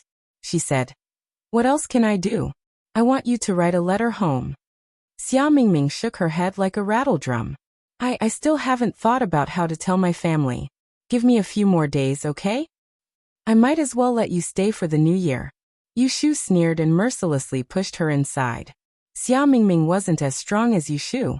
She was pushed inside by her. She squeezed a path through the crowded restaurant and rushed to the counter. She asked the waiter for a pen, paper, and envelope. She pulled Xia Mingming to the seat by the window and pushed the pen into her hand. She threatened her with her finger on the table. Think about it now. If you think about it, write it for me. If you finish writing, wait for me here. I'll go somewhere else. If I don't see your letter when I come back, I'll make you sleep on the street tonight. As she said that, she took out 20 copper coins from her cloth bag and gave it to her. If you're hungry, go out and buy a sesame seed cake. You can try running around and see if I'll look for you. After leaving these words, Yushu didn't care if Xia Mingming was willing or not. She swaggered off, leaving her alone scratching her ears and cheeks. Rather than saying 1,000 words, it was better to see it with one's own eyes. Yushu crossed Qianyuan Street and walked around the northern part of the city. She could see the difference. The roads in the northern part of the city were twice as wide as those in the southern part of the city. Most of the people on the streets were riding on horses and sedan chairs. The horses were a mix of yellow and white, while the sedan chairs had a red roof and green lids. The sedan chairs had a golden beak and hanging tassels. The windows were painted with flowery colors and the curtains were embroidered with auspicious patterns. As for the pedestrians, they were well dressed and their manners were appropriate. There was no mention of daily necessities when they talked. Perhaps the person sitting in a sedan chair that passed by was an important person. There wasn't a single beggar to be seen on the streets, not to mention those who were disheveled. Today, Yushu was wearing a robe that reached her feet. Her waist and wrists were tied up, and her hair was properly tied into a bun. She was dressed in the standard attire of a peddler. However, when she saw that the servant leading the horses was dressed in bright satin, her clothes unwittingly looked shabby. Yushu walked along this street. The shops on the sides of the street were neat and tidy. If they weren't made of red tiles and painted walls, then they were made of green bricks and white floors. There were almost no stalls wandering around on the street. It wasn't as noisy as it was in the southern part of the city, and it was more peaceful. Even the bells from the Taoist temple a few streets away could be heard. Separated by a street, the difference between the north and the south. Yushu had a feeling that she should be careful with her words and actions. Recently, she had a lot of troubles, and she had to go out, so she could only try to avoid trouble. Yushu found the Xianghe barter house, according to the place she inquired about before she came. The barter houses in the northern part of the city didn't like to gather together, like the southern part of the city. Of course, there were places like Automosmanthus Lane and Vientiane Street, but those places were often full of trouble. With her current situation, it was not suitable for her to go there. Yushu was now very regretful that she lost the yellow frost stone that Jingchen gave her. If she had that stone, she wouldn't have to be so careful and be on tenterhooks all day long. The reason why she was in a hurry to drive Xia Mingming away was because of this consideration. Last time, when the K2 star flared up, Xia Mingming almost died on the boat. This time, she didn't know how much trouble was waiting for her. She couldn't take care of her all day long, so she sent her home early to save her from suffering in the future. In order to enter the library of the Xianghe barter house, she had to pay 20 taels of silver. Yushu gritted her teeth and paid the fee. She took the exchange sections and entered the back hall. Seeing the bookshelves and cabinets filled her eyes. She immediately felt that the 20 taels of silver was not spent in vain. This place was suitable for people like her who copied books to read. The library of the Great Barter House normally didn't allow people to enter as they pleased. Correspondingly, you could enter and copy as you pleased, but you weren't allowed to take the book away. You could only buy the book with money. This was the same rule as the 3 Great Barter Houses in Yang City. The good thing was that there were refreshments provided. Although it was a small portion, it was enough for Yushu to last through lunch. After soaking in the library for half a day, Yushu watched the sunset shine through the windows. She tidied up the passages she had copied and packed up to leave, intending to pick up Xia Mingming from the post house. When she reached the entrance of the Great Barter House, she saw 2 sedans parked outside, blocking the entrance. Yushu moved to the side, wanting to wait for them to pass first. 2 young ladies walked out of the sedans one after the other. Their figures were slim, and they both held round fans to cover half their faces. What made Yushu curious was that they were dressed the same way. They wore light yellow silk with narrow sleeves pinched at the waist. Below it was a long skirt with a floral pattern, and on the outside was a light muslin robe. At the waist hung 8 jewels, a fragrant sachet, and a red cattail tassel hung from the handle of the fan. One of the fan's faces was embroidered with a fish wearing a lotus, while the other was embroidered with a butterfly in love with a flower. Sensing Yushu's gaze, the young lady with the butterfly in love with a flower glared at her. Sensing this unfriendly gaze, Yushu hurriedly turned her head and pretended to be a passerby, afraid that she would bump into some unreasonable rich young lady. "Sister, I was treated as a prodigal son and beaten up on the streets." Fortunately, the 2 didn't argue with her and entered the Great Barter House. Yushu rubbed her nose against the fragrance and left behind them. She didn't notice that as soon as they entered the Great Barter House, a customer came up to them and led them away. Their voices disappeared behind the door of the library. "Is this the Great Barter House Xingxuan mentioned?" "It's indeed Xianghe. Look for it. The book she said should be inside." In the end, Xia Mingming didn't write a letter to her family. Yushu didn't really throw her on the streets. Instead, she brought her home from the Great Barter House and ignored her. She just wanted to isolate her for a few days and make her back off. At night, Yushu couldn't sleep and got up to do her accounts. The table was filled with copper coins and silver coins. Kim Bao smelled money and tried to climb onto the table from her trousers, but she pulled him away. He anxiously circled around her feet and screamed, waking up Yu Xiaoxiu, who was sleeping soundly. "Sister, why aren't you asleep yet?" Yu Xiaoxiu rubbed his eyes and popped his head out from behind the screen. "I'll sleep later." Yushu saw that he was woken up and bent over to pick up the culprit, Kim Bao, from the ground. She poked its head. "If you make any more noise, I'll lock you in a cage." Squeak. Kim Bao wasn't intimidated. It moved its limbs, trying to break free from her hands and jump onto the table. It didn't want to give up the chance to have intimate contact with the pile of silver coins and silver coins. Yu Xiaoxiu walked over and pleaded for Kim Bao. "Just let it play with it so it won't make a fuss."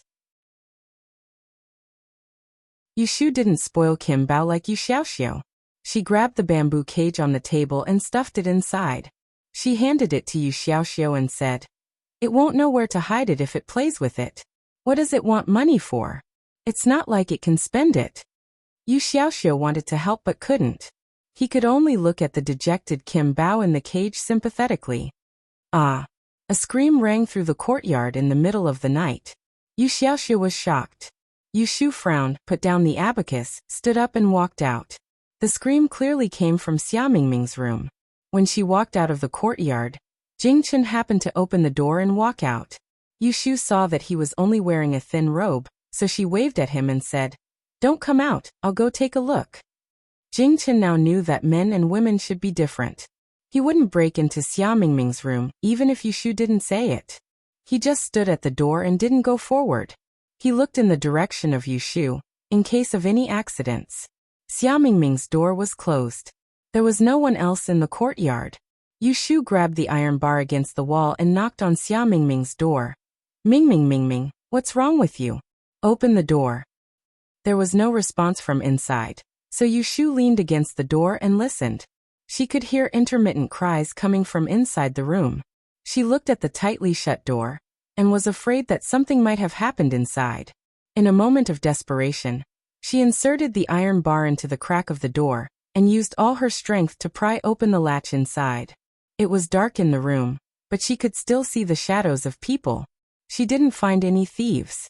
Yushu lit the lamp in the dark and saw Xia Mingming sitting on the bed, holding his knees and crying with his hair disheveled. Yu Xiaoxiu stuck his head outside the door and didn't want to come in. Yushu put down the iron bar, walked over and sat down on the bed. She reached out and pushed her. What's wrong? Are you having sleep hysteria? Why are you crying? Don't you know that others need to sleep at night? Xia Mingming heard the sound and raised her head, revealing a sweaty face. Under the light, her face was pale. If it wasn't for Yushu's courage, she would be scared to death by her ghostly appearance. What? Dead? Xia Mingming's voice was twitching, and her eyes were full of fear. Yushu's heart skipped a beat. She remembered Xia Mingming's ability to kill people in her dreams. She immediately grabbed her shoulder and asked, Who's dead? Did you have a nightmare? Fourth sister, it's my fourth sister.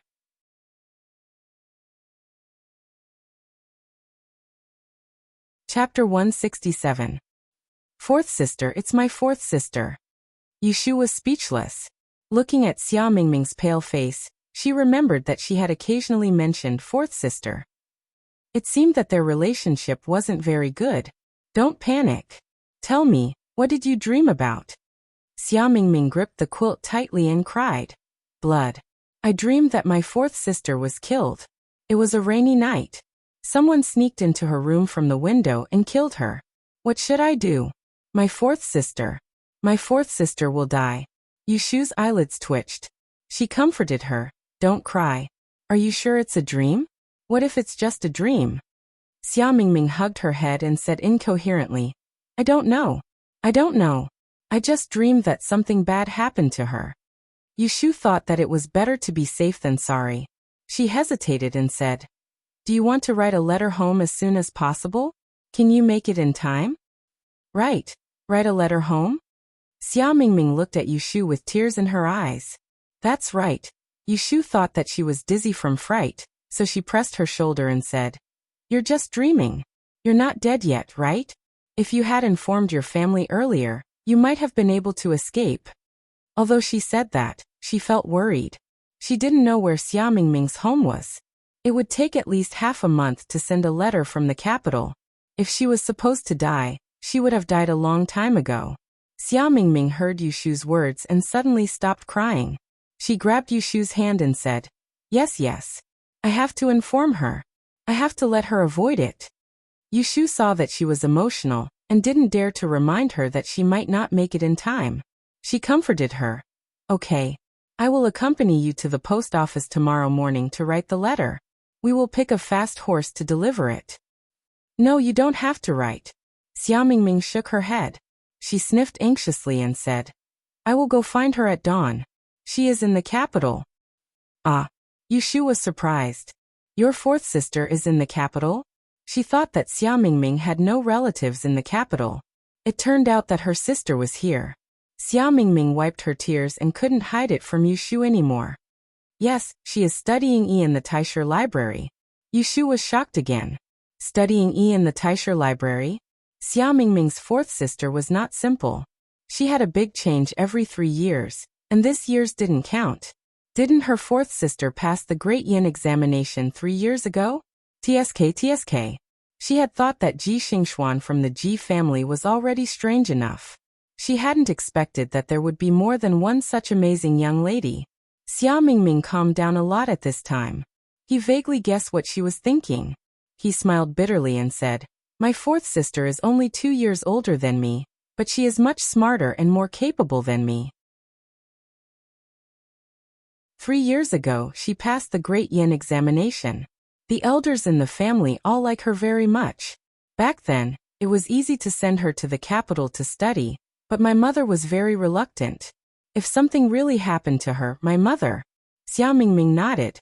Yushu saw that her face was still dark. She suppressed her doubts and said, You are from the same mother, right? Xia Mingming nodded. Yushu saw that her face was still dark. Tomorrow morning, go to the Taisher library to find her. You two sisters can discuss how to guard against it. Xia Mingming was flustered. Are you not coming with me? At this time, Yushu was like a life-saving straw for Xia Mingming. If anything happened, she would be the first person Xia Mingming would think of. Yushu said, I don't know you. What can I do? You have a big business. She will leave the capital alone. She will have a guard. I can't help. It's inconvenient. You can go by yourself. To put it bluntly, the life and death of the Xiajiang family's fourth daughter had nothing to do with her. She was friends with Xia Mingming, but it didn't mean that she had to care about a stranger's life. Back then, when she forcefully saved Zhao Hui's life, Taoist Qingzheng had once warned her that life and death were up to the will of the heavens. She shouldn't force anything, and an eye for an eye. Changing someone's lifespan would incur the wrath of the heavens. It was fine if it was for her own people, but it was not worth it for a stranger. If the fourth young mistress of the Xiajiang clan really wanted to die, no one could stop her. Of course, she couldn't say this to Xia Mingming. No matter what, they were sisters. If she heard what she said, she would definitely fall out with her. But I'm alone. I'm alone. Xia Mingming's eyes were red as she stammered. She had snuck out from home. If she really went to find fourth sister, she didn't know how fourth sister would mock her. Ashu, can you accompany me? You don't have to see you. Just wait for me. Xia Mingming held Yushu's hand. She begged, okay? Yushu thought about it and said, I'll send you to Taisher Library tomorrow. Okay. Xia Mingming nodded quickly. She was afraid that Yushu would change her mind. Go to sleep. Don't worry. Maybe you're dreaming. Yushu pushed Xia Mingming back to bed.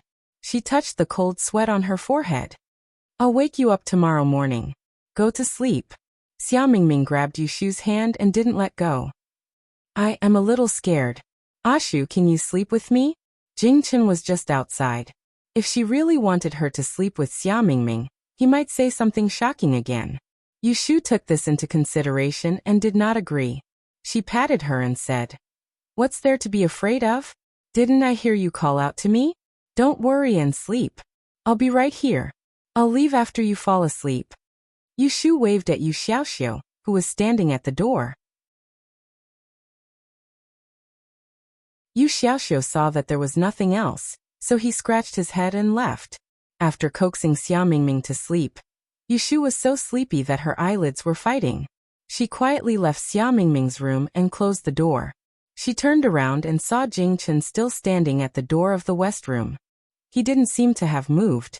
She was stunned and whispered, Why aren't you asleep? Jing Chen pointed at Xia Mingming's room and gestured with his hand. Are you all right? It's just a nightmare. Don't worry. Go and sleep.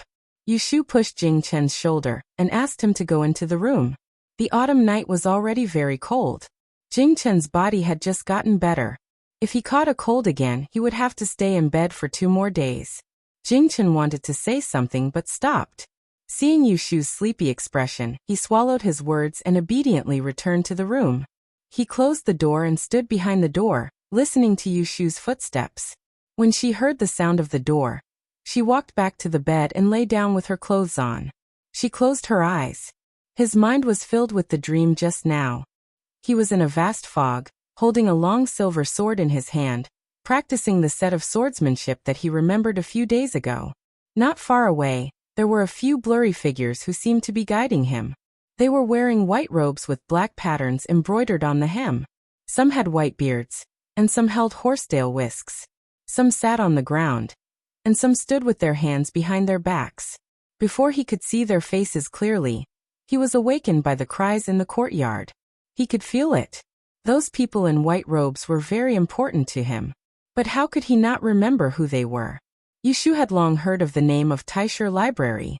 This time, she sent Xia Mingming to the north of the city and had a chance to see it. Previously, she had guessed what kind of spiritual treasure land could gather talents from all over the world. Even if it was not built magnificently, it should be beautiful with carved beams and painted rafters. However, when she really arrived at the door, she felt like she had been deceived. Is this Taisher Library? She got off the carriage with Xia Mingming. After standing on the street for a moment, Yushu pointed to the opposite side of the street with a strange expression. There was a row of white walls less than 10 feet high, with old blue tiles hanging from them. There were 2 small yellow wooden doors. There were 3 steps in front of the door, which were flat on the road. There was a horizontal plaque at the top of the door. The shape was neither square nor round, and it was hard to tell whether it was red or purple. There were only 2 flat words written on it, Taisher. Such a shabby facade was Taisher Library? Could it be that the coachman was lazy and took them to the back door? This is it. Xiao Mingming could understand Yushu's current mood. 2 years ago, when she returned to the capital for the first time, she saw that Taisher Library was not as grand as their back door. She also suspected that she had come to the wrong place. However, when she really walked around, she realized that it was worthy of its reputation. However, she was worried about fourth sister, and was not in the mood to explain these to Yushu. There are guards at the door, and no one is allowed to enter. I have to ask the guards to help me find fourth sister. Xiao Mingming asked Yushu. Are you waiting for me here? Yushu looked around and pointed to a tea house that had just opened. I will wait for you inside. Come find me when you are done. Okay. It was sultry today, and Xiao Mingming was embarrassed to ask Yushu and to wait at the door with her. Yushu entered the tea house and saw that there were no customers on the first floor. She went directly to the second floor and found a shady spot by the railing. She could see clearly what was going on in front of Taisher Library. However, when she wanted to look into Taisher Library, she could only see green flowers and grass, blocking her view. She could not see any scenery. When Xiao Mingming stood in front of the 2 small yellow doors, a guard came out. Yushu could only see half of the figure, and could not hear anything. Yushu asked for a pot of the cheapest cloud pieces, and took out a stack of papers that she carried with her. It was the paragraph that she copied at Shanghai House yesterday. It was a book that recorded the disasters that happened in various places in various years since the founding of the Da-and Kingdom more than 300 years ago. There were also some annotations on the analysis of Yi, such as astrology, lunar eclipse, Chiman calculation, etc. She found the 5th volume, and she did not know how many more volumes there were. Yushu studied the manuscript in her hand and drank tea. She unconsciously forgot about Xiao Mingming. When she remembered and looked back, she found that Xiao Mingming was not in front of Taisher Library. Yushu put down the teacup and stood up. She held the railing and looked down the street. She still did not see Xiao Mingming. When she was worried and was about to pack up and go downstairs to look for him, she heard the voice of the waiter on the second floor. 2 guests this way please. Be careful of the stairs. Yushu turned her head and saw 2 people coming up the stairs. The young woman walking in front was wearing a light yellow gauze dress. She held a round fan in her hand in front of her chest. This dress was the same as the 2 young ladies she saw in front of Shanghai House yesterday. Because she did not cover her face, this woman had a peach and plum face, and her eyebrows were proud. Yushu felt that this person was familiar, and saw Xiao Mingming behind her. This must be the 4th daughter of Xia Zhang's family. No wonder she looked familiar. She could see that Xiao Mingming and she were 50% similar. The difference was that the former was more delicate, while the latter was more arrogant. They were both beautiful. Xiao Mingming also saw Yushu and shook his head at her gently. Yushu understood and sat back down. She raised her cup with one hand, and pretended to drink tea. She glanced at them from the corner of her eyes as they walked to an elegant room separated by a screen and sat down. Seeing that the waiter had retreated downstairs, he picked up the teapot and teacups from the table, moved to a place near the screen, and sat down again. Just as he perked up his ears, he heard a voice on the other end. You're saying, you dreamt that I died? When Yushu heard the voice of Xiao Mingming, the 4th sister, she did not feel the slightest worry and fear that she should have. Instead, there was a sense of arrogance. Yes. If she did not know that the person sitting behind the screen was Xiao Mingming, Yushu would have thought that the timid voice belonged to someone else. The other end of the screen quieted down. Yushu could not see their expressions. She waited to hear the 4th daughter of Xia Zhang's reaction. Who knew that she would get a sneer? Heh, do you think I will believe your nonsense? 4th sister, it's true this time. I didn't lie to you. I really dreamed it. You didn't lie to me? Then who was the one who lied and told father that he dreamt that he was kidnapped and killed on the road, almost causing him to miss the Great Yin examination 3 years ago, and replacing second sister to seek the Tao at Mount Longhu, staying in the deep mountains and forests for the rest of his life? Wasn't it you? Ha! Yushu raised her eyebrows. Why did this fourth daughter of Xiaojiang sound like she had done something wicked to her? I really didn't do it on purpose. I didn't know at that time. I just wanted to. You don't have to explain. I don't want to hear it. I will write a letter home and ask someone to pick you up as soon as possible. The capital is not a place you should stay. I don't care how you came to the capital, or where you have been staying these days. Now stay here obediently and wait for someone to pick you up. Don't think about running around. Fourth sister. Can you believe me? I swear I didn't lie to you this time. I dreamt that someone jumped into your room from the window at night and took you. Xia Jiangmin. Yushu was startled when she heard the sudden rebuke from the other end of the screen. She rubbed her left ear and listened with her right ear. I'm in the Taisher library. Although I'm proficient in astrology, there are many classmates who are proficient in physiognomy. How can I not know if there's a disaster? If you continue to exaggerate, be careful that I won't be polite to you. When Yushu heard the sound of the table and chair moving, she quickly picked up the teapot and teacup before anyone came out. Just as she sat back down, she saw the fourth daughter of Xiaojiang walk out with a sullen face. Seeing her go down the stairs, Yushu got up and walked to the partition screen. Xia Mingming was sitting there in a daze, looking as if she had suffered a great blow. Yushu felt pity for her and coughed twice. That was your fourth sister, right? How is it? Have you discussed it? Xia Mingming slowly raised her head and said bitterly, She doesn't believe me. Yushu sighed and sat down on the chair beside her. Actually, I heard everything from outside just now. What's going on between you two? Have you lied to her before? Xia Mingming lowered her head and said nothing.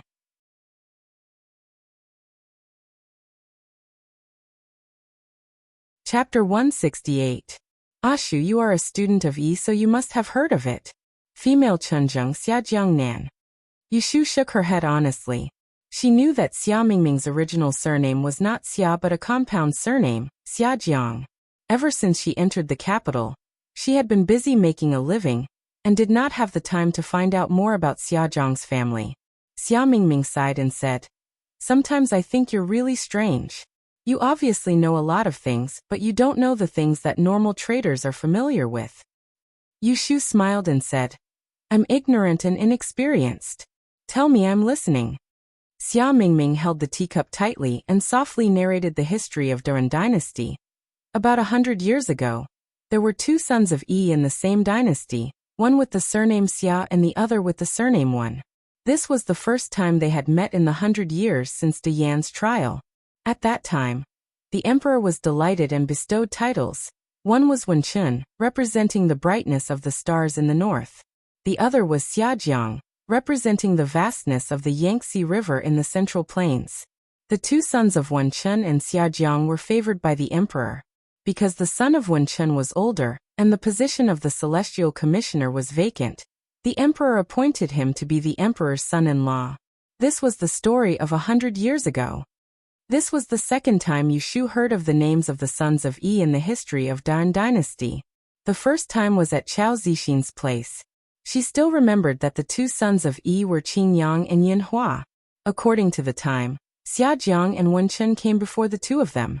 But why did the emperor of Dan dynasty like to betroth the princesses to the sons of Yi? Was it because he wanted to keep the goodies within the family? 20 years ago, the son of Yin Hua was the same. He married the grand princess, but unfortunately, he died early and the princess died for love. The 2 of them used this tragedy to become a story of the later generations. Who would have thought that the good times would not last long? For some unknown reason, Xiajiang and Wenchun became enemies with each other. Even the emperor could not force them to be together. The 2 of them were unwilling to work together in the imperial court, so they both asked to resign. The emperor had no choice but to give them 2 cities in the north and the south. Wenchun was in the north, while Xiajiang was in the south. From then on, The two of them changed their surnames to be given to their descendants to show the emperor's respect. Yushu rested her chin on her hands, listening with great interest. She interrupted. So your surname is Xiajiang, so you are the descendant of Xiajiang Ez. That's my ancestor. Yushu nodded. Go on. After being interrupted by Yushu, Xiaoming forgot what he was going to say. He thought for a while and continued. The guests of the world admired the name of the Ez. They all came to seek advice. In the south, they looked for Xiajiang. In the north, they looked for Wenchun. Both Xiajiang and Wenchun were friendly people and did not reject anyone. Every day, there was an endless stream of people coming to the door. At that time, the emperor wanted to separate the two of them from each other. Who would have thought that after 10 years, the guests of the world became divided into the north and the south? Every year, the Dian met in the capital. Wenchun was the number one guest of the north and Xiajiang was the number one guest of the south. They could not tolerate each other. Once this happened, the imperial court debated endlessly. There were even people who said that Wenchun and Xiajiang were up to no good and instigated the north and south to exchange guests. When Yushu heard this, she was secretly speechless. It seemed that having two Ez in the same imperial court was not a good thing. As the saying goes, one mountain cannot contain two tigers. Fortunately, the emperor was wise and did not listen to the slanderous words of the lowly people. Instead, he ordered the celestial commissioner to build the imperial historian's library. After the Dian examination, the guests of the north and south could choose people who could be taught there to further their studies. Yushu's expression turned serious. She secretly thought that the emperor's methods were brilliant. This way, it did not matter if one was from the south or the north. As long as one had potential, once they arrived in the capital and entered the imperial historian's library, they would have to unify and educate them. Not only did this solve the dilemma of the guests of the north and south, it also strengthened the position of the celestial commissioner. Xiao Mingming licked his lips and lowered his head to drink a mouthful of cold tea. He said in a daze, a few decades ago, the ancestors Xiajiang and Wenchun passed away. The two families were not as prosperous as before. On the surface, they were still the representatives of the guests of the north and south. In every generation, there would be one or two people, but they no longer had the elegance of the past. Therefore, in order to revitalize the family, from my grandfather's generation, we began to send the children of the family to the deep mountains to seek Tao. However, our Xiajiang family's incense was not strong. In my generation, there were 6 sisters of the same generation, but only one cousin inherited the incense. Yushu rubbed her chin. She thought about what she had eavesdropped on 4th Miss Xiajiang talking about going to Mount Longhu to seek Tao. Going to the mountains to seek Tao, not to mention suffering. We might not even be able to enter the mountain gate of Taoism. Great-grandfather set a rule that all the children of the Xiajiang family who were sent to the mountains to seek Tao would not be allowed to return home if they gained nothing. Therefore, there were people who died of old age outside, and there were also those who could not bear it and left the family. At that time, I was young and ignorant.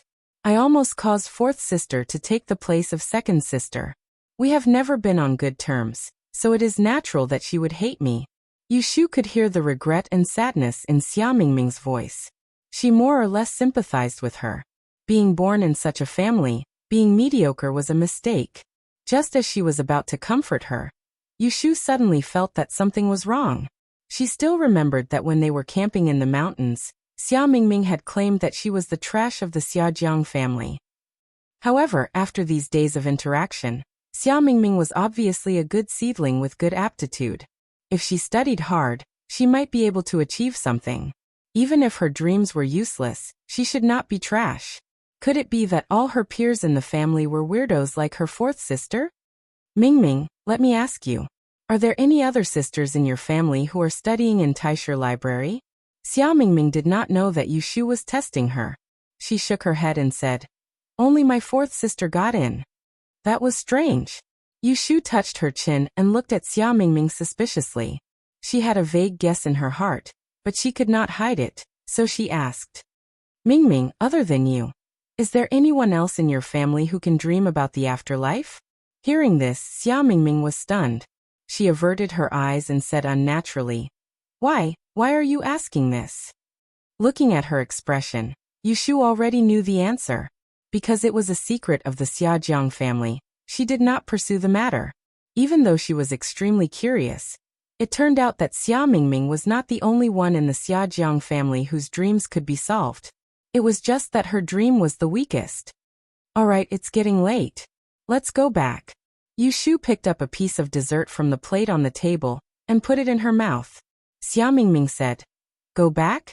But my fourth sister, I haven't talked to her yet. Are you planning to spend the night here? Yushu asked. I think you won't be able to see her today. Based on Xia Mingming's angry expression when fourth sister left, the two of them would quarrel whenever they met. Xia Mingming said anxiously, How can I do that? I didn't dream about the specific day of her accident. What if it happened tonight? Yushu patted her shoulder and said fearlessly, Didn't you say it happened on a rainy day? Don't worry, I'm here. Let me tell you, it won't rain for the next 3 days. You can come back tomorrow to persuade her. That's right, Ashu, your Qingyu's predictions are the best. Xia Mingming's face revealed a hint of happiness, but then she said worriedly, Are you sure it won't rain today? I'm sure. Alright, let's go, we can still make it in time for dinner if we go back earlier. Yushu pulled Xia Mingming out without saying a word. When they reached the staircase, they were stopped by the smiling waiter. Dear guests, have you finished your tea? Would you like to settle the bill? Yushu said, Settle the bill? I've already paid. I only ordered a pot of cloud and gave you the money immediately. The waiter stretched out his hand and pointed to the private room behind them. I'm talking about that table. Yushu frowned and pulled Xia Mingming's ear. Your fourth sister didn't pay for the food? I don't think so. Yushu cursed her bad luck and turned to ask the waiter, How much is it? Thank you for your patronage. A pot of dahong pao and 4 kinds of pastries.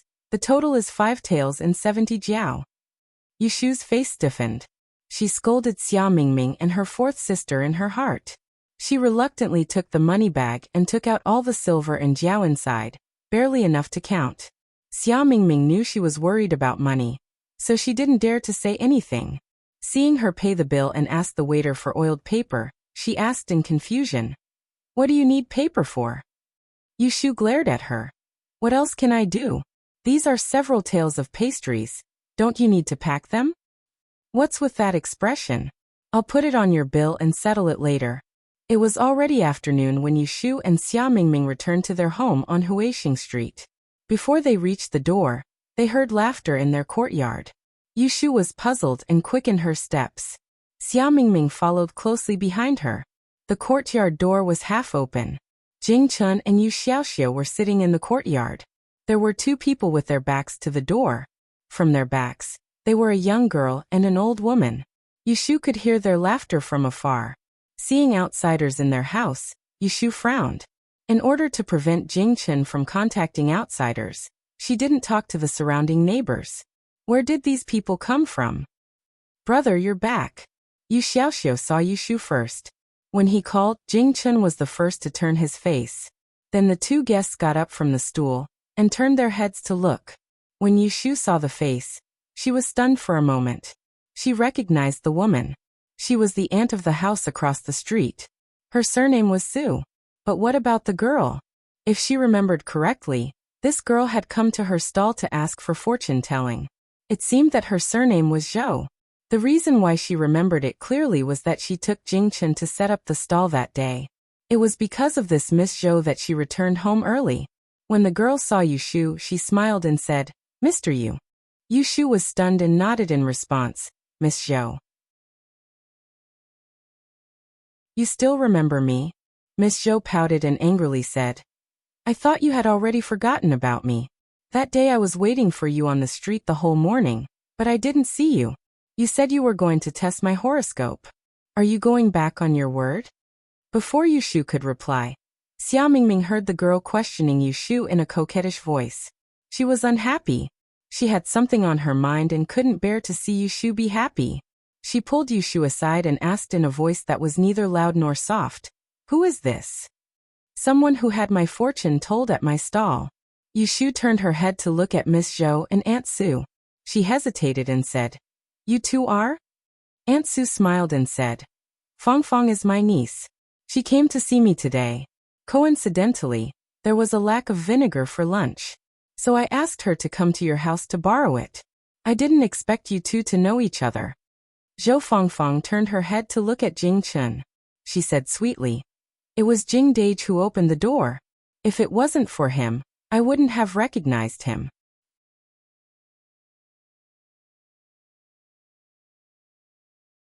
Chapter 169.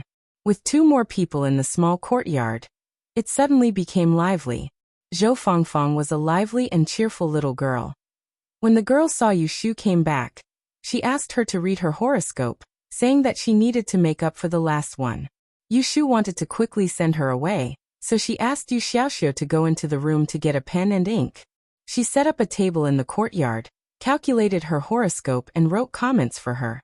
Zhou Fongfong didn't know many words, so she asked Yushu to read the comments to her, and asked Jing Chen to make another copy. It was true that Yushu's calligraphy was not as elegant as Jing Chen's. Zhou Fongfong happily received the note that Jing Chen had rewritten. She didn't care if she could understand it or not. After she was satisfied, she asked Yushu, "Do you want to accept Bo-jin?" Yushu waved her hand. "We agreed last time. Why do you still want to take money?" Zhou Fongfong then pushed Auntie Su forward and said with a smile, "Then please read my aunt's horoscope as a thank you for cooking for your brother this afternoon." Yushu glanced at Yu Xiaoxiu and didn't ask much. She just asked Auntie Su's horoscope for her birthday. Auntie Su was so happy that she couldn't close her mouth. She took the comments written by Yushu and put it into her sleeve. Seeing that they had stayed in the house for a long time, she pulled Zhou Fongfong to leave. Yushu sent them to the door. Auntie Su stood in front of the door and said, "Xiaoyu, we are neighbors. If there is any inconvenience in the future, you can go to the opposite door to find me." Older women liked to visit, not to mention Yushu's courtyard. Every one of them was young, charming, and had a sweet tongue. How could she not like them? "Haha, I know, Auntie Su."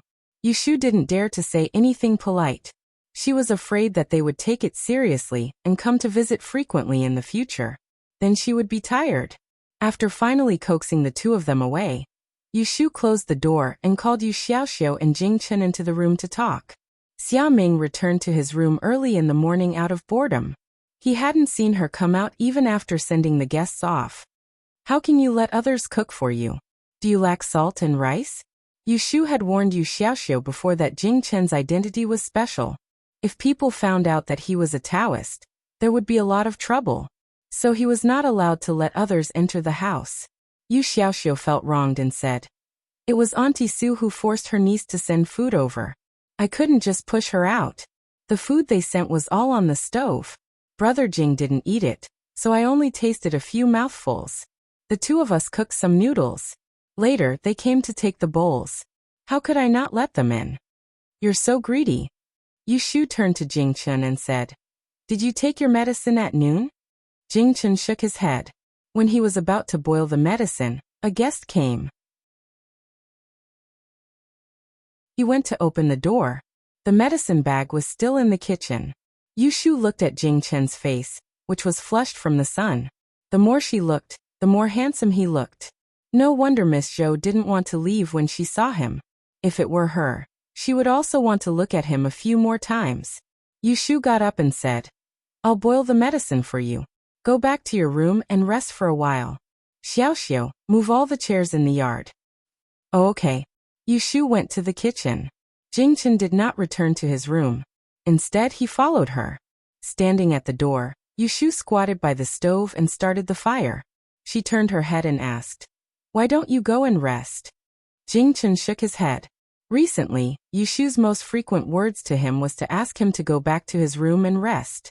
He knew that she cared about him, but he really didn't think that he was so weak that he needed to lie in bed all day. "When your body gets better, I'll take you to the Taoist temple in Anling City. Let's see if you can remember anything." Yushu told Jing Chen about her plan. When she saw his eyes lit up and his mood was written all over his face, she could not help but smile. "Are you bored staying at home and want to go out for a walk?" Jing Chen shook his head and then nodded. He did not feel bored, but he wanted to remember the past as soon as possible. He did not want Xiaoyu to do everything for him anymore, while he could not help Xiaoyu share any of his burdens. He did not like this kind of helpless situation. After pouring the medicine for Jing Chen to drink, Yushu washed her face and carried the quilts that were taken out to dry in the morning into the house. When she saw Yu Xiaoxiu feeding the expensive snacks that she bought from the tea house to Kim Bao, she did not say anything. Xia Mingming stayed in the room the whole time, and only came out when it was time for dinner in the evening. Her face was gloomy the whole time. Yushu knew that she was in a heavy mood, so she did not talk to ease the atmosphere during dinner like usual. They ate dinner quietly. Today, Xia Mingming actually took the initiative to clean the dishes in the kitchen. In ancient times, there was no such thing as detergent when washing dishes. They had to rely on a loofah to wash the dishes back and forth. The used dishes were all dry. Even Yushu hated washing dishes, let alone the spoiled Xia Mingming. Are you still worried about your fourth sister? I'll accompany you to find her tomorrow. Yushu leaned against the door with her arms crossed. Xia Mingming was squatting by the ditch in the yard to wash the dishes. It's not all because of her, Xia Mingming said sadly. Fourth sister must have sent a letter home. Someone will come to pick me up soon. When I return to Jiangnan, I'm afraid we won't be able to see each other again. Yushu raised her eyebrows. She felt that he was too pessimistic. Where do you live? Leave a place for me. Even if you can't come out in the future, I can still visit you. Xia Mingming just shook her head without saying anything.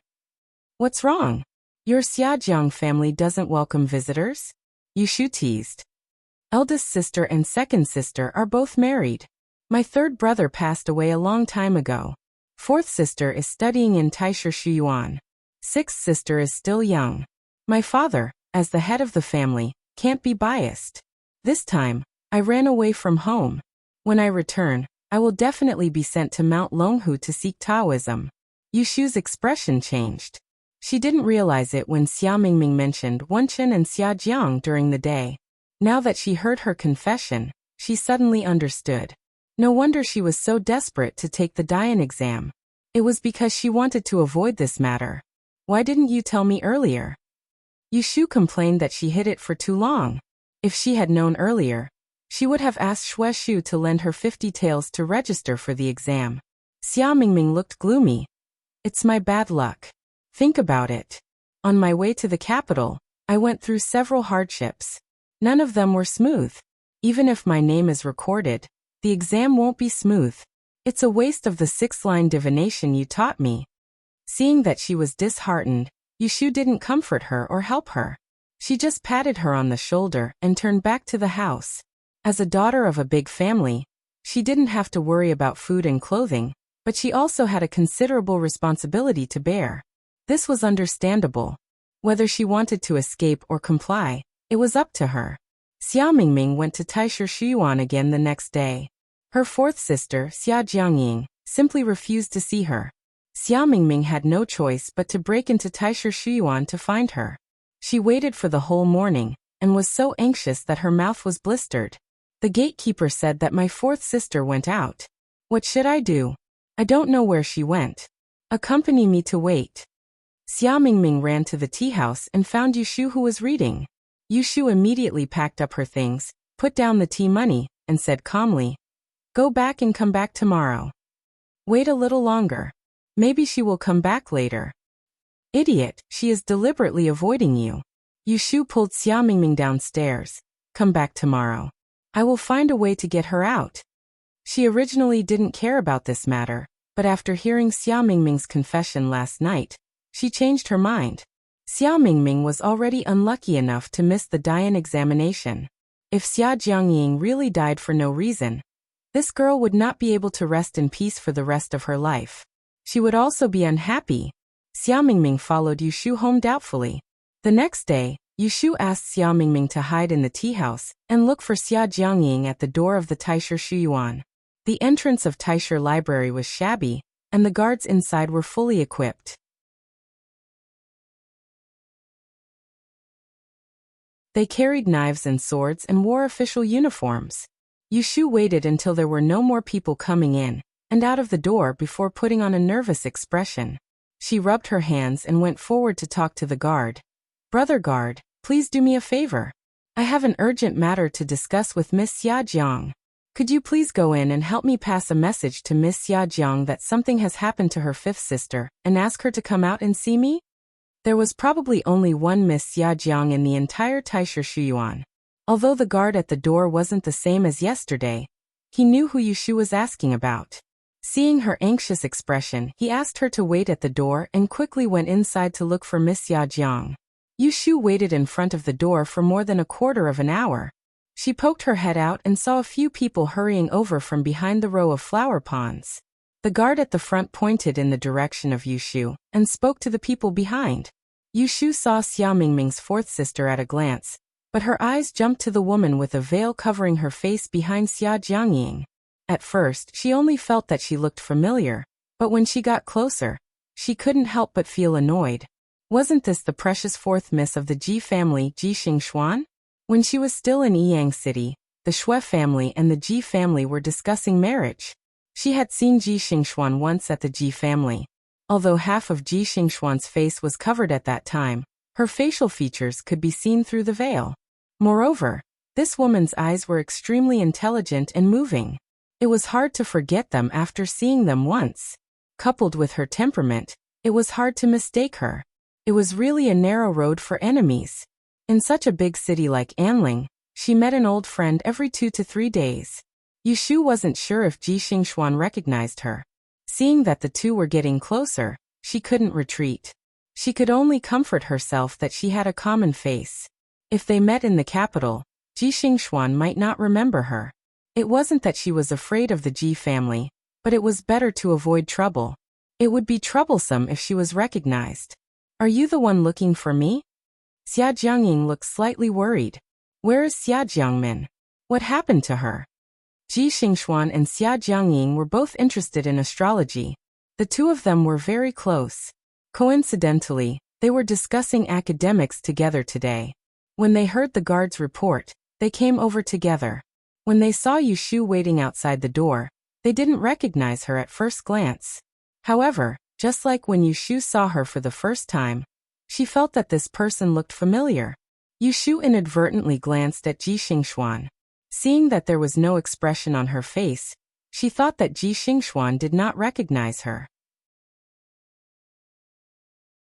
She lowered her voice and said to Xia Jiangying, "It's not convenient to talk here. How about we go to the tea house opposite to talk?" You're tuning in to the Li Mei's Sword of Destiny YouTube channel.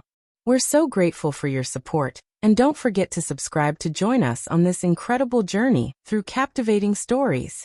Your generosity through donations truly makes a world of difference, as it's the primary source of revenue that allows me to expand and enhance this channel for you. Thank you from the bottom of my heart for being a part of this adventure.